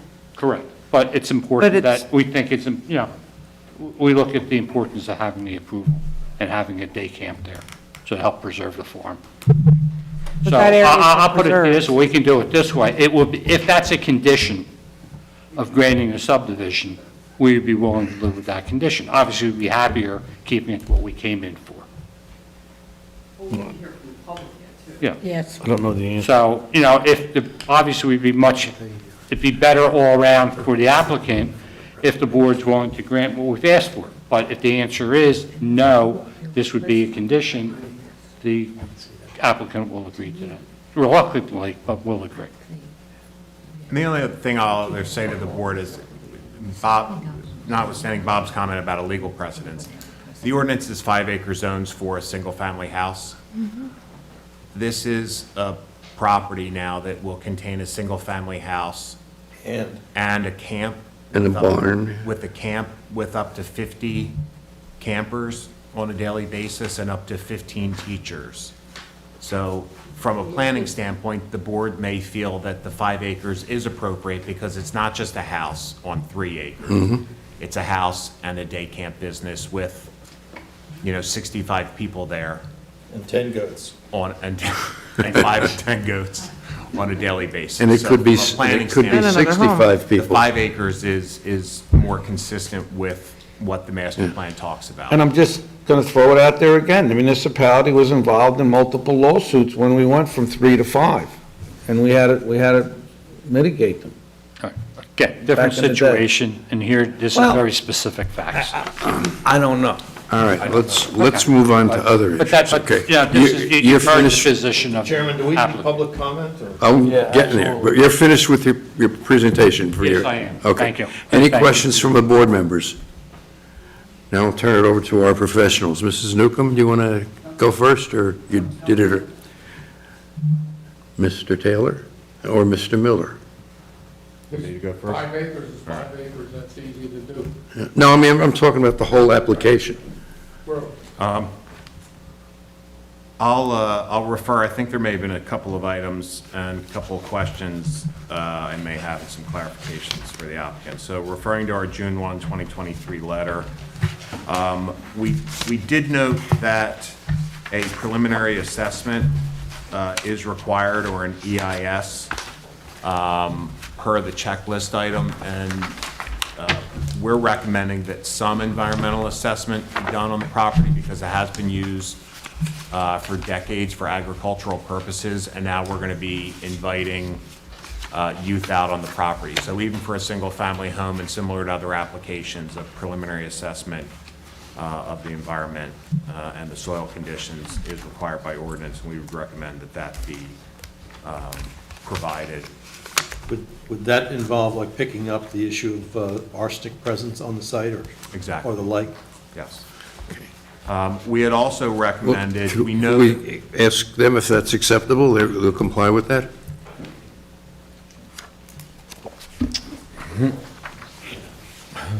What would be acceptable, because I understand the concern, would be that that assessment be required on the front parcel and not the balance of the property is going to be farmed, because whatever's there on the farm is going to be farmed. The concern, as I would understand it, would be because of the kids on the front parcel and the residents on the front But I parcel. think the testimony was that the kids were going to use the entire parcel. No, they're only going to go back to go see how farming's done, go pick pumpkins out of pumpkin patch.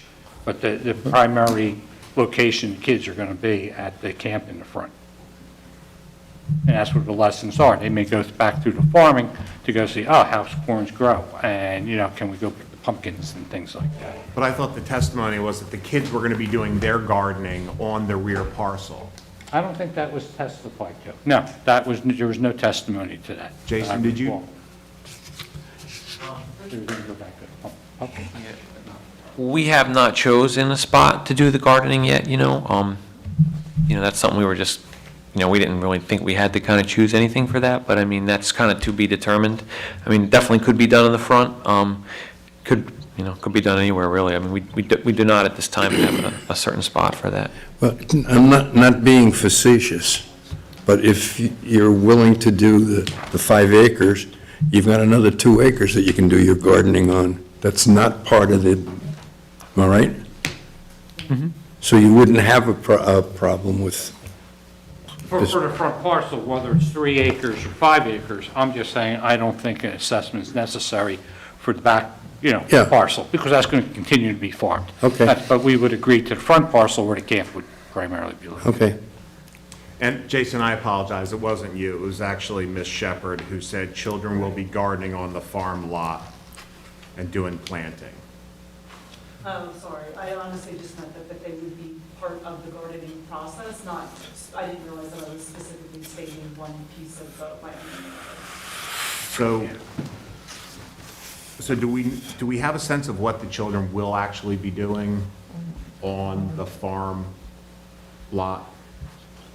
Go ahead. Oh, I was think that goes back to what she said, and it's, it's just a day-by-day basis. That type of stuff would always change, if they saw something interesting, they would go for it, There's no real set curriculum, I think, with what they do. It's just every day they come up with something different and try and mix it up. So they could be building small forts or shelters or doing things back in there as well, in the woods or on the edges.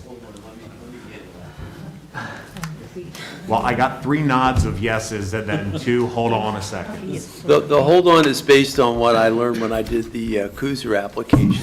Basically, the farmland preservation allows access to the farm, but not any active use of it in terms of digging or building or anything like that. So what we did with the Kuzer property is that the kids can walk around and they observe things, but they don't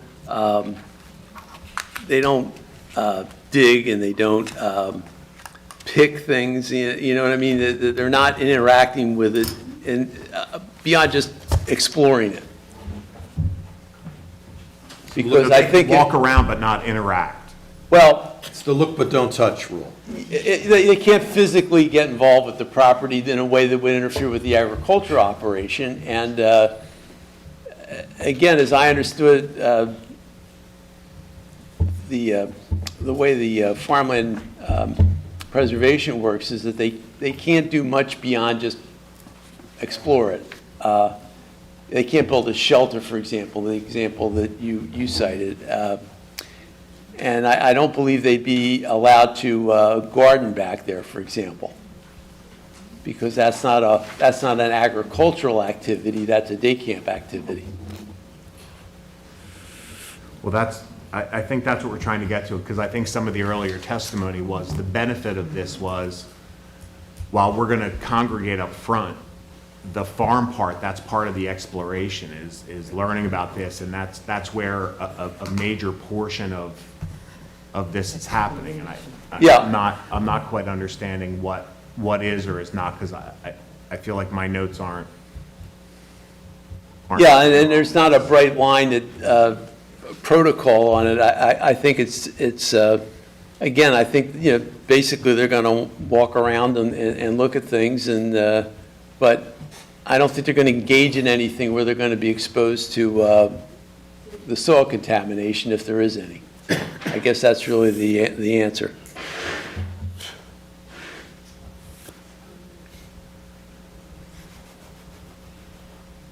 I think when I said the farming, I didn't realize the differentiation and was kind of thinking like, well, on the part that we had access to, the part that we had access to, so I'm kind of asking this as a question, are we allowed to have almost like a small garden that would have tomatoes and cucumbers and things that could be part of the camp, or there can be no gardening at all in that designated? On the farm? On the camp's part. Like, could we have a small garden that we had herbs in, or like, you know what I mean? Like, I guess that's what I was thinking in my head, not the big. So you can, the hard part garden is, part. none of those things were mentioned in the application, none of them are shown on the plans. So farming, and especially if it's a 5-acre lot, farming is actually a permitted use in the zone. Whoa, let's be clear about something. I think we're maybe not being precise in the nomenclature. When she's talking farming, it's like my farming in my backyard. I have a 5-foot by, 6-foot patch of tomatoes and cucumbers. We're not talking about doing rows and rows of tomatoes. I would view that as farming, putting, a kid planting a little, we did, growing up in a paper cup, a tomato seed, and you put it in the ground, and you have a dozen tomato plants. Right. That to me is not farming. So I think that is what you were talking about. So not in terms of, Yeah, so a small vegetable garden is, Yeah. perfectly fine and really not regulated. And If that's. it becomes raised beds and additional hoop house, No, we're not talking about that. so just the one hoop house for storage. And they can do all that on the day camp property now. 'Cause they have an Well, extra if they, 2.2 acres. I mean, if they're, yeah, if that's part of the request for what they're looking to do. So you want to do the preliminary assessment on the front parcel only, but not on the residential parcel to the rear? Correct. Well, the farm parcel. No, I meant the new residential, the new home, yes. We did mention, and I don't know if any wetlands investigation had been done, the property to the south was actually before this board, and there were wetlands and actually wetland transition areas that extended over onto this property. So I think probably sooner rather than later, it would behoove the applicant to get a presence or absence or a letter of interpretation, so you understand, A, potentially before the state or the exception area is actually identified. If that's covered under wetlands or a transition area, you may want to move that exception area or you won't be able to build any house. So I think it would be important to show and have an idea of where those wetlands are in and around the property. Agreed.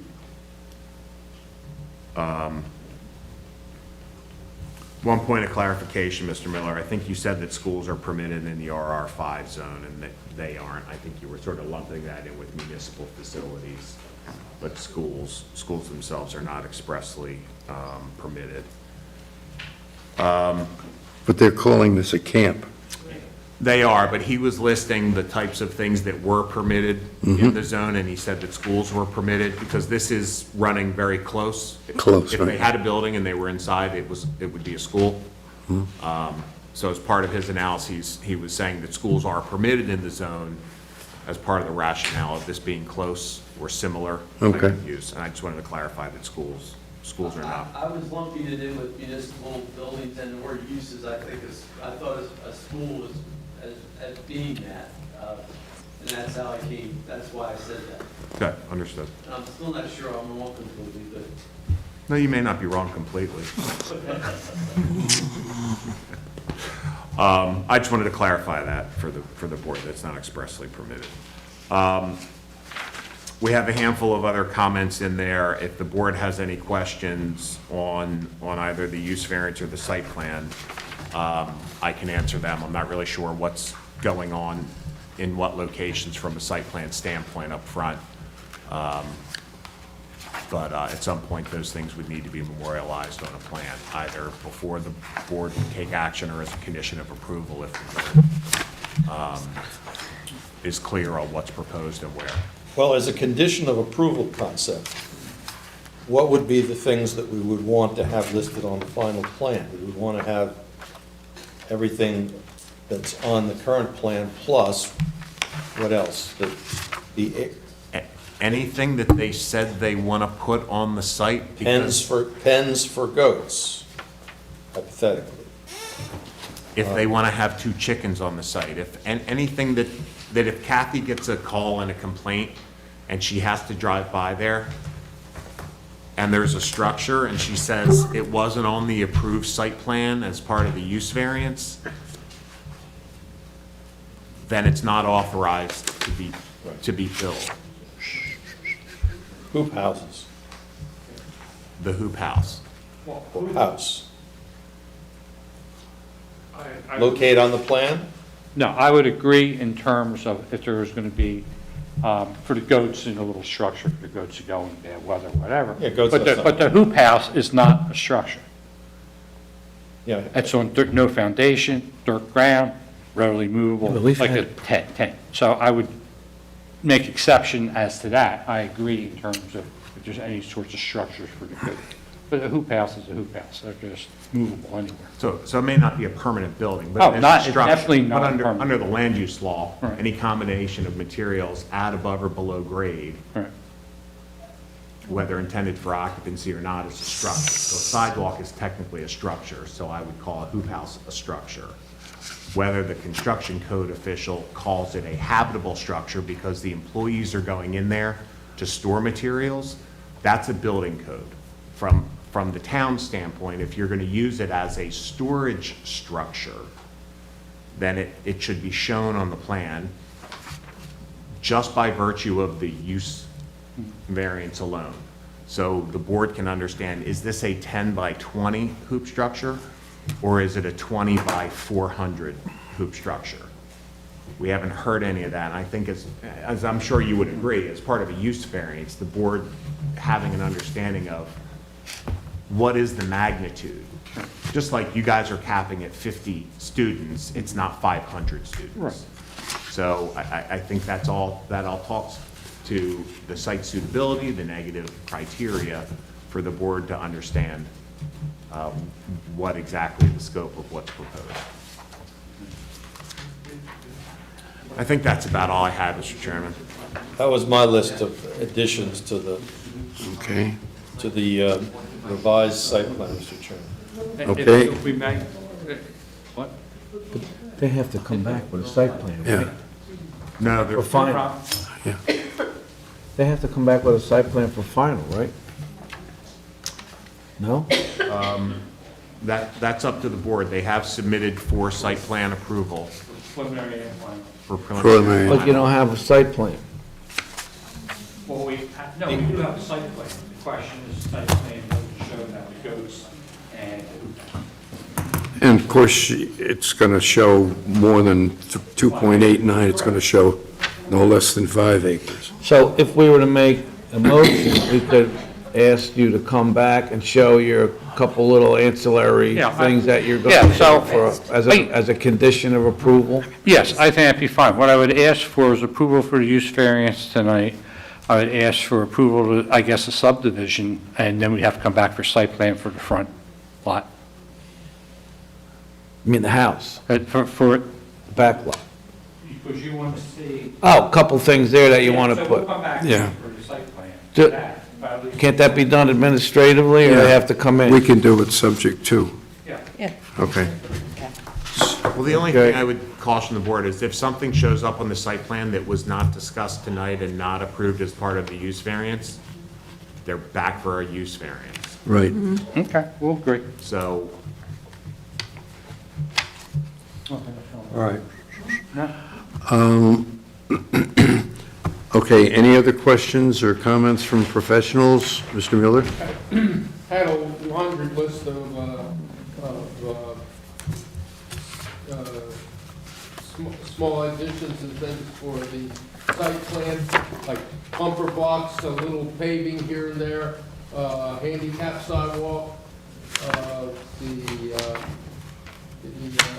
show where the existing well and septic system, went, those kinds of things. Actually, it's numbers 9 through 15. Yeah, we'll stipulate, we're in agreement with all those requests. Okay, so, Well, just so we're clear, and just a little clarification, for the EV charging station, we're going to do it EV ready, not the actual station itself. So we'll run the wire. The electrical vehicle charging station, we'll put all the wiring in and make ready, which is allowed underneath the ordinance, but not the actual station itself. So just so we're clear, but everything is fine. Well, good. yeah, but just to clarify what Mr. Miller was saying, he's making reference to his May 30th letter, Right. 2023. Yeah. And he's talking about page 3, items 9 through 15, compliance, Yeah, correct? correct. I just like to make it sweet and easy.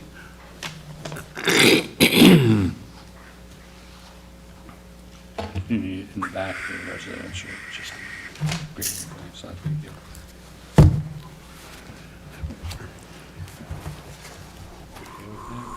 You want a waiver? Okay. On item 14, in terms of the grading plan, we would ask for a waiver of that for the house in the back. Okay, but then when you're going to go for the permit, building permit, you do the grading plan. As part of, It's my understanding they don't require the building permit either, that's why I asked.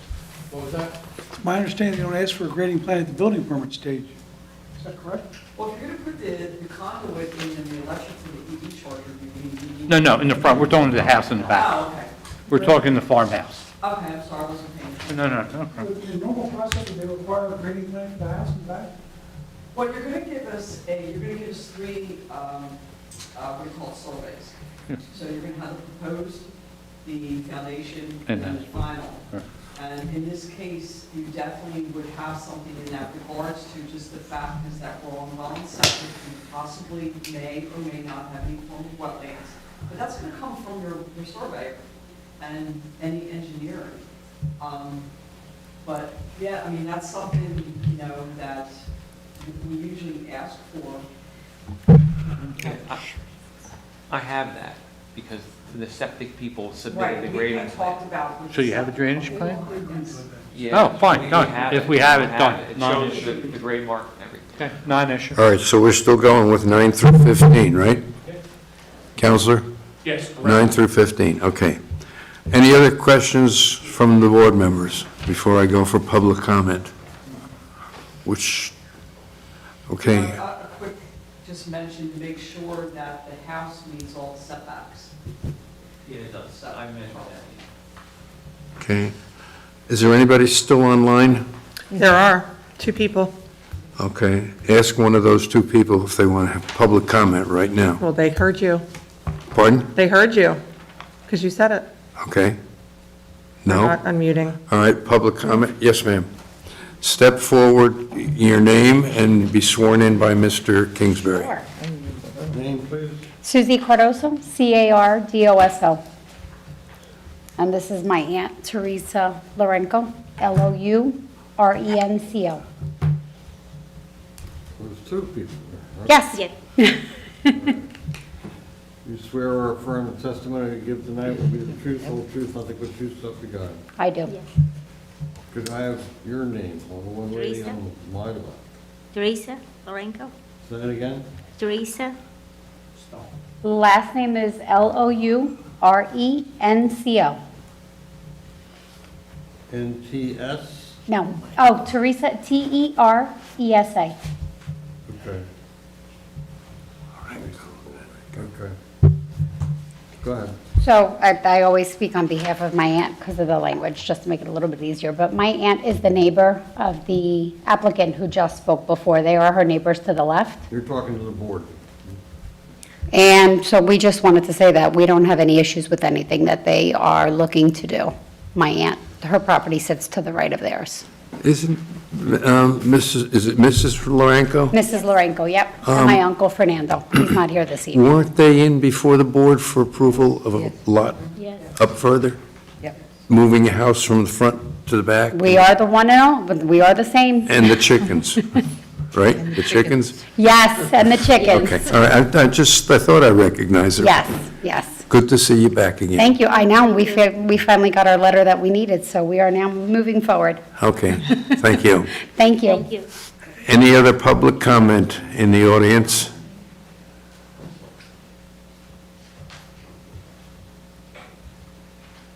My name's Bill Johnson. I'm across the street, 1900 Park Road. What's your last name? Johnsson. You swear or affirm the testimony you give tonight will be the truth, whole truth, nothing but truth, so help you God. So help me God. Okay, go ahead. I'm directly across the street from them, been there 25 years. I have a feeling, what they're doing is a good thing. They go all out, whatever they do is top notch. I got the utmost confidence in what they do will be a benefit to this town. Absolutely. And to the generation that's coming up. Okay, thank you, sir. Appreciate your comments. Anybody else? Public comment? Last call online. Closing public comment. So, board members, do you have any other questions or any clarifications before we decide what we want to do with this application? Should the subdivision and the D1 variance be separate motions? Yes. The first motion should be what subdivision are you going to grant or not grant? If they're going to agree to a conforming subdivision, I would recommend that, but it solves a lot of problems. Okay. That's Well, within the board's discretion. My understanding, just to confirm for the record, Mr. Grayson, you've withdrawn the C variance subdivision request for the 2.98 acres. For undersized lot. And you've offered to agree to the 5 acre. That's correct. Conforming subdivision. Correct. And I guess we still have the front yard setback bulk issue. That's pre-existing. Right, so that doesn't Yeah. change. Correct.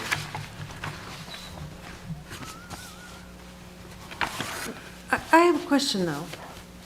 So you just said that you agreed, that you asked them if they agreed to the 5 acres, but isn't that kind of someone on the board making a decision for them? No. I mean, who said they should decide that? I mean, why, I had asked if that was something we should vote on. Then you can put a motion up to that effect, and it can be voted on. It was a question. Wasn't anybody making a decision. That's the law. The 5 acres is the law as it Well, stands now. Well, I understand, It's but not, they're it was asking, just a question. It's not. but they're asking for a variance of They that.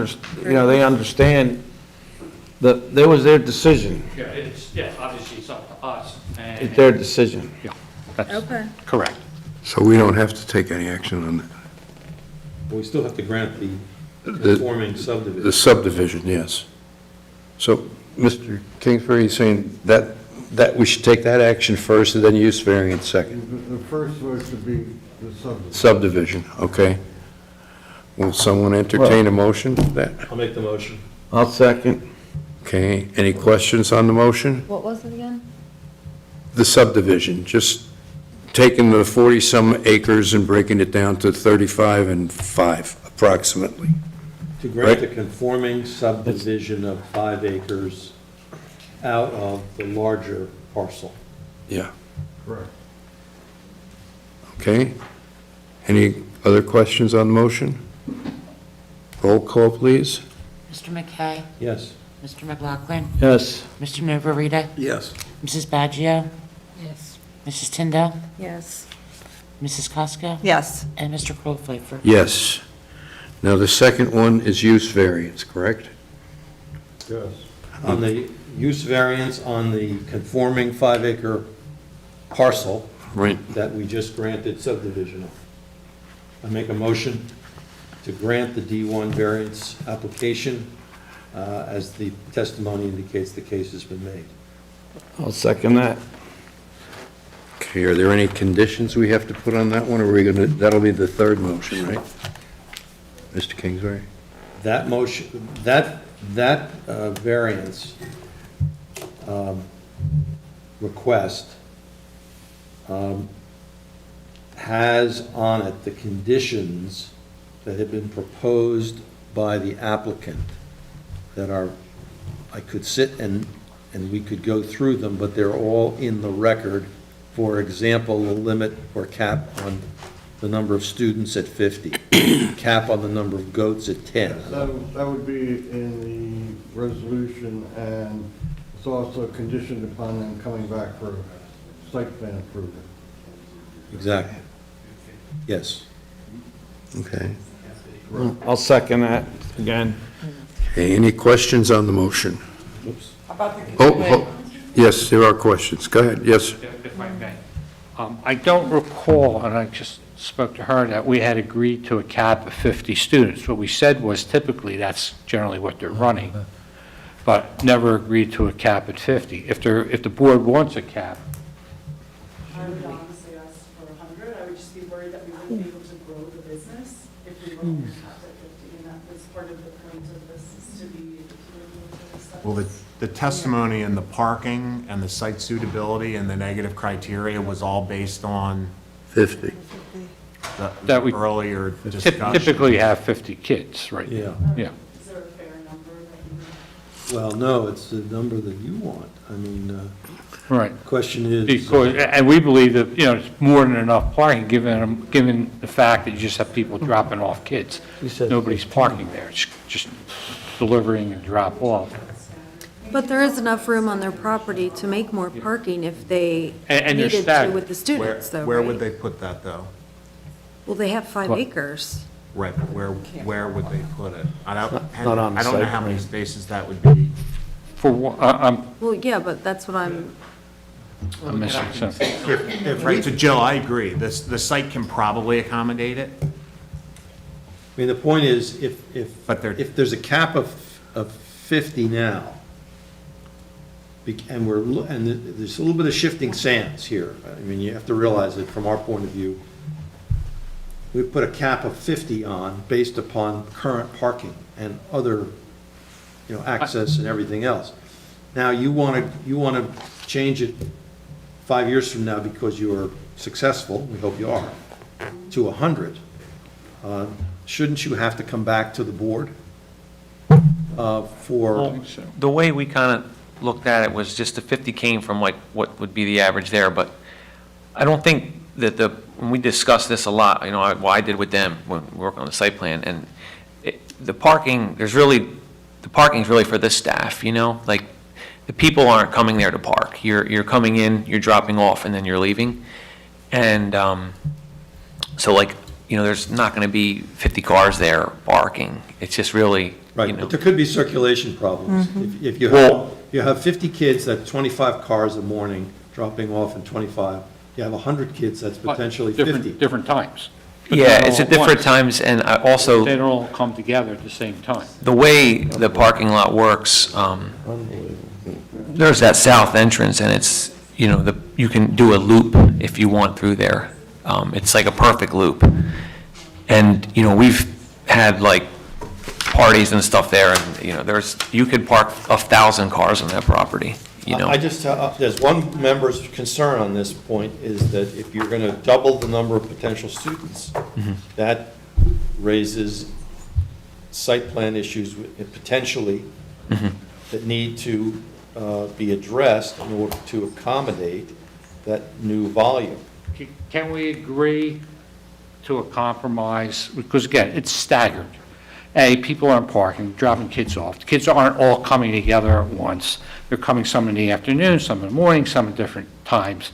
We would agree, the applicant be willing to agree to a cap of 75. If they were going to go above 75, they would come back before the board.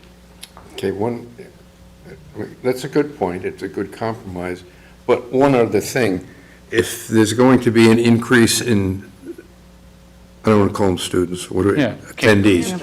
Campers. You're going to have to increase your staff of, I'll call it professional staff, teachers, counselors, whatever you're going to call them? No? No, because just even the way the numbers are now, if I even just went by the regulations of camp regulations, you can have one adult with one counselor for up to actually 20 children for the ages of 5 to 10 years old. So we don't really have to increase our staff. We would just have more children with the same number of teachers. I'm just thinking of your situation. So if we maxed it out at 75, if you go over 75 campers, sorry. 6 or 7. Then you'd have to come back in for a request. Yes. Yeah. Okay. Well, plus aren't we also making this conditional upon Nobody monitors that. them obtaining and maintaining the approval from the camp, whoever the authority is? Just health department. To certify the camp. Yeah, it was kind of, we couldn't do one without the other. We couldn't get the application agreed upon, the certification without the variance, and then therefore we can't. So, question, does the, I forget who you said governs you, what The agency? Department of Health. Okay, do they also look at the student, I'm going to say student teacher or camper Yes, ratio. counselor ratio? Yep, Okay, so they look at they that. have their own standards, yeah. So what we're concerned about is parking. Right. Well, Circulation Circulation. and stacking on Arc Road, which is Right. pretty Okay. busy road. Does Yeah, all right, that all stack right. drop off? Yeah, I mean, it's a pretty busy road for a rural road. I'm cool. Right now, we have 15 staff, 3 permanent, 3 full-time and 12 part-time. If you extrapolate that over 25 people, 25 additional campers, it would come out to another 7 employees, so you'd still have more than enough parking to handle whatever additional staff might occur if they maintain the same ratio between the campers and the instructors. So are you arguing for the 75 cap or for not? Yes. Okay. No, I'm You're saying the good? 75 will work with the parking, that's Okay, all. all right. Okay. Because basically, you'd have. Is the staff remaining at 15, or is the staff going up? No, the staff's going to remain at 15, but assuming that if you maintain the same ratio, you'd still have a surplus of parking, is what I'm trying to say. The current staff could handle 75. Right, Essentially, you're saying maybe even more, but. yes.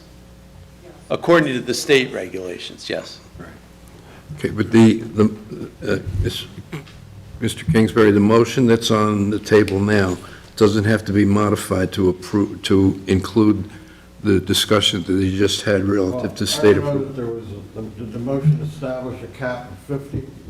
The motion Started out. did, and then that Started was out at subject to Then you comment. modify the motion. So the motion has, I make the modification while making the motion to change 50 to 75 pursuant to council's offer.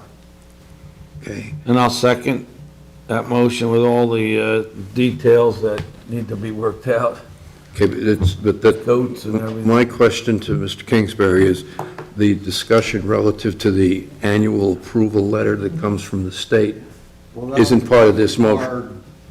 Well, it doesn't matter You can have now. it or not in the resolution, but I can certainly put it in. Should it be this motion or the next one we have? No, this motion is the appropriate. Was that the approval for the farmland you were talking about? Comply No. with state inspection Oh, requirements. No, subject to state.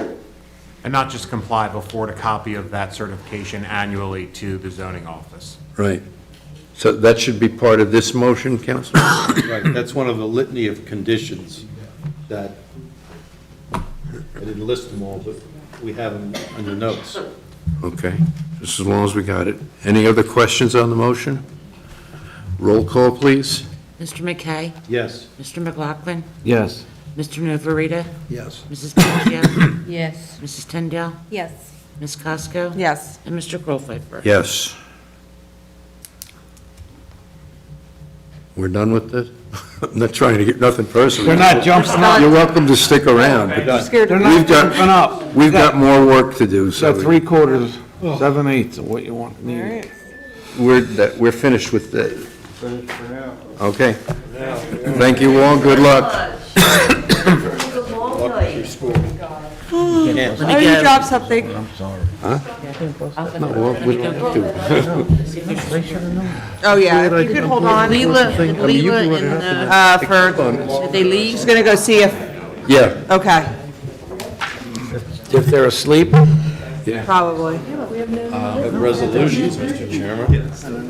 Yeah. No? Moving target, I still don't know what we approved. I have no idea. Once a month. What? How often what? I do 2 times a month, because I have the committee meetings. I understand. 200. Yeah, but I think sometimes It's okay, it's part of the job. less conversation. I don't dress like, I don't look like this normally. No, I'm getting married in 2 weeks. So I had my trial with my makeup and hair person for the wedding. Yeah. Plus it helps get through it quicker, so I can get out and party. And that's why the whole thing. Yeah, thank you. Congrats, have fun out there with that project, it's neat. Kind of a hippie. Bye. And then they're like, no, there's no I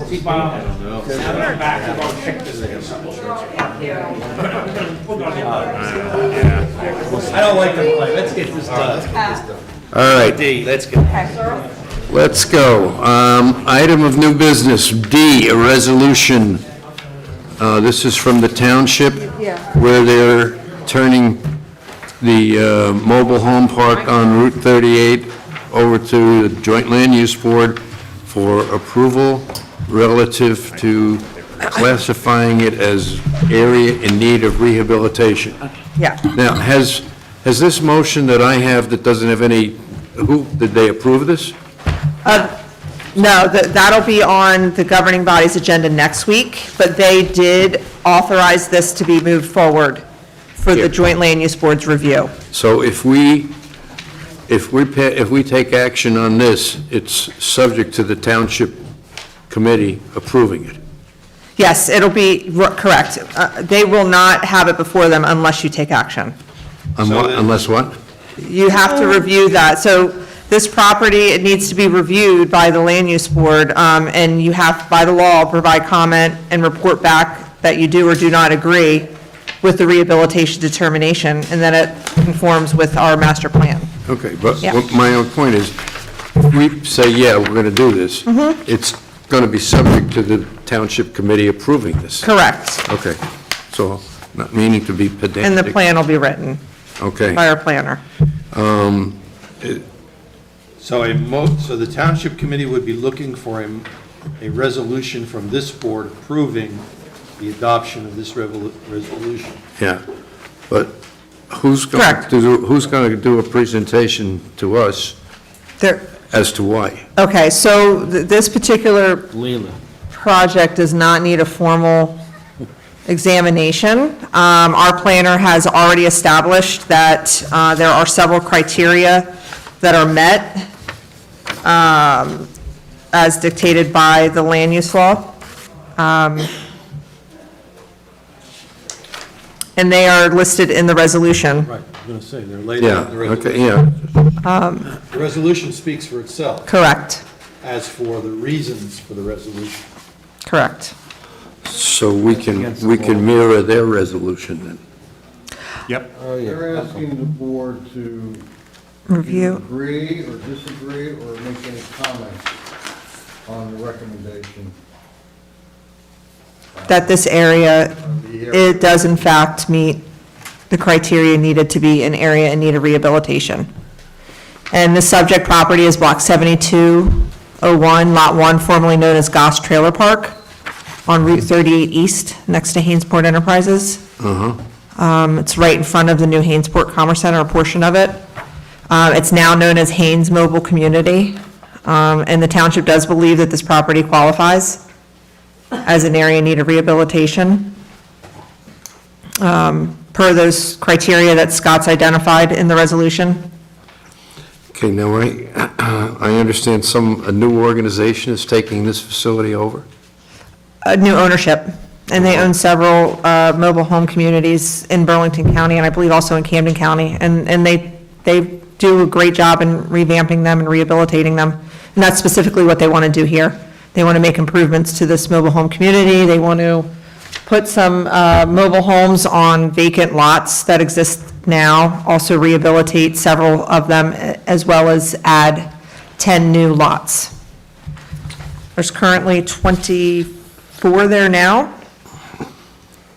So they're looking to improve the whole site, in fact. Okay, how does this work, I guess is my question, but let's assume that I'm living there in a little camper thing. I've been there for 10 years. I like what I have. I don't want to make a change. So you don't have to. Okay, but don't I have to pay rent to be in there or something? You own your mobile home, but you do have to pay lot rent. And they can refuse to continue to rent me the property? If they have lease? Yeah, that's not really. That's not really the part of part of yeah, this. That's really not germane to the, like right now, under the local redevelopment and housing law, as you may recall, like there are two types of designations, area in need of redevelopment or an area in need of rehabilitation. we on page 2 identified that criterion 1, 2, and 3 are met to meet the statutory criteria for an area in need of rehabilitation. Okay. That gives the municipality the opportunity.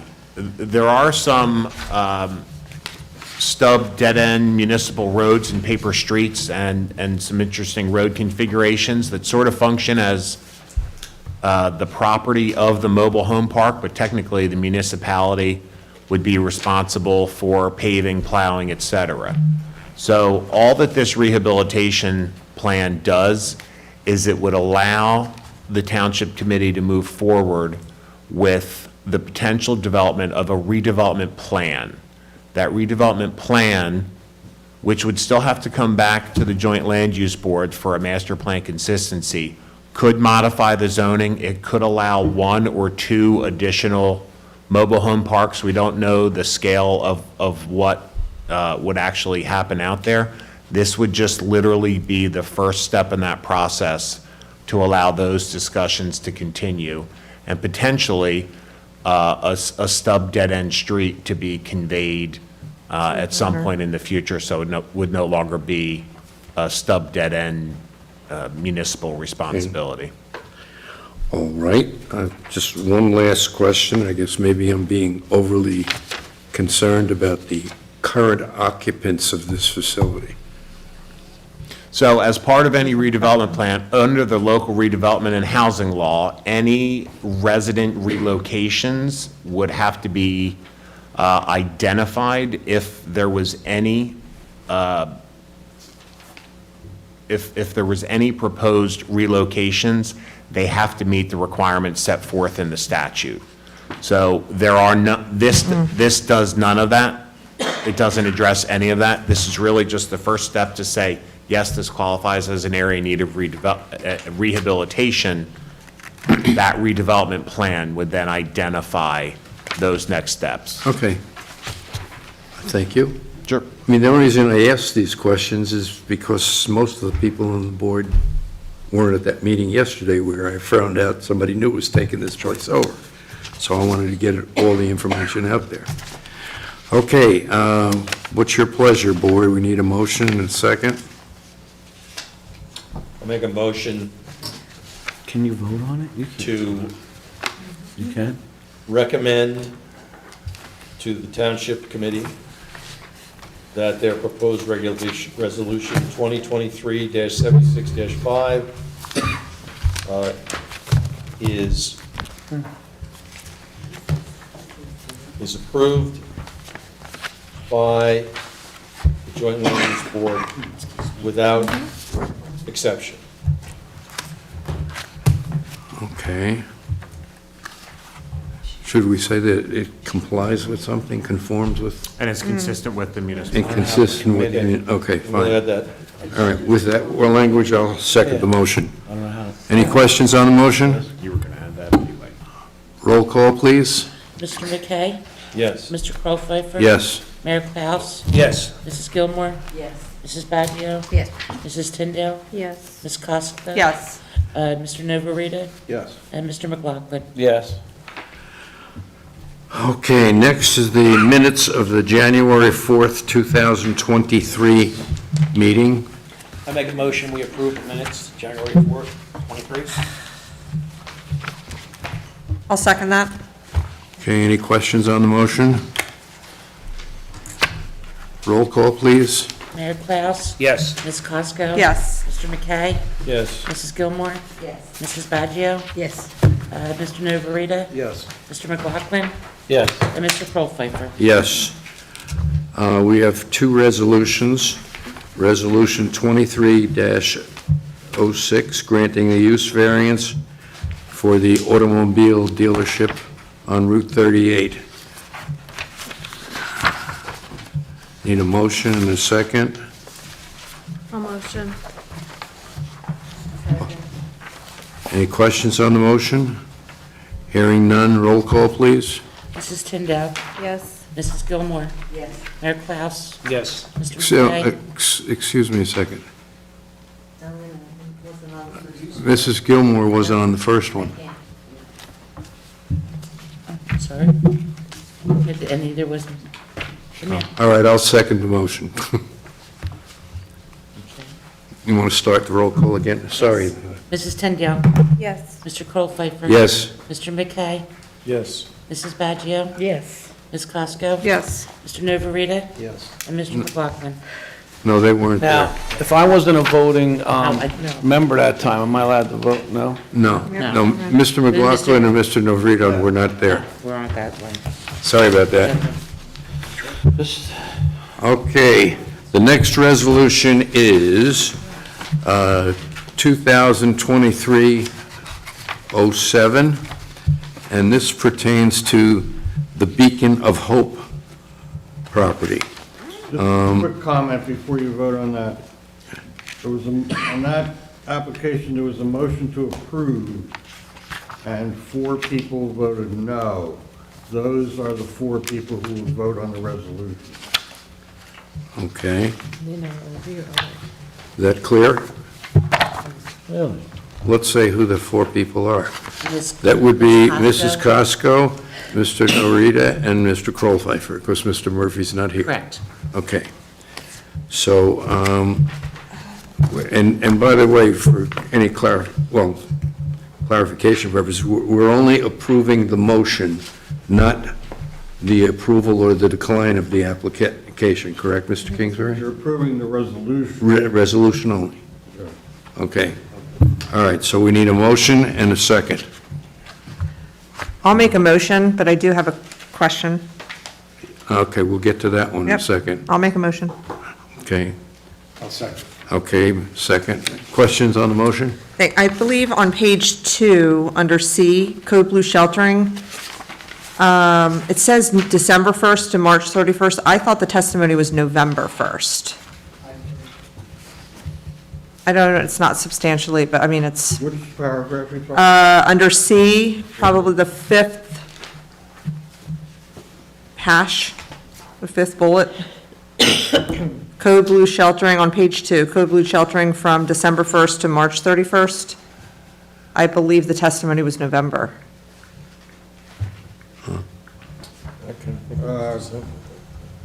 Code Blue. I have December 1st to March 31st. Do you think that's incorrect? I thought it was November. Does that substantially change the resolution? Is that negligible? Minutes? I have my notes from that meeting.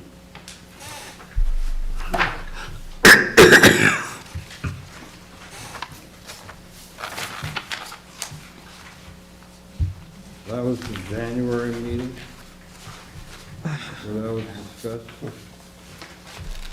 It was probably stated in every meeting, to be fair. My notes say,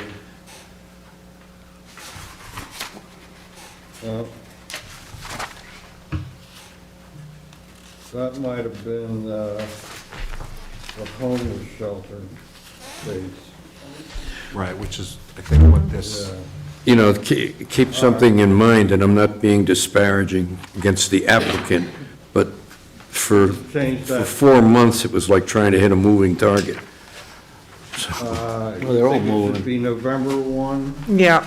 Okay, that's why we can, I'll amend that. Okay. And then also on page 14, number 10, you have Audrey Wimzilm, it's Winzinger. Yeah, Oh, did you fixed change that. that? All the Okay, names are cool. fixed. Okay, that's it. The names, like, there were some misspellings on the names, I corrected those. Okay, wonderful. Okay. So you're going to modify page 2 and page 14? 14 was already fixed, it just, Just page 2. yeah, we don't have it.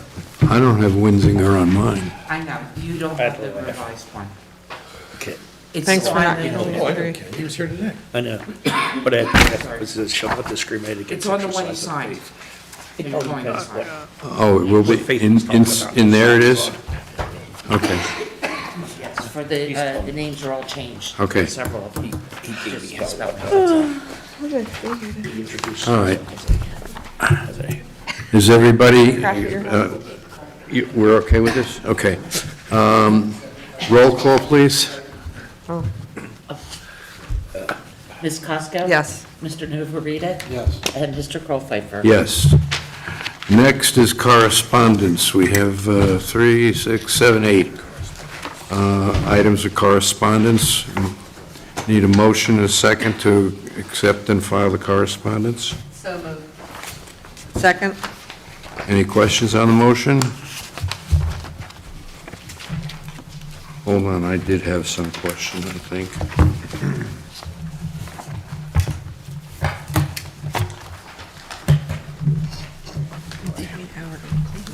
Oh, I did have a question on the Taylor Design Group letter relative to Garden Estate, Bobcat, now Woods Machinery. I'm just curious, has this grass stuff been resolved? Nope. Not totally, which is not uncommon. Punch list items through the inspection process Okay. is an ongoing. But the whole thing is, I mean, it's not part of this motion per se, but it's Which site? subject to, and that approved with you. Yeah, nothing gets done and signed off until Marty's office and our office. Is that a different company, or did someone take them over? So it's the same applicant, excuse me, but it's no longer Garden State Bobcat. There's a corporate change. It's Woods Machinery or something. Okay. Roll call, please. Mrs. Gilmore? Yes. Ms. Costco? Yes. Mayor Klaus? Yes. Mr. McKay? Yes. Mrs. Baggio? Yes.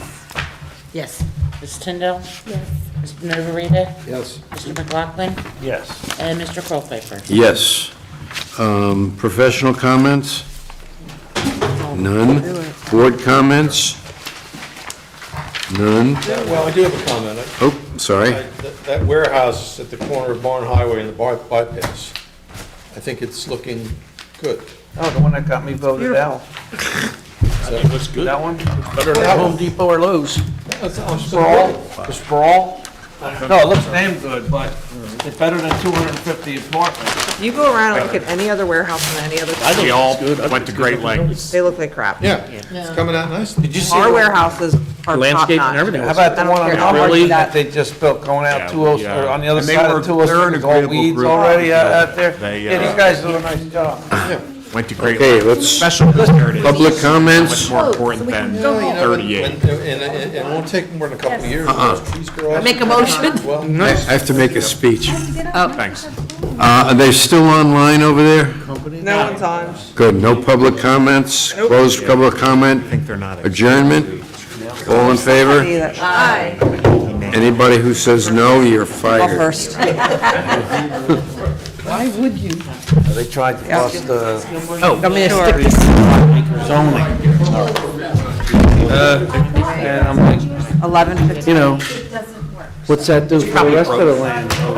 Nobody. Oh, yeah. So he backed off because Yes, he I knew. love the way it feels. It just, The what? She got Thank you. pissed. It was You exceeding. can't let him bust that 5 acres. And I left for So this can't